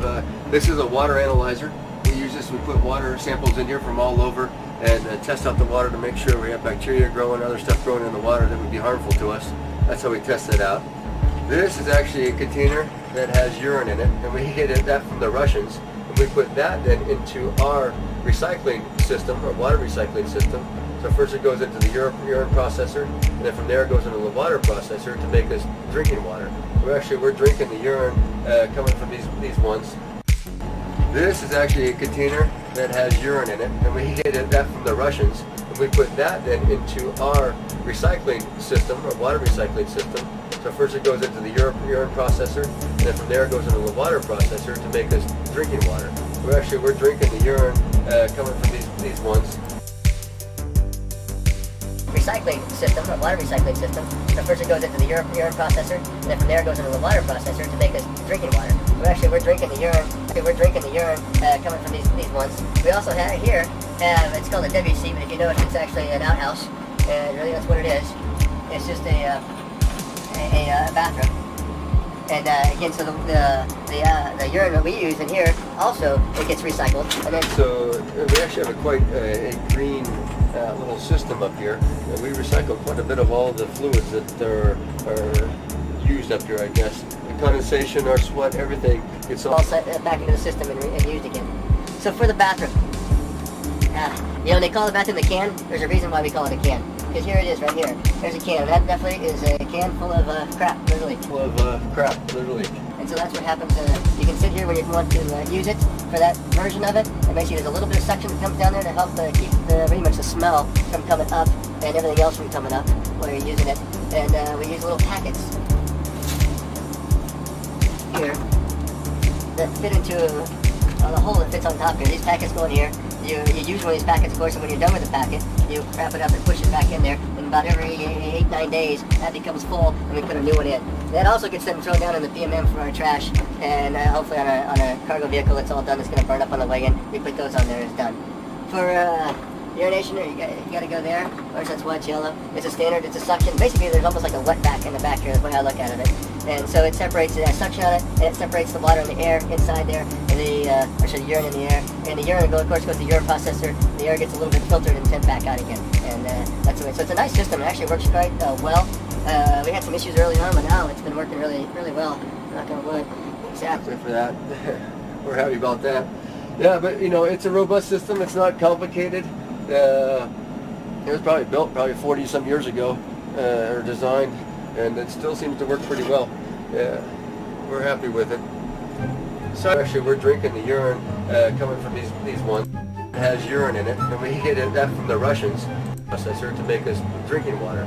We're drinking the urine coming from these ones. We also have a processor to make us drinking water. We're drinking the urine coming from these processor to make us drinking water.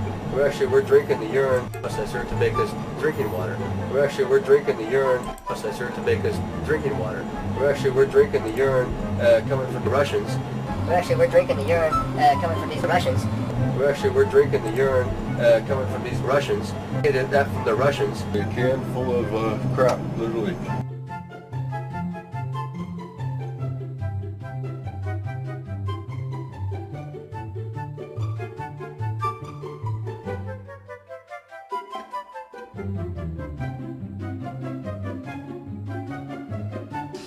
So, in space, you don't swallow your toothpaste. Doesn't make any sense. The after dinner mint. Brush my teeth like you do here at home, except since there's no sink, you don't spit your toothpaste out, you swallow it. Doesn't make any sense. After brush our teeth, I cannot spit, so what I will do? Guess what? I just swallow it. Doesn't make any sense. Yes, that's right. You just swallow the toothpaste. Doesn't make any sense. Swallow it, and it's sort of like mouthwash. But it tastes a little gross. Doesn't make any sense. Okay, so now what am I going to do? I've got a mouthful of toothpaste stuff. I got a dirty toothbrush. So what I do is I just swallow the toothpaste. Doesn't make any sense. Because unfortunately there's no sink around here that I can just spit the toothpaste out into. So that's how it's done. Doesn't make any sense. So when you look at the Earth from that vantage point, I know others have said this, you don't see the borders. You don't see political borders. You hardly see geographical borders. We're so used to looking at maps or globes. In low Earth orbit, you don't see a globe. In low Earth orbit, you don't see a globe. In low Earth orbit, you don't see a globe.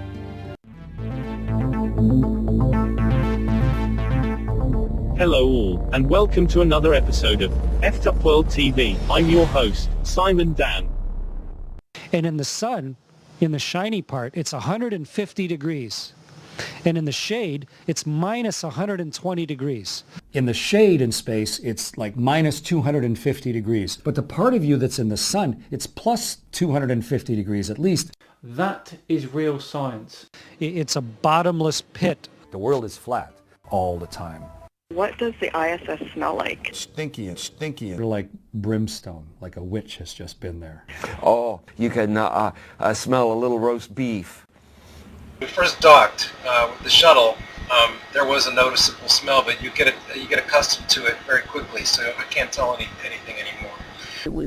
There was some I don't know how to describe it, but some feeling that it was real air that was coming in. And on the hatch, I think we told to each other, hey, can you smell the stinky roast beef in space? What you smell in space in the cabin is generally each other. When we landed on the shuttle, the people that would open up their hatch would get a whiff of this and be like, smell a little stinky and roast beef. This was a challenge given to me by peeing upside down. We don't have the technology to do that anymore. We used to, but we destroyed that technology, and it's a painful process to build it back again. There is a magic speed. It is photoshopped, but it's has to be. Let's take a a peek at the process. It looks kind of flat. NASA's Rob Simon made this, so some of those are painted on. It is photoshopped, but it's has to be. The clouds are sort of too see-through, so I just take Command Z a lot. There's artistry to creating the world. What I imagine it to be. Unfortunately, I'm not an astronaut. I've never been to space, but... Let's take a peek at the process. And what you're seeing here is a mirage.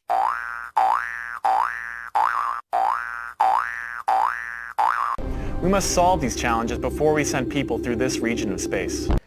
No, now I'm not sure we went far enough out to encounter the Van Allen radiation belt. Maybe we did. No. Naturally. I don't know the distance to the Van Allen radiation belt. Naturally. And we used to. If we did, it wasn't a problem. Naturally. Just as it passes over the Indian Ocean, we lose communication. We destroyed that technology. No.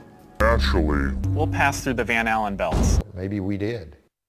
An area of dangerous communication. Radiation. See things that we don't know. Naturally, radiation like this could harm the guidance systems, onboard computers, or other electronics on Orion. This flash of light. The problem is we don't have the technology to do that anymore. Naturally, we have to pass through this danger zone twice. No. Once up and once back. Space is not necessary. But Orion has protection. And it looked like it was on the moon. But shielding will be put to the test as the vehicle cuts through the waves of radiation. I'm not sure. Sensors aboard will record radiation levels for scientists to study. We must solve these challenges before we send people through this region of space. It's a painful process. Learn about Flat Earth by subscribing to Effed Up World on YouTube. The Earth is not curved, and that's that.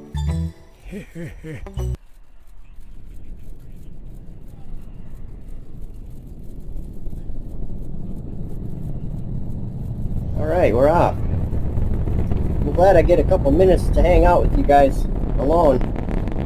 I wanted to talk about something to you. We're going up to space, per se, in a rocket, and I don't know if it's such a good idea now that I thought about it. Because are we maybe lifting up a shout up against God?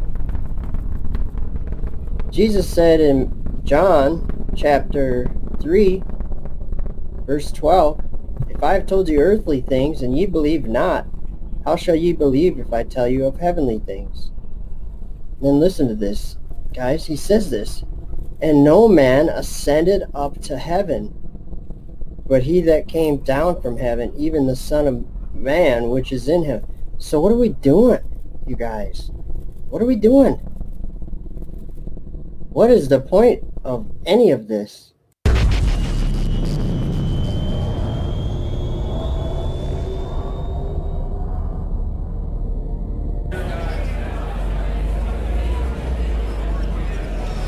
Alright, I just heard the call out for a good orbit. Dragon and the second stage are confirmed to be in low Earth orbit. There is one last task that has to be completed, and that is the Dragon spacecraft separating from the second stage. This separation will happen in a few seconds. The camera view we are looking at right now is looking towards the Dragon spacecraft from the second stage, and we should see a separation momentarily.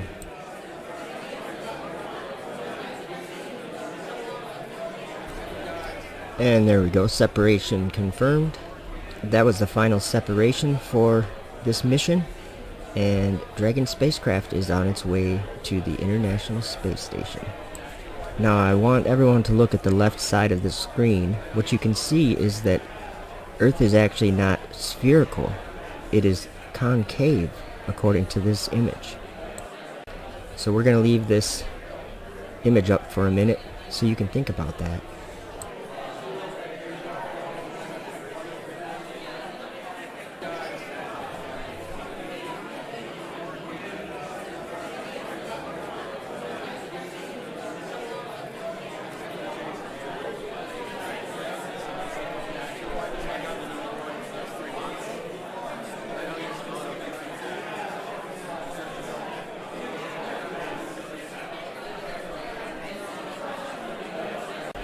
And here's another view of the non-spherical surface of Earth from the second stage camera.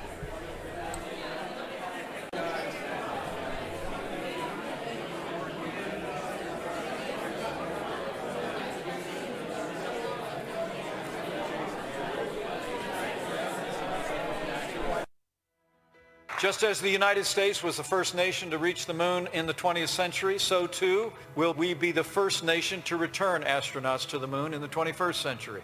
Well, how do you plan to get there? In this trash can? We're dreaming big, Well, now I've seen everything. and it'll get more and more obvious as you go along.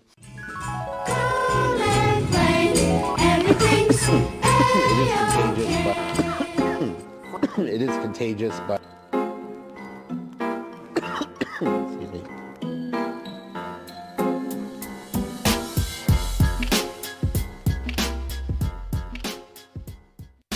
On the Lord, what he will let me. On the rickety low while living #1 Nickelodeon. This message brought to you by Nickelodeon, the first and only network for kids.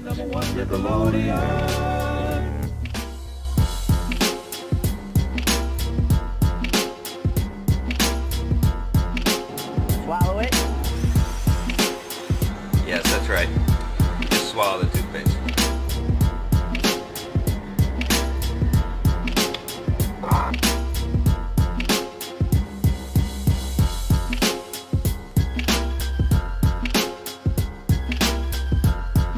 It is contagious, but... And now Elon Musk is the card. But Elon Musk is sending up huge rockets and send them up to the moon. What are they going to do? They're going to look out the windows and photograph the Earth. Think of all these people that are going to be going up. In a few years, it's not long in the future. And they're going to be photographing this round, blue, beautiful planet out here in space. Thousands of photographs and videos from the space station as it moved in the heavens above the Earth.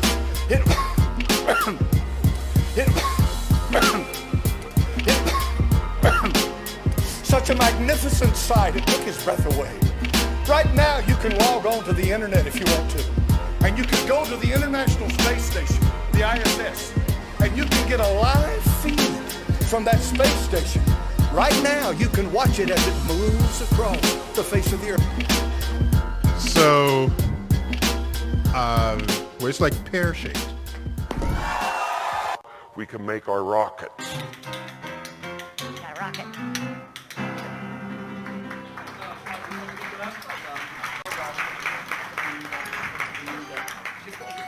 The weird part about it is space is so incredibly black, so incredibly dark. It's a bottomless pit, bottomless pit, bottomless pit. This is actually a container that has urine in it, and we get that from the Russians. And we put that then into our recycling system, our water recycling system. So first it goes into the urine processor, and then from there it goes into the water processor to make us drinking water. We're drinking the urine coming from these ones. What does the ISS smell like? Oh, you can smell a little roast beef. It is possible to pee upside down, which is kind of cool. And it is treated, and it is reused. So as my friend Don Pettit says, today's coffee is tomorrow's coffee. Beyond the Earth and into those forbidden skies, but they will not be forbidden for long.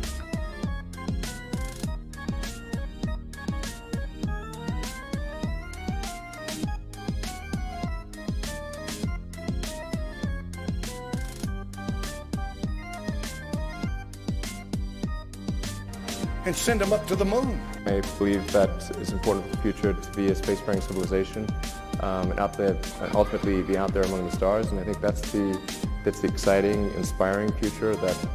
But we are all standing under a glass ceiling right now. And the light is shining through. And then SpaceX is about helping make life multiplanetary and doing what we can to continue the dream of Apollo and ultimately make a contribution to life becoming multiplanetary.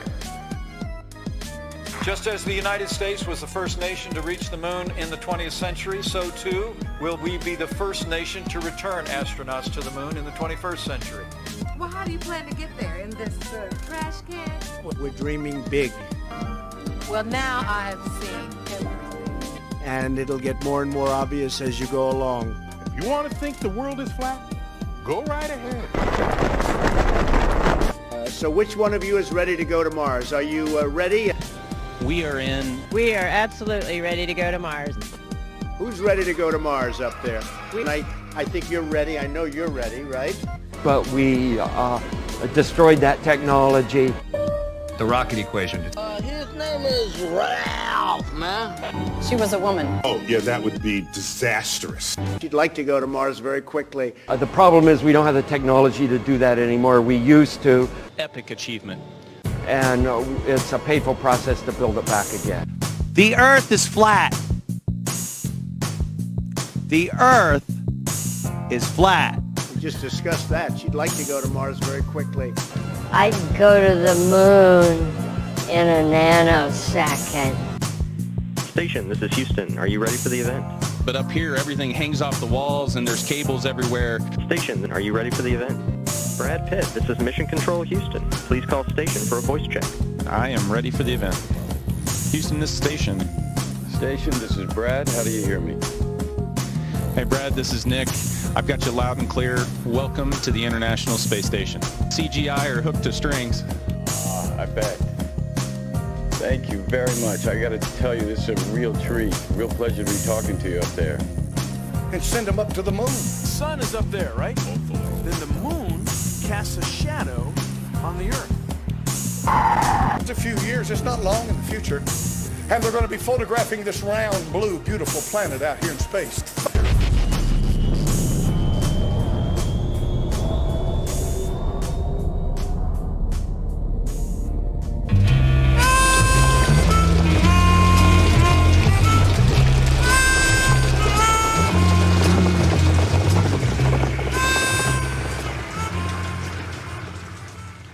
Oh, finally! The raid finder stopped. It's a good thing, too, because I want the sun to come out. I'm about to wake Oscar up and show him this picture of water. Yeah, that's right. I want to show him this water and how flat the surface of it is. And it's a good thing because I know that Oscar's not grouchy on Saturdays. Hey, Oscar! Hey, take a look at this! Oscar! I got something to show you! Oscar! What? I wanted you to see how flat this water was in this picture. Hey, Telly, I'm a grouch. So? So? I don't like things that are beautiful. I don't like being bothered for no reason at all. Yeah, but you would like something I just learned about the water. It's flat. Why should I like to look at the water? Because God made water to be level at its surface. I don't care about stuff like that. No? No. There's no reason for a grouch to care about water. Yes, there is. There's lots of reasons. Come on. Why should I care about water? Telly, go away. But this is something God showed us, and it's true. And he wouldn't have showed us unless it was important. And it is important because it's true. And you're believing lies. That's the most ridiculous thing I've ever heard. So, listen, who cares? Well, look, Oscar, I'm only showing you because I care a lot about you. No, and no. Oh. So, does that mean you don't want to look at the picture of air I collected? Huh. I'll take that as a no.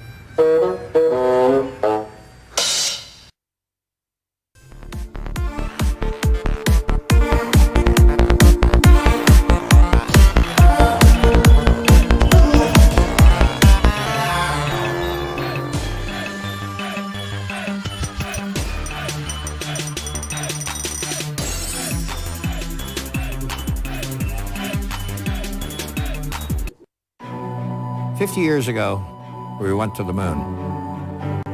We called it Apollo. Apollo. Apollo. What many people don't know is that Apollo had a twin. She was a woman named Artemis, goddess of the moon. We are returning to the moon. As a new generation of explorers. This time to stay. And to prepare to achieve humanity's next giant leap of sending the first human missions to Mars. We believe our course will redefine what is possible. That we will discover life-saving, earth-changing science. And that the challenges ahead will inspire generations. This is our manifest. For all who wondered if we could return. But we destroyed that technology, and it's a painful process to build it back again. For all who dreamed of pressing beyond. This is your calling. We go for all of America. We go. We go. We go. We go as the Artemis generation. We go. We go. We go. We go. We go.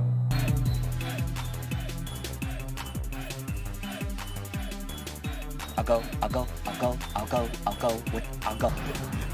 Hey man, how far you going, man? Oh, right here it'd be fine. In 1973, when I got saved, nobody was talking about a flat earth.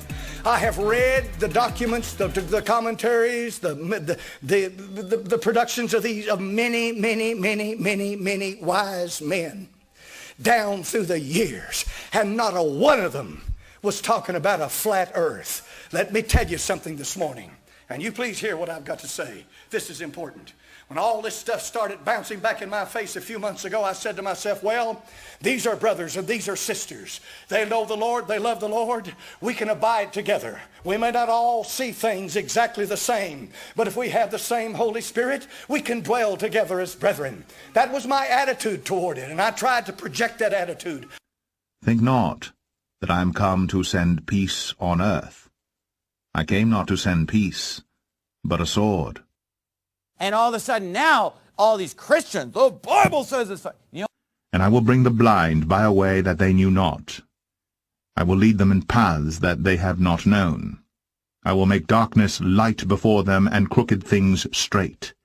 These things will I do unto them, and not forsake them. They shall be turned back. They shall be greatly ashamed that trust in graven images, that say to the molten images, Ye are our gods. Then all of a sudden, 8-9 years ago, this flat earth movement comes out, or maybe even more recently than that. Bring forth the blind people that have eyes, and the deaf that have ears. Let all the nations be gathered together, and let the people be assembled, who among them can declare this, and show us former things. Let them bring forth their witnesses, that they may be justified, or let them hear and say, It is truth. The idea of the flat earth crowd that's driving a wedge between God's people is sowing discord among the brethren. For I am come to set a man at variance against his father, and the daughter against her mother, and the daughter-in-law against her mother-in-law. And a man's foe shall be they of his own household. So it's so ridiculous. And you know, these flat earthers, it's their whole religion. They're obsessed with it. We've had flat earthers in our church that just is all they talk about. All they talk about. I mean, I had this guy. And this gospel of the kingdom shall be preached in all the world for a witness unto all nations. And then shall the end come. I only just got in his face and yelled at him because I'm just like, I don't care about the flat earth. I'm sick of you talking to me. What do you not understand when I said I have no interest? I'm not interested. It's because they have no respect for the man of God. That's not the world I was saved into. The world I was saved into in 1973, we respected the man of God. We may not have agreed with everything you had to say. Oh, no. That's okay to think. You don't have to agree with everything, but we respected God's man. They say, well, the Bible says the sun rises and sets. Therefore, flat earth. Okay, well... And they're like, well, that means the sun's moving. Obviously, it's just talking from the perspective of where we're standing, that the sun's moving. For thou hast said in thine heart, I will ascend into heaven, I will exalt my throne above the stars of God. But how many of you ever seen a photograph of this blue planet? It's a beautiful thing. Chuck Colson got saved. He wrote this about astronauts who found God. He said, Frank Borman was commander of the first space crew to travel beyond the Earth's orbit. Looking down on the Earth from 250,000 miles, Borman radioed back a message, quoting Genesis 1. In the beginning, God created the heavens and the earth. And he later explained, he said, I had an enormous feeling that there had to be power greater than any of us, that there was a God, that there was indeed a beginning. How many of you have ever seen a photograph? And I know if you're a flat earther, you don't know how the photograph even exists. You know it's all fabricated. It's all a hoax. But if we believe the basic traditional scientific view of the way the universe is laid out, leave me alone! A beautiful thing. Listen to this. The late James Irwin, who walked on the moon in 1971, later became an evangelist minister. He often described the lunar mission as a revelation. In his words, he said, I felt the power of God as I had never felt it before. Charles Duke followed Irwin to the moon, later became active in ministry work. As he explained, he said, I make speeches about walking on the moon and walking with the Son of God. Guy Gardner is a veteran astronaut who speaks in churches on the reality of God. And on and on and on it goes. And then we have the Jeffrey Williams. This astronaut spent 534 days in space. He's a born-again Christian. Jeffrey Williams loves the Lord. He took thousands of photographs and videos from the space station as it moved in the heavens above the earth. It such a magnificent sight, it took his breath away. Right now, you can log on to the internet if you want to. And you can go to the International Space Station, the ISS, and you can get a live feed from that space station.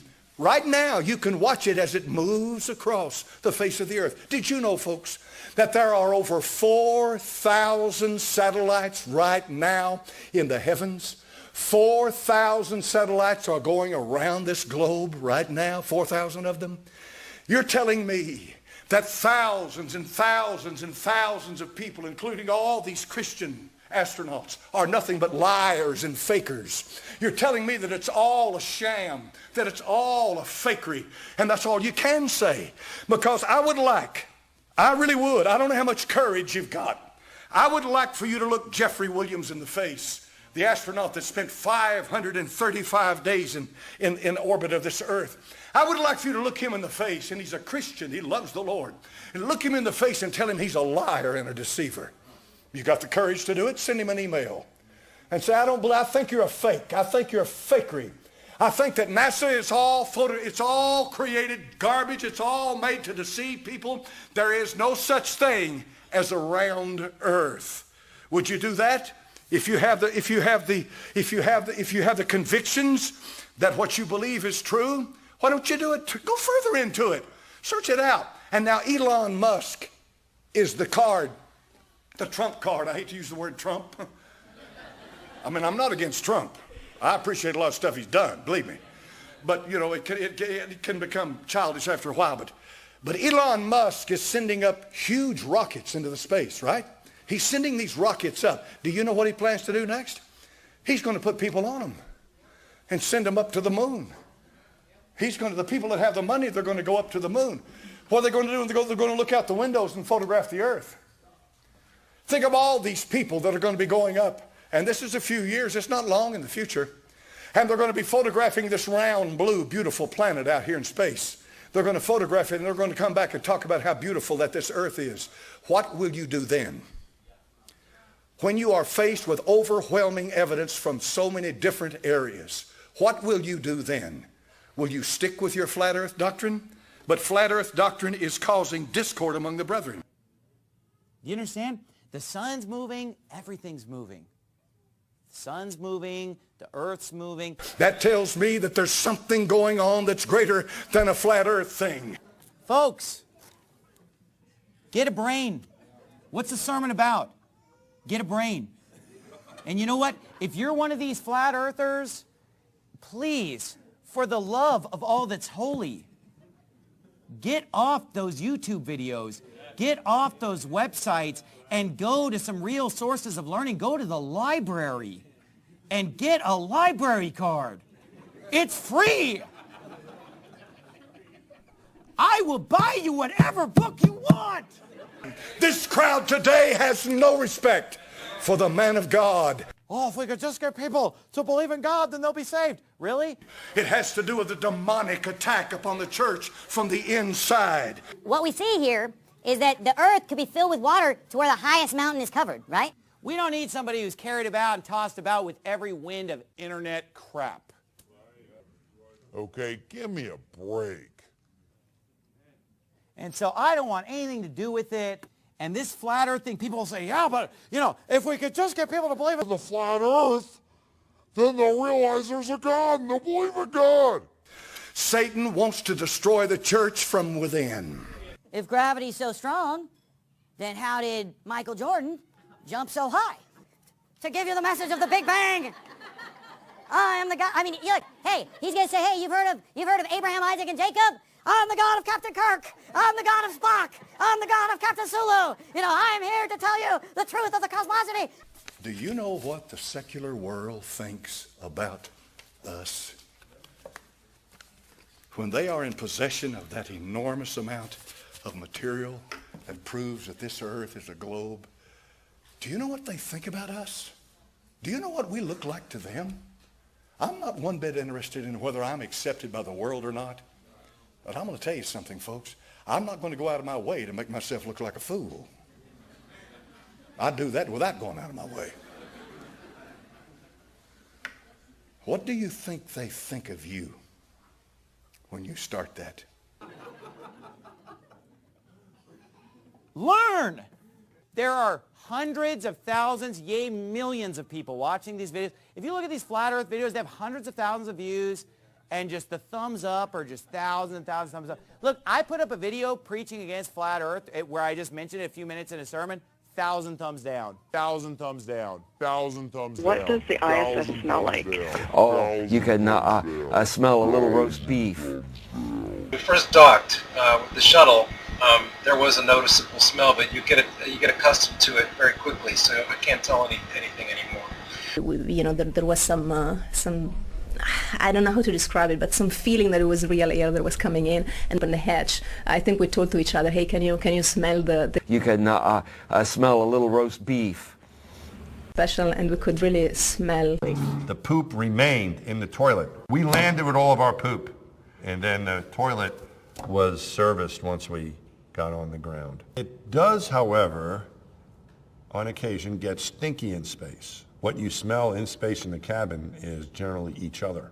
When we landed on the shuttle, after this situation for a few weeks, the people that would open up the hatch would get a whiff of this and be like, whoa. Smell a little roast beef. Was usually the reaction. Let's say you're up here on ISS and you need to go to the restroom. You want to come to this cabin, and the first thing you want to do is grab this piece of equipment and turn this rotary switch 90 degrees to the open position. What that does is it turns on a fan, which creates a suction effect in this hose so that you can use this yellow element for your number one. For number two, the principle is actually exactly the same, suction. We have a solid waste container here, and on top of it... After you get a little experience, you could do other things like peeing upside down. This was a challenge given to me by a more experienced astronaut who said it is possible to pee upside down. You should try it, and you can. You just flip yourself upside down. You need to be a little more careful. You don't want to do that on day one. You know, you don't want to hot dog it too much, but... is this seat. And the solid waste container is connected via this hose to the same fan, so that, again, the same suction effect allows you to do your number two in weightlessness.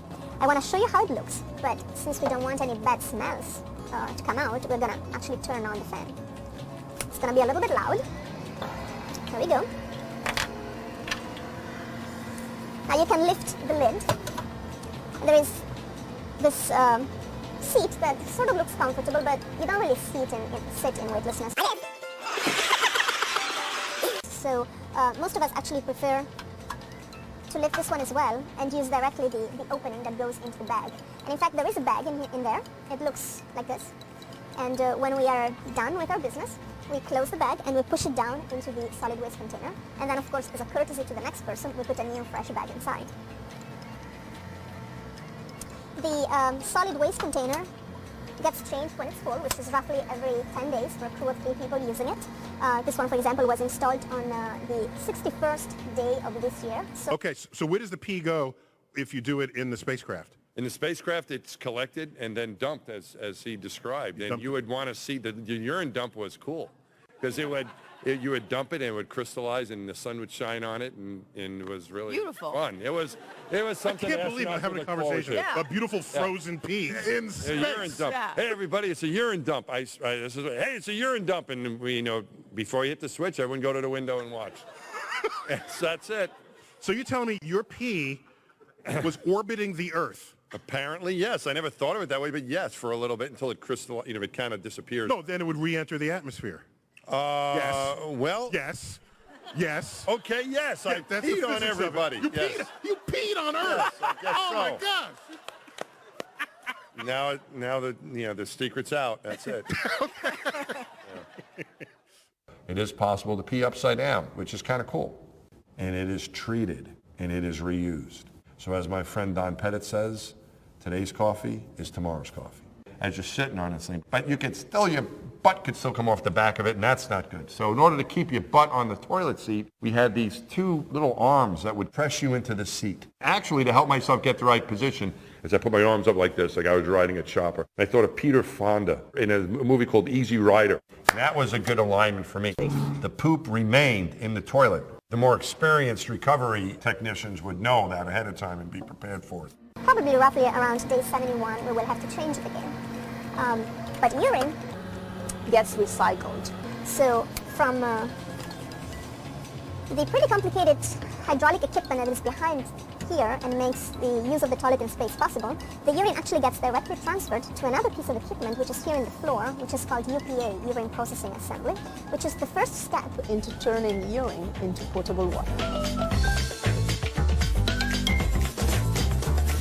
What does the ISS smell like? There's one smell up here that's really unique though, and that is the smell, we just call it the smell of space, but we experience it when I haven't had a chance to do a spacewalk yet. I'm still waiting and hoping for that. But when other guys did and they came back in, after we repressurized and opened up the volume for them to come back into the station, there's this really, really strong metallic smell. And I don't know exactly what it is. Something to do with maybe atomic oxygen interacting with the suit materials, or we're not exactly sure what it is. It's a very distinct smell, and it's the smell of space. It's really cool. And it's just something that it's a continual occurrence. It's like a very small rain, a drizzle, and it's just something that you have to engineer around when you make a spacecraft.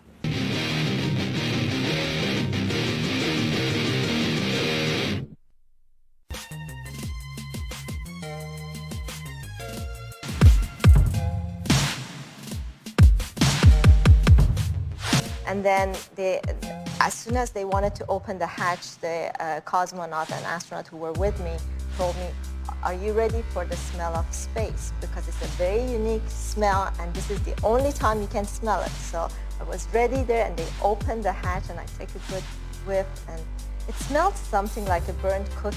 And I kept telling them, "It smells weird. It's very People are unique." baking in space. I know. When they opened the hatch, did Dragon have that new car smell? It absolutely did. In fact, there was a little bit of space smell in the vestibule, and then when we got that hatch open, you could tell it was a brand new vehicle. Space smell. Things don't smell the same. The burnt steak and gunpowder smell that many astronauts report in the airlock, that's one of the few smells you can smell strongly. You're inside the spaceship most of the time. The only time you could smell space is when you come back in from a spacewalk. And as you repressurize the airlock and open the hatch, there's a distinctive smell to it. And it smells a little bit like being on a shooting range, like that sort of lingering gunpowder cordite smell. So maybe A little bit like brimstone. A little bit like brimstone. That's what space says. Owen from San Francisco says, they say that the sense of smell creates the strongest memories for a person. What does the ISS smell like, and what scent do you miss on Earth? The ISS, we've got a really good filtering system. There's air flowing. In fact, everything you hear when you're up here is fans going and air circulating. So we're constantly getting a fresh supply of oxygen. We're constantly getting the carbon dioxide scrubbed and all the other things filtered out. So it really doesn't smell, although when we first docked with the shuttle, there was a noticeable smell, but you get accustomed to it very quickly, so I can't tell anything anymore. There's one smell up here that's really unique, though, and that is the smell, we just call it the smell of space, but we experience it when, I haven't had a chance to do a spacewalk yet. I'm still waiting and hoping for that, but when other guys did and they came back in, after we repressurized and opened up the volume for them to come back into the station, there's this really, really strong metallic smell. And I don't know exactly what it is.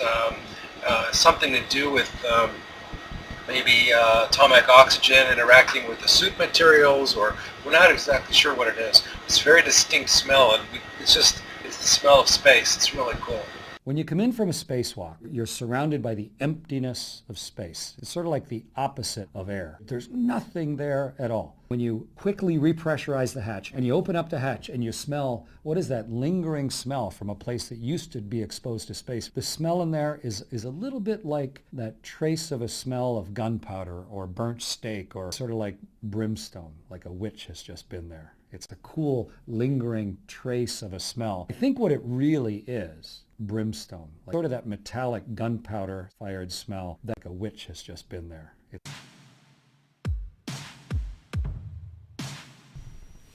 And he will imprison those angels who have shown unrighteousness in that burning valley which my grandfather Enoch had formerly shown to me in the west among the mountains of gold and silver and iron and soft metal and tin. And I saw that valley in which there was a great convulsion, and a convulsion of the waters. And when all this took place, from that fiery molten metal and from the convulsion thereof in that place, there was produced a smell of sulfur, and it was connected with those waters. And that valley of the angels who had led astray mankind burned beneath that land. And through its valleys proceed streams of fire, where these angels are punished, who had led astray those who dwell upon the earth.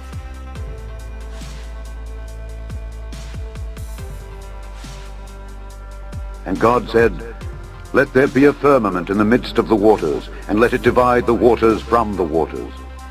And God made the firmament, and divided the waters which were under the firmament from the waters which were above the firmament. And it was so. And God called the firmament heaven.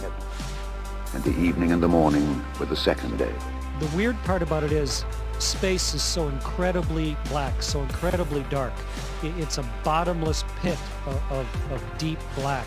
Almost so deep it almost has a texture when you look at it. And Even darkness which may be felt.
Get thee hence, Satan, for it is written, Thou shalt worship the Lord thy God, and him only shalt thou serve.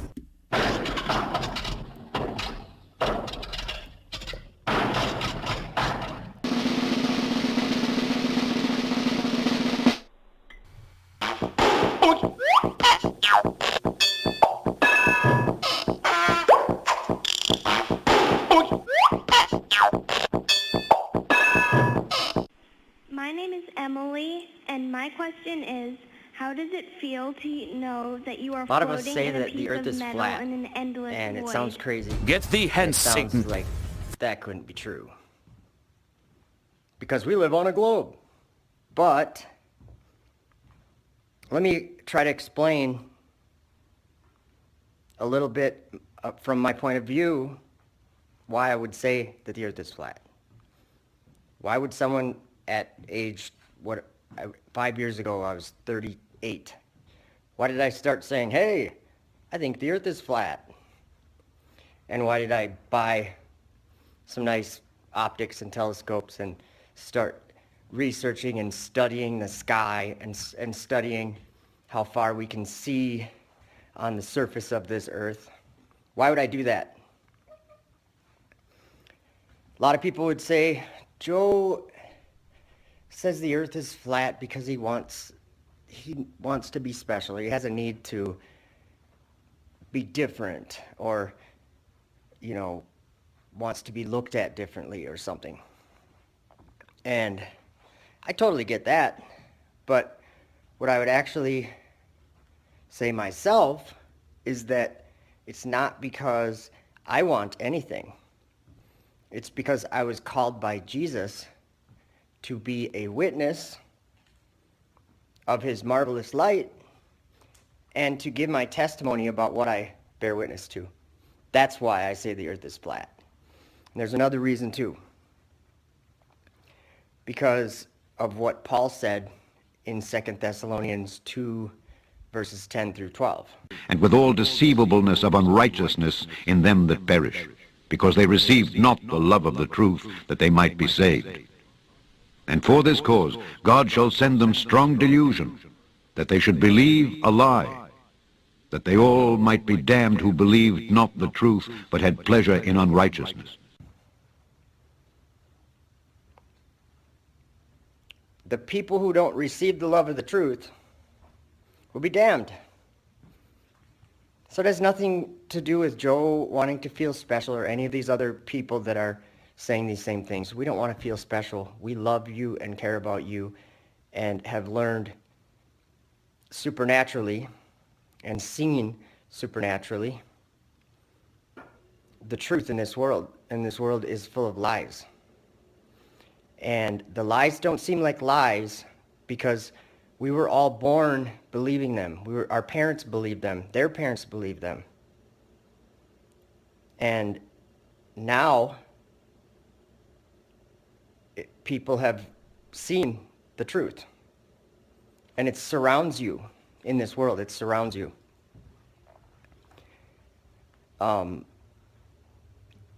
Water at its surface, when at rest, is flat, level, horizontal. It doesn't take a curved shape. That's only in your imagination. I have proved this in reality to myself, and I have my YouTube channel that I share publicly my observations. And maybe you haven't gone out to do these observations and see, to prove to yourself that if we were on a spinning ball, two things. It must curve, which it doesn't, and it's spinning, which it isn't. So we were born believing the opposite of our perceptions and the senses that we have, and we were born believing the opposite. And now it's ridiculed to actually observe the world that we live in and on, and to prove things about it. It's 2020, guys. We have the best equipment. We have the best communications. We have worldwide instant communication. We have the best optics that have ever been. It's 2020. We can know if the earth is a ball spinning in outer space or if it's a flat plane that God made. God's in heaven.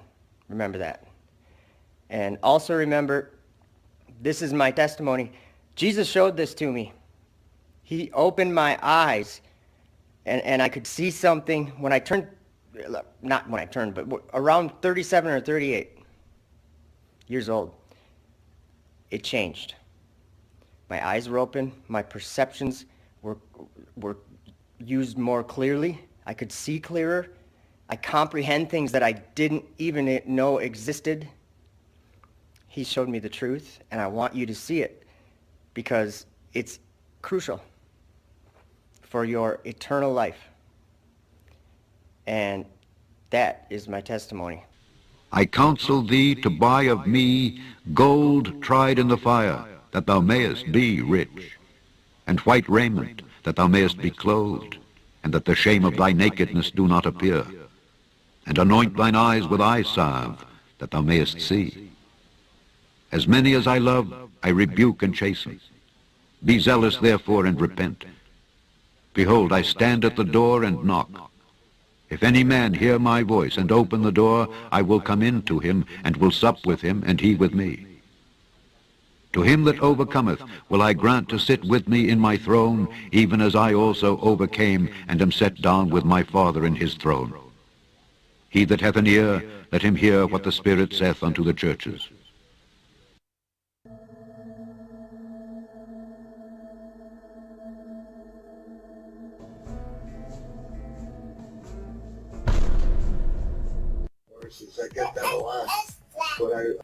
NASA live. We don't live on a spinning ball. Earth is flat.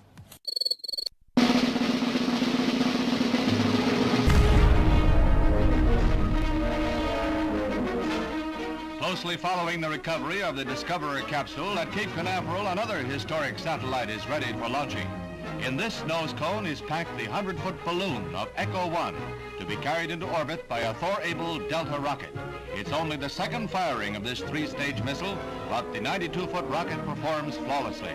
This launching, closely followed by successful tests of Atlas and Polaris rockets, was a landmark in America's spectacular two-day display of progress in space research.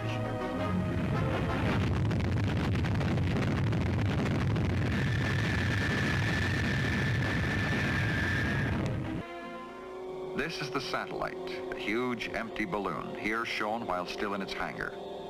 The inflated balloon is 10 stories high, made of a strong, new aluminized plastic. Strong, yet only half as thick as the cellophane around a package of cigarettes. Strong, yet only half as thick as the cellophane around a package of cigarettes. Its aluminum coating gives it nearly 100% reflectivity. That balloon will soon be hurtling across the sky 1,000 miles high over North America. It will be bounced off a man-made satellite.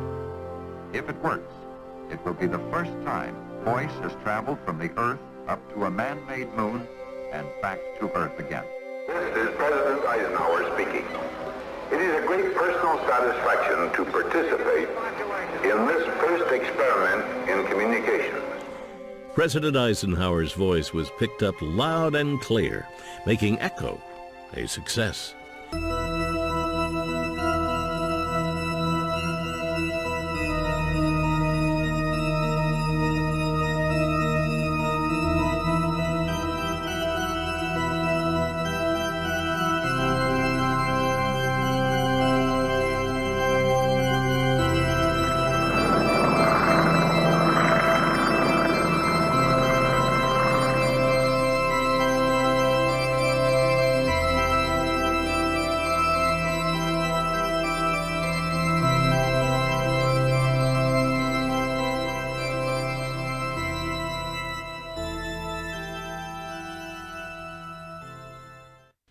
Because that when they knew God, they glorified him not as God, neither were thankful, but became vain in their imaginations, and their foolish heart was darkened.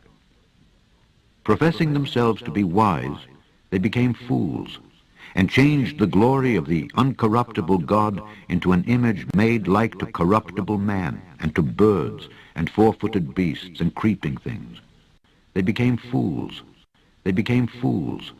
They became fools. It's our privilege today to change the glory of the uncorruptible God into an image made like to corruptible man, and to birds, and four-footed beasts, and creeping things.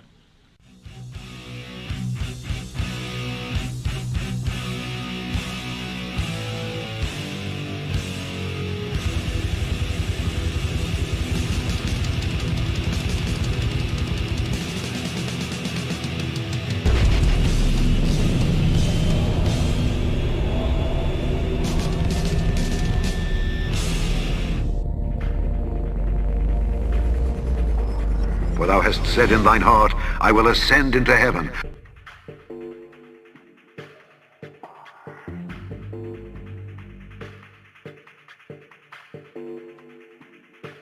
I will exalt my throne above the stars of God. 4, 3, 2, 1, 0. Liftoff. We have a liftoff. I will ascend into heaven.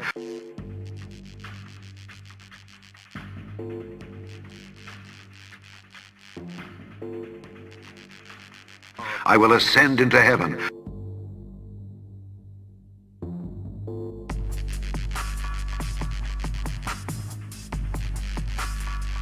I will ascend above the heights of the clouds. I will be like the Most High. Yet thou shalt be brought down to hell, to the sides of the pit. Instances, but it's going to see back in time to the very dawn of light in the universe, the very beginning of space and time. We're going to be able to see that, the very first light in the universe. We have models over what that might look like. Bill Nye knows exactly what it looks like. Oh, sure I do. But what we know is that our models are not right, and we're going to learn a lot. We're going to be able to see out to the very edge of the universe. And God said, let there be light. And there was light. And God saw the light that it was good. And God divided the light from the darkness. And God called the light day, and the darkness he called night. Watch this. Yeah, watch this. What would you say you do here?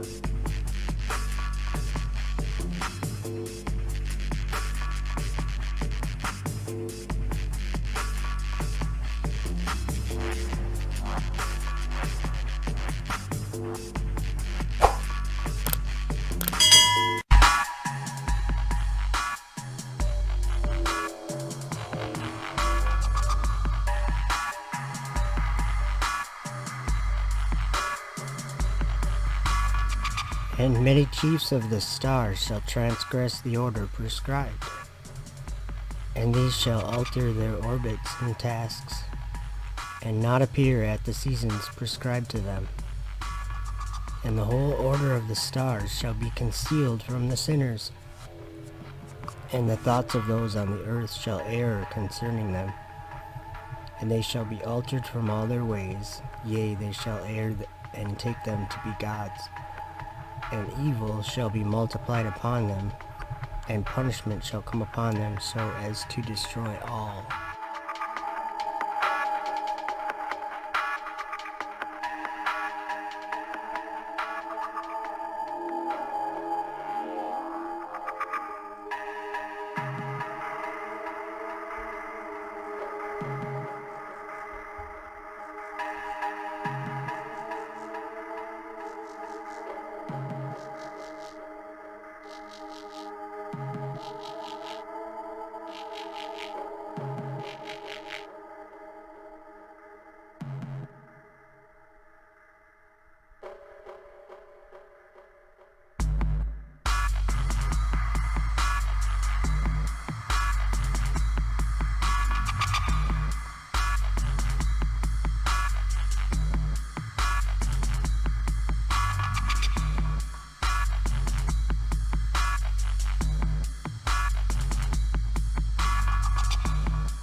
How art thou fallen from heaven, O Lucifer, son of the morning? How art thou cut down to the ground, which didst weaken the nations? For thou hast said in thine heart, I will ascend into heaven. I think both Jeff and I believe that it's important for the future to be a spacefaring civilization and out there, ultimately be out there among the stars. And I think that's the exciting, inspiring future that I think certainly people in this room want, and anyone... I will exalt my throne above the stars of God. I will sit also upon the mount of the congregation in the sides of the north. I will ascend above the heights of the clouds. I will be like the Most High. Yet thou shalt be brought down to hell, to the sides of the pit.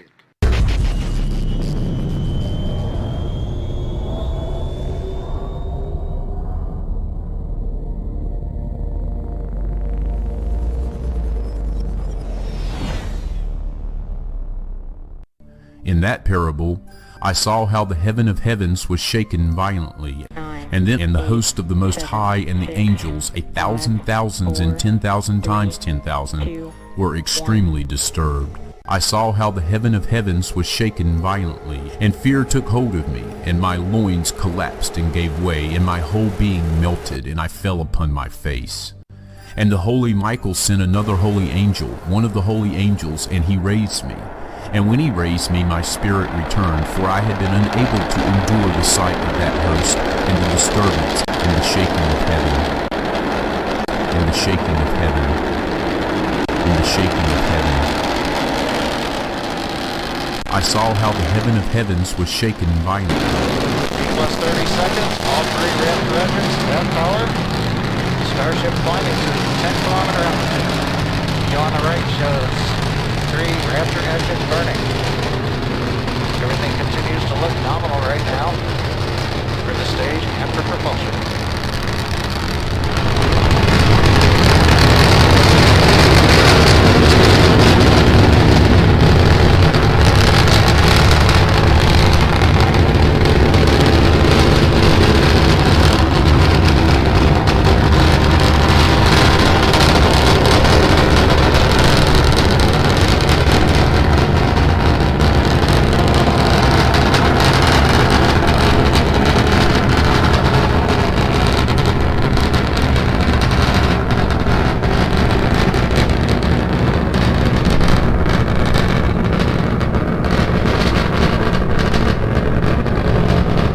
90 seconds into flight, everything continues to be nominal with Starship.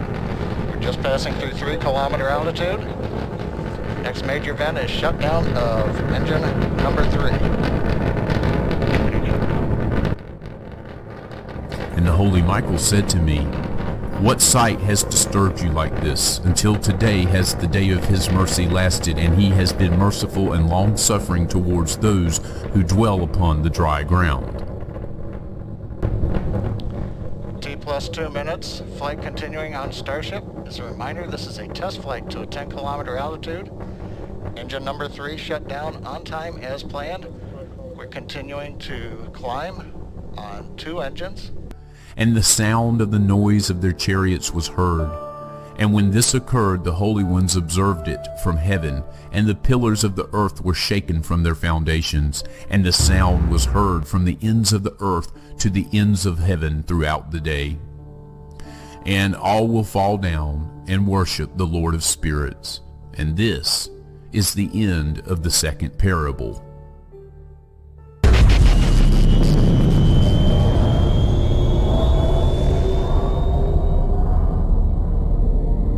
Why do the heathen rage, and the people imagine a vain thing? The kings of the earth set themselves, and the rulers take counsel together against the Lord and against his anointed, saying, "Let us break their bands asunder, and cast away their cords from us." He that sitteth in the heavens shall laugh. The Lord shall have them in derision. Then shall he speak unto them in his wrath, and vex them in his sore displeasure. Yet have I set my king upon my holy hill of Zion. I will declare the decree. The Lord hath said unto me, "Thou art my son, this day have I begotten thee." And when he had spoken these things, while they beheld, he was taken up, and a cloud received him out of their sight. And while they looked steadfastly toward heaven as he went up, behold, 2 men stood by them in white apparel, which also said, "Ye men of Galilee, why stand ye gazing up into heaven? This same Jesus which is taken up from you into heaven shall so come in like manner as ye have seen him go into heaven." And the whole earth was of one language and of one speech. And it came to pass, as they journeyed from the east, that they found a plain in the land of Shinar, and they dwelt there. And they said one to another, Go to, let us make brick, and burn them throughly. And they had brick for stone, and slime had they for mortar. And they said, Go to, let us build us a city and a tower, whose top may reach unto heaven, and let us make us a name, lest we be scattered abroad upon the face of the whole earth. And the Lord came down to see the city and the tower which the children of men builded. And the Lord said, Behold, the people is one, and they have all one language, and this they begin to do. And now nothing will be restrained from them which they have imagined to do. Go to, let us go down, and there confound their language, that they may not understand one another's speech. So the Lord scattered them abroad from thence upon the face of all the earth, and they left off to build the city. Therefore is the name of it called Babel, because the Lord did there confound the language of all the earth. And from thence did the Lord scatter them abroad upon the face of all the earth. And with all deceivableness of unrighteousness in them that perish, because they received not the love of the truth, that they might be saved. And for this cause God shall send them strong delusion, that they should believe a lie, that they all might be damned who believed not the truth, but had pleasure in unrighteousness. Hell from beneath is moved for thee to meet thee at thy coming. It stirreth up the dead for thee, even all the chief ones of the earth. It hath raised up from their thrones all the kings of the nations. All they shall speak and say unto thee, Art thou also become weak as we? Art thou become like unto us? Thy pomp is brought down to the grave, and the noise of thy vials. The worm is spread unto thee, and the worms cover thee. How art thou fallen from heaven, O Lucifer, son of the morning? How art thou cut down to the ground, which didst weaken the nations? For thou hast said in thine heart, I will ascend into heaven, I will exalt my throne above the stars of God. I will sit also upon the mount of the congregation in the sides of the north. I will ascend above the heights of the clouds. I will be like the Most High.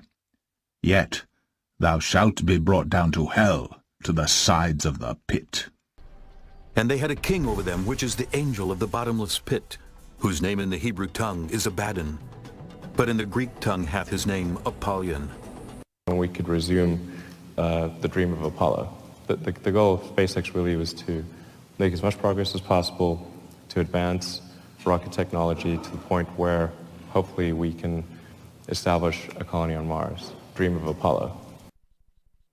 And they had a king over them, which is the angel of the bottomless pit, whose name in the Hebrew tongue is Abaddon, but in the Greek tongue hath his name Apollyon. Apollo.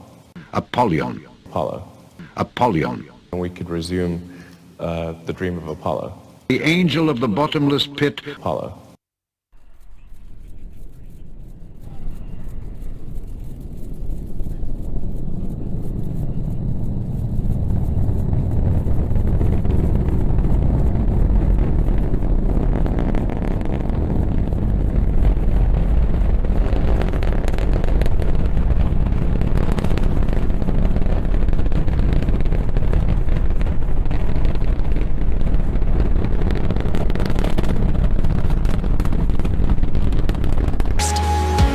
Earth's atmosphere at 25,000 miles per hour, the friction of air slows Orion considerably, while also subjecting it to temperatures of 5,000 degrees.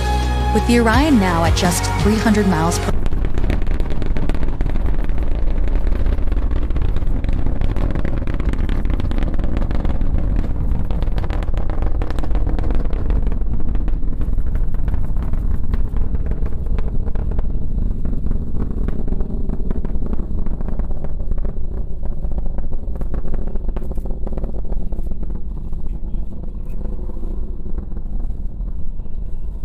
We choose to go to the moon in this decade and do the other things, not because they are easy, but because they are hard. And we could resume the dream of Apollo.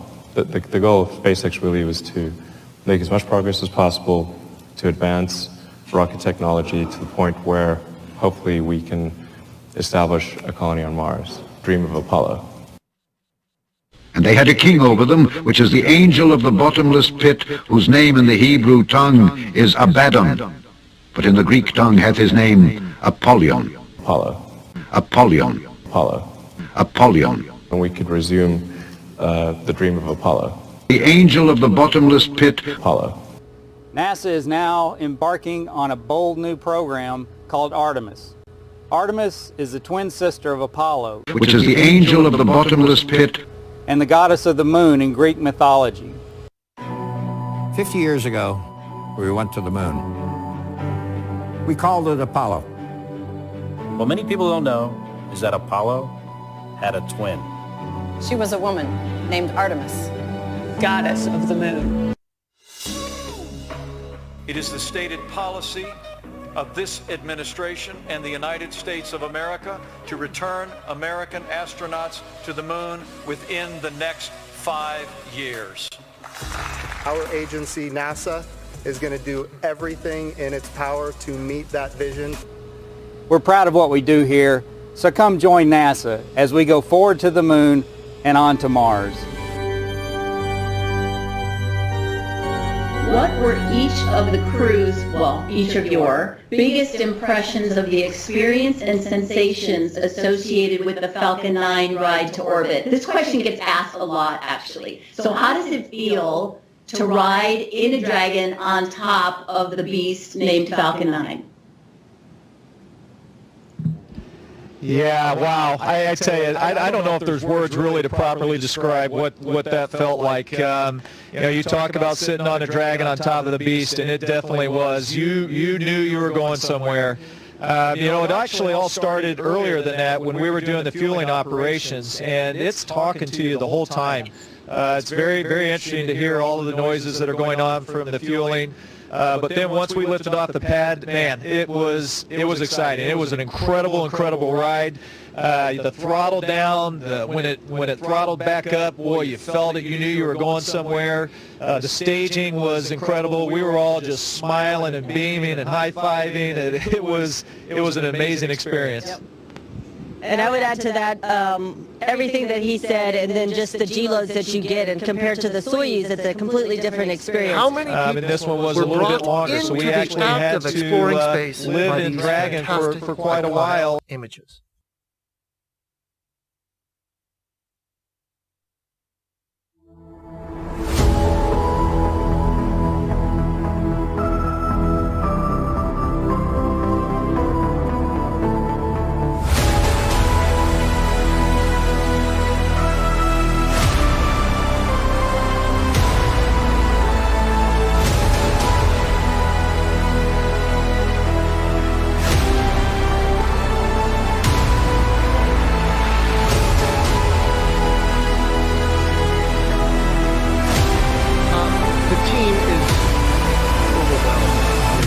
Excitement and joy to have successfully landed another rover on the surface of Mars. This rover is an epic effort. It represents 8 years of hundreds of engineers at the laboratory, thousands around the world, a total of over 4,000 human years of investment. When we do such investments, we do them for humanity, and we do them as a gesture of our humanity. When I think back on our human space exploration, I am brought to remember the images that bring us as humans into that process. The first of which is the iconic image of Buzz Aldrin taken by Neil Armstrong on the Sea of Tranquility on July 20th of 1969. We were there with Buzz on the moon in that image. The next is Saturn, seen from Voyager 1 spacecraft, looking back at the planet after the first encounter. As a youth, this image brought to life the experience of space exploration. Another one from the 90s, the beautiful Pillars of Creation, taken by the Hubble Space Telescope, the image released April 1st of 1995. For we wrestle not against flesh and blood, but against principalities, against powers, against the rulers of the darkness of this world, against spiritual wickedness in high places. against the rulers of the darkness of this world, against spiritual wickedness in high places. How many people were brought into the act of exploring space? And their spirits, assuming many different forms, are defiling mankind and shall lead them astray into sacrificing to demons as gods. In our efforts to engineer spacecraft and explore our solar system. And there I saw 7 stars of the heaven bound together in it, like great mountains and burning with fire. Then I said, for what sin are they bound? And on what account have they been cast in hither? Then said Uriel, one of the holy angels, who was with me and was chief over them, and said, Enoch, why dost thou ask, and why art thou eager for the truth? These are the number of the stars of heaven, which have transgressed the commandment of the Lord, and are bound here till 10,000 years, the time entailed by their sins are consummated. And he said unto me, this place is the prison of the angels, and here they will be imprisoned forever. That we might be able to someday contribute yet another iconic image to this collection. Say that I'm hopeful that today we can with this. This is an image of the rover Perseverance slung beneath the descent stage, its propulsion backpack, as it is being lowered to the surface of Mars. You can see the dust kicked up by the rover's engines. We're probably about 2 meters or so above the surface of Mars. We're still checking the timing of this image. It's just hot off the presses. You can see the mechanical bridles that hold the rover underneath the descent stage. It has 3 straight lines heading down to the top deck. And then the curly electrical umbilical that is taking all of the electrical signals from the descent stage down to the computer inside the belly of the rover. In fact, the 1s and 0s that represent this image will travel down that umbilical before it is cut and the rover is left safe on the surface of Mars. We were just kind of like on cloud 9, and all of us were just saying we were kind of in this weird dream-like state. We're like, we can't actually believe that this is what we're seeing, like the reality of it. I mean, it was just unbelievable. And kudos to our imaging science, Justin Mackey, for getting these images up into the MSA for all of us to just like gaze in awe at. And I can't believe that I'm now seeing the rover on its way to the surface of Mars. And the science team, Pauline wasn't kidding. As soon as we got that color image from the surface of Mars, our chats just lit up with the science team saying, look over here and look over here. And that's exactly what we were hoping for. And we can't believe that we're really doing science now on the surface of Mars. Hello, and congratulations on those pictures. My question's for Adam. I don't know how you got through your intro to that rover landing picture there so calmly, because it's epic. Certainly gave me chills.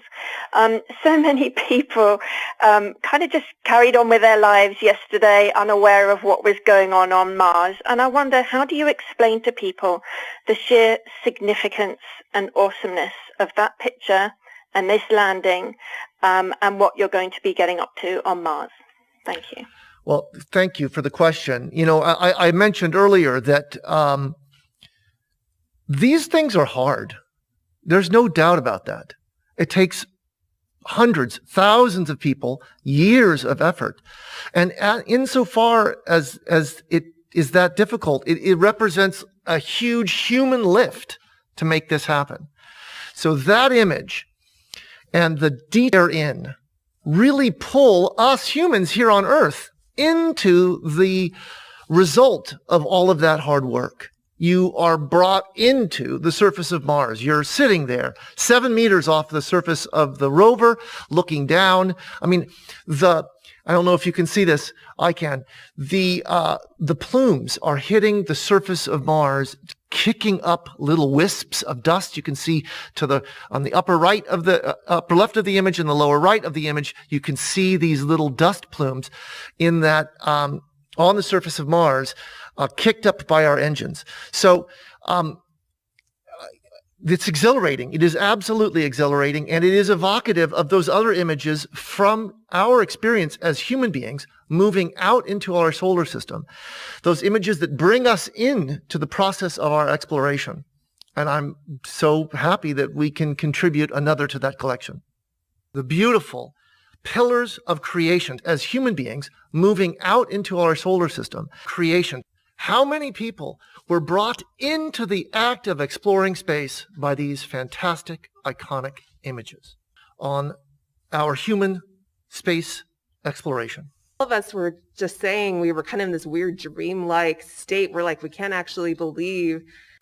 It was just unbelievable. Can't believe that, and we can't believe that we're really doing science now on the surface of Mars. Unbelievable, unbelievable, unbelievable, unbelievable. Some trust in chariots and some in horses, but we will remember the name of the Lord our God. They are brought down and fallen, but we are risen and stand upright. Save, Lord. Let the King hear us when we call.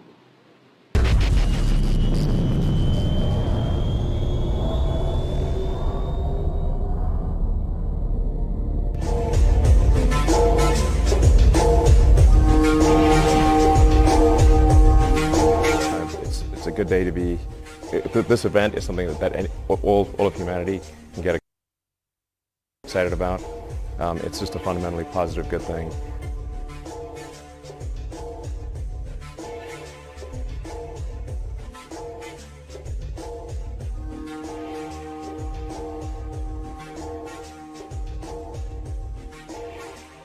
I think we need more positive, good things in this world. This is hopefully the first step on a journey towards a civilization on Mars, life becoming multiplanetary, based on the moon and expanding beyond Earth, and life becoming a multi-planet species, life becoming multiplanetary for the first time in the 4.5 billion year history of Earth. I think this is hopefully the first step on that journey. It will require a tremendous amount of innovation and technology development to make going to orbit and ultimately beyond orbit a routine matter where thousands and perhaps ultimately millions of people can travel to other planets. That's what we really need to achieve over time. That's obviously a very difficult goal, but that's seeming increasingly real with what happened today.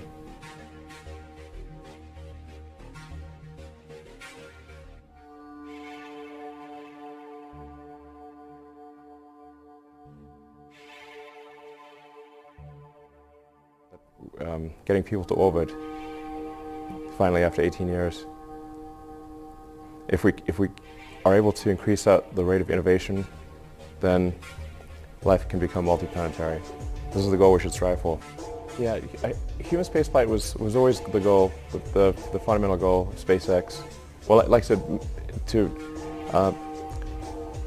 create the technologies or help create the technologies necessary to make life sustainably multiplanetary. I cannot emphasize this enough. This is the thing that we need to do. We must make life sustainably multiplanetary. It's not one planet to the exclusion of another, but to extend life beyond Earth.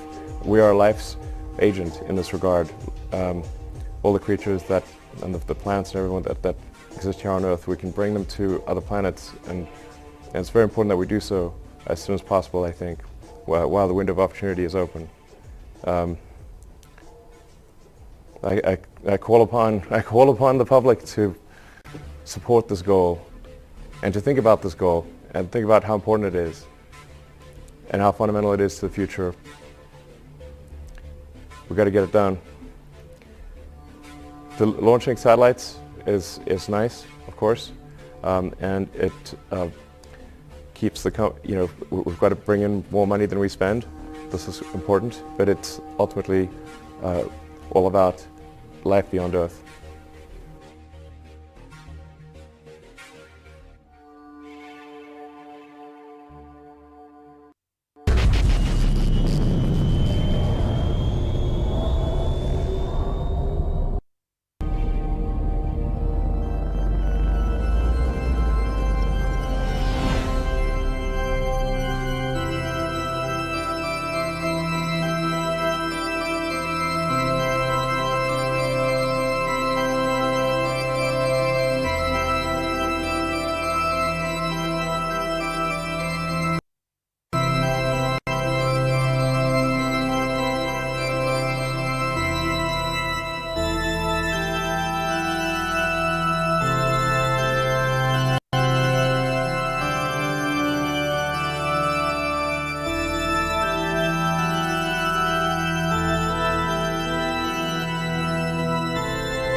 sale of PayPal.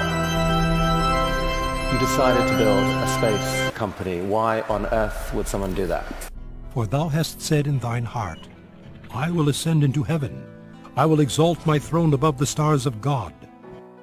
The goal of SpaceX is to try to advance rocket technology, and in particular to try to crack a problem that I think is vital for humanity to become a spacefaring civilization. I will ascend above the heights of the clouds. I will be like the Most High. Which is to have a rapidly and fully reusable rocket.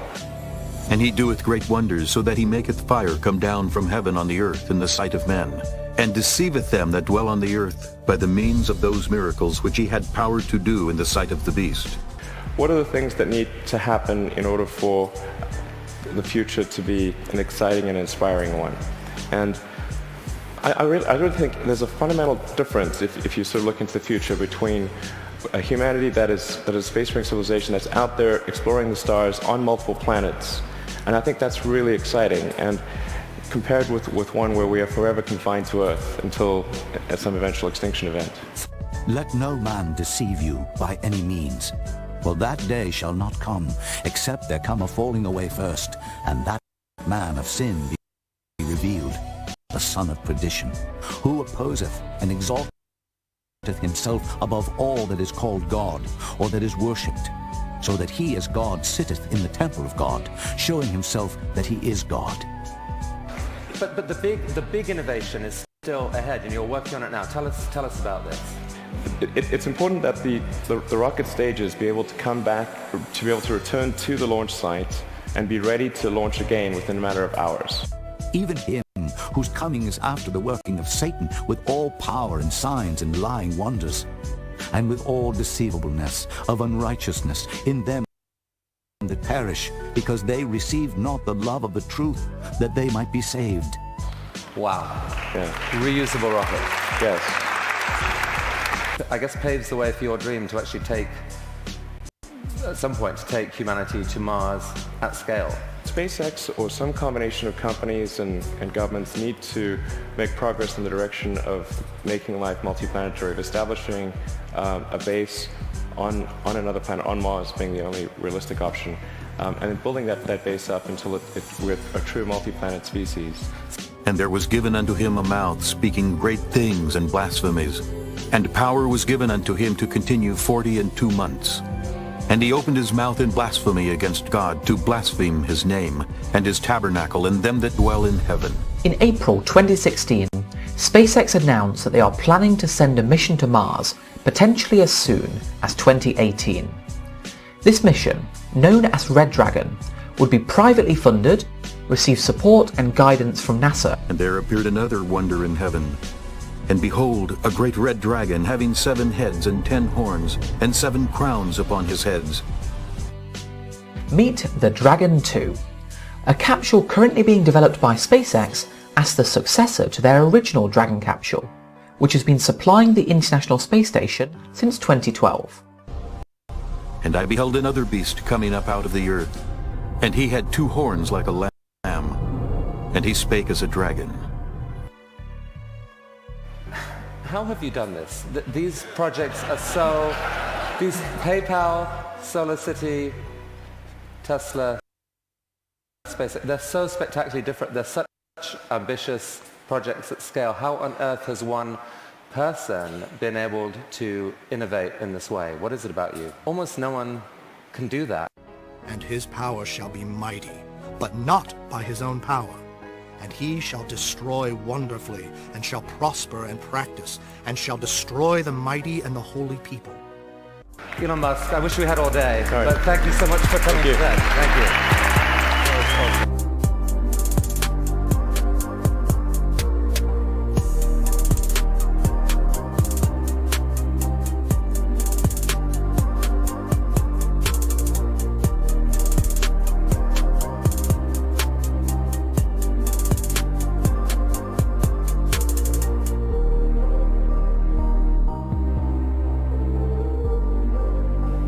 I saw a deep abyss with columns of heavenly fire, and among them I saw columns of fire fall, which were beyond measure, alike towards the height and towards the depth. And beyond that abyss, I saw a place which had no firmament of the heaven above, and no firmly founded earth beneath it. There was no water upon it, and no birds, but it was a waste and horrible place. I saw there 7 stars, like great burning mountains, and to me, when I inquired regarding them, the angel said, "This place is the end of heaven and earth. This has become a prison for the stars and host of heaven. And the stars which roll over the fire are they which have transgressed the commandment of the Lord in the beginning of their rising, because they did not come forth at their appointed times. And he was wroth with them, and bound them till the time when their guilt should be consummated, even for 10,000 years." It's actually very surreal. First, you're launched on a rocket. You're pulling Jesus. You're going out of the atmosphere. You're looking at the Earth for the first time. You're floating. Everything is different, and it just is all just such a different experience that everything just floats. And sometimes that is really difficult to believe that it could actually be true. it almost doesn't seem real. It's so amazing and such an incredible feeling that it's difficult to believe sometimes that it's actually happening. It almost doesn't seem real. In fact, when I did my space shuttle flight for 2 weeks in 2008, when I got back, you could have convinced me I never went. Difficult to believe that it could actually be true. You could have convinced me I never went. This experience is so unusual and so different than anything you've ever done in your life. You know, it was a movie. I didn't think that it would actually come true.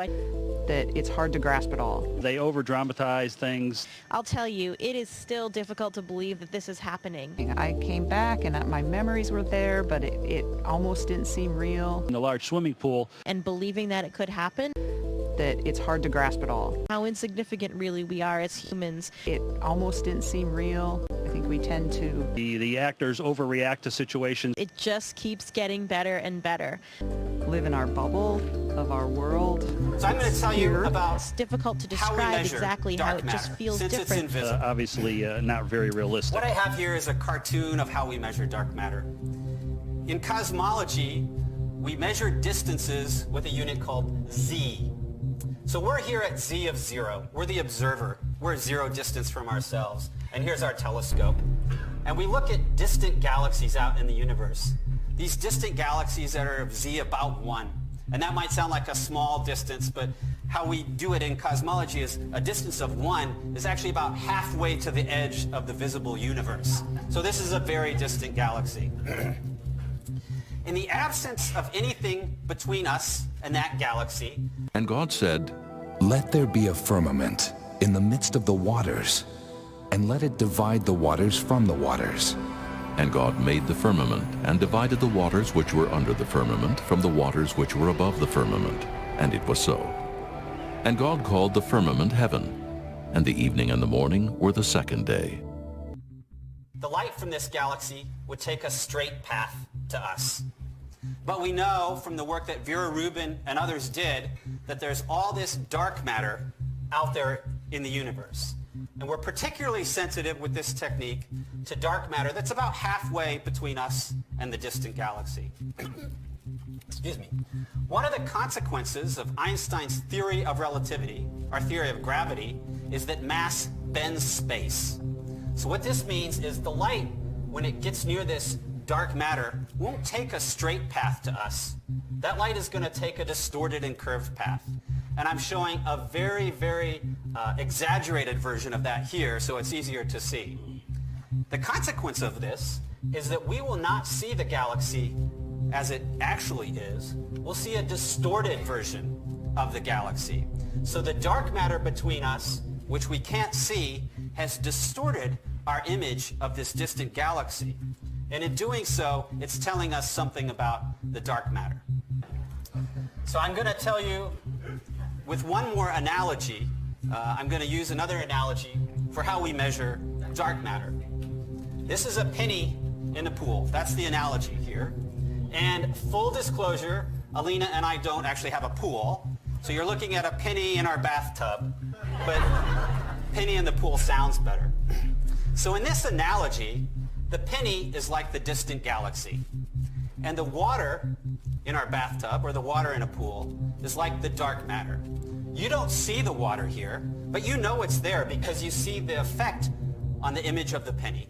So what's happening is the light is coming to us from the penny, and it's taking some distorted path that changes our perceived shape of the penny so that we know the water is there. So that we know the water is there. In much the same way as the light from a distant galaxy comes to us, takes a distorted path through the dark matter, and we see a distorted image of that galaxy. But we don't see the dark matter. We don't see the water. So that we know the water is there. I could tell the density of the water and how much water there was, and that's going to tell us a lot about the properties of dark matter. That's how we're learning about dark matter now, and that's how we're going to learn about dark matter in the future. He made darkness his secret place. His pavilion round about him were dark waters and thick clouds of the skies. During the space age, we have increased the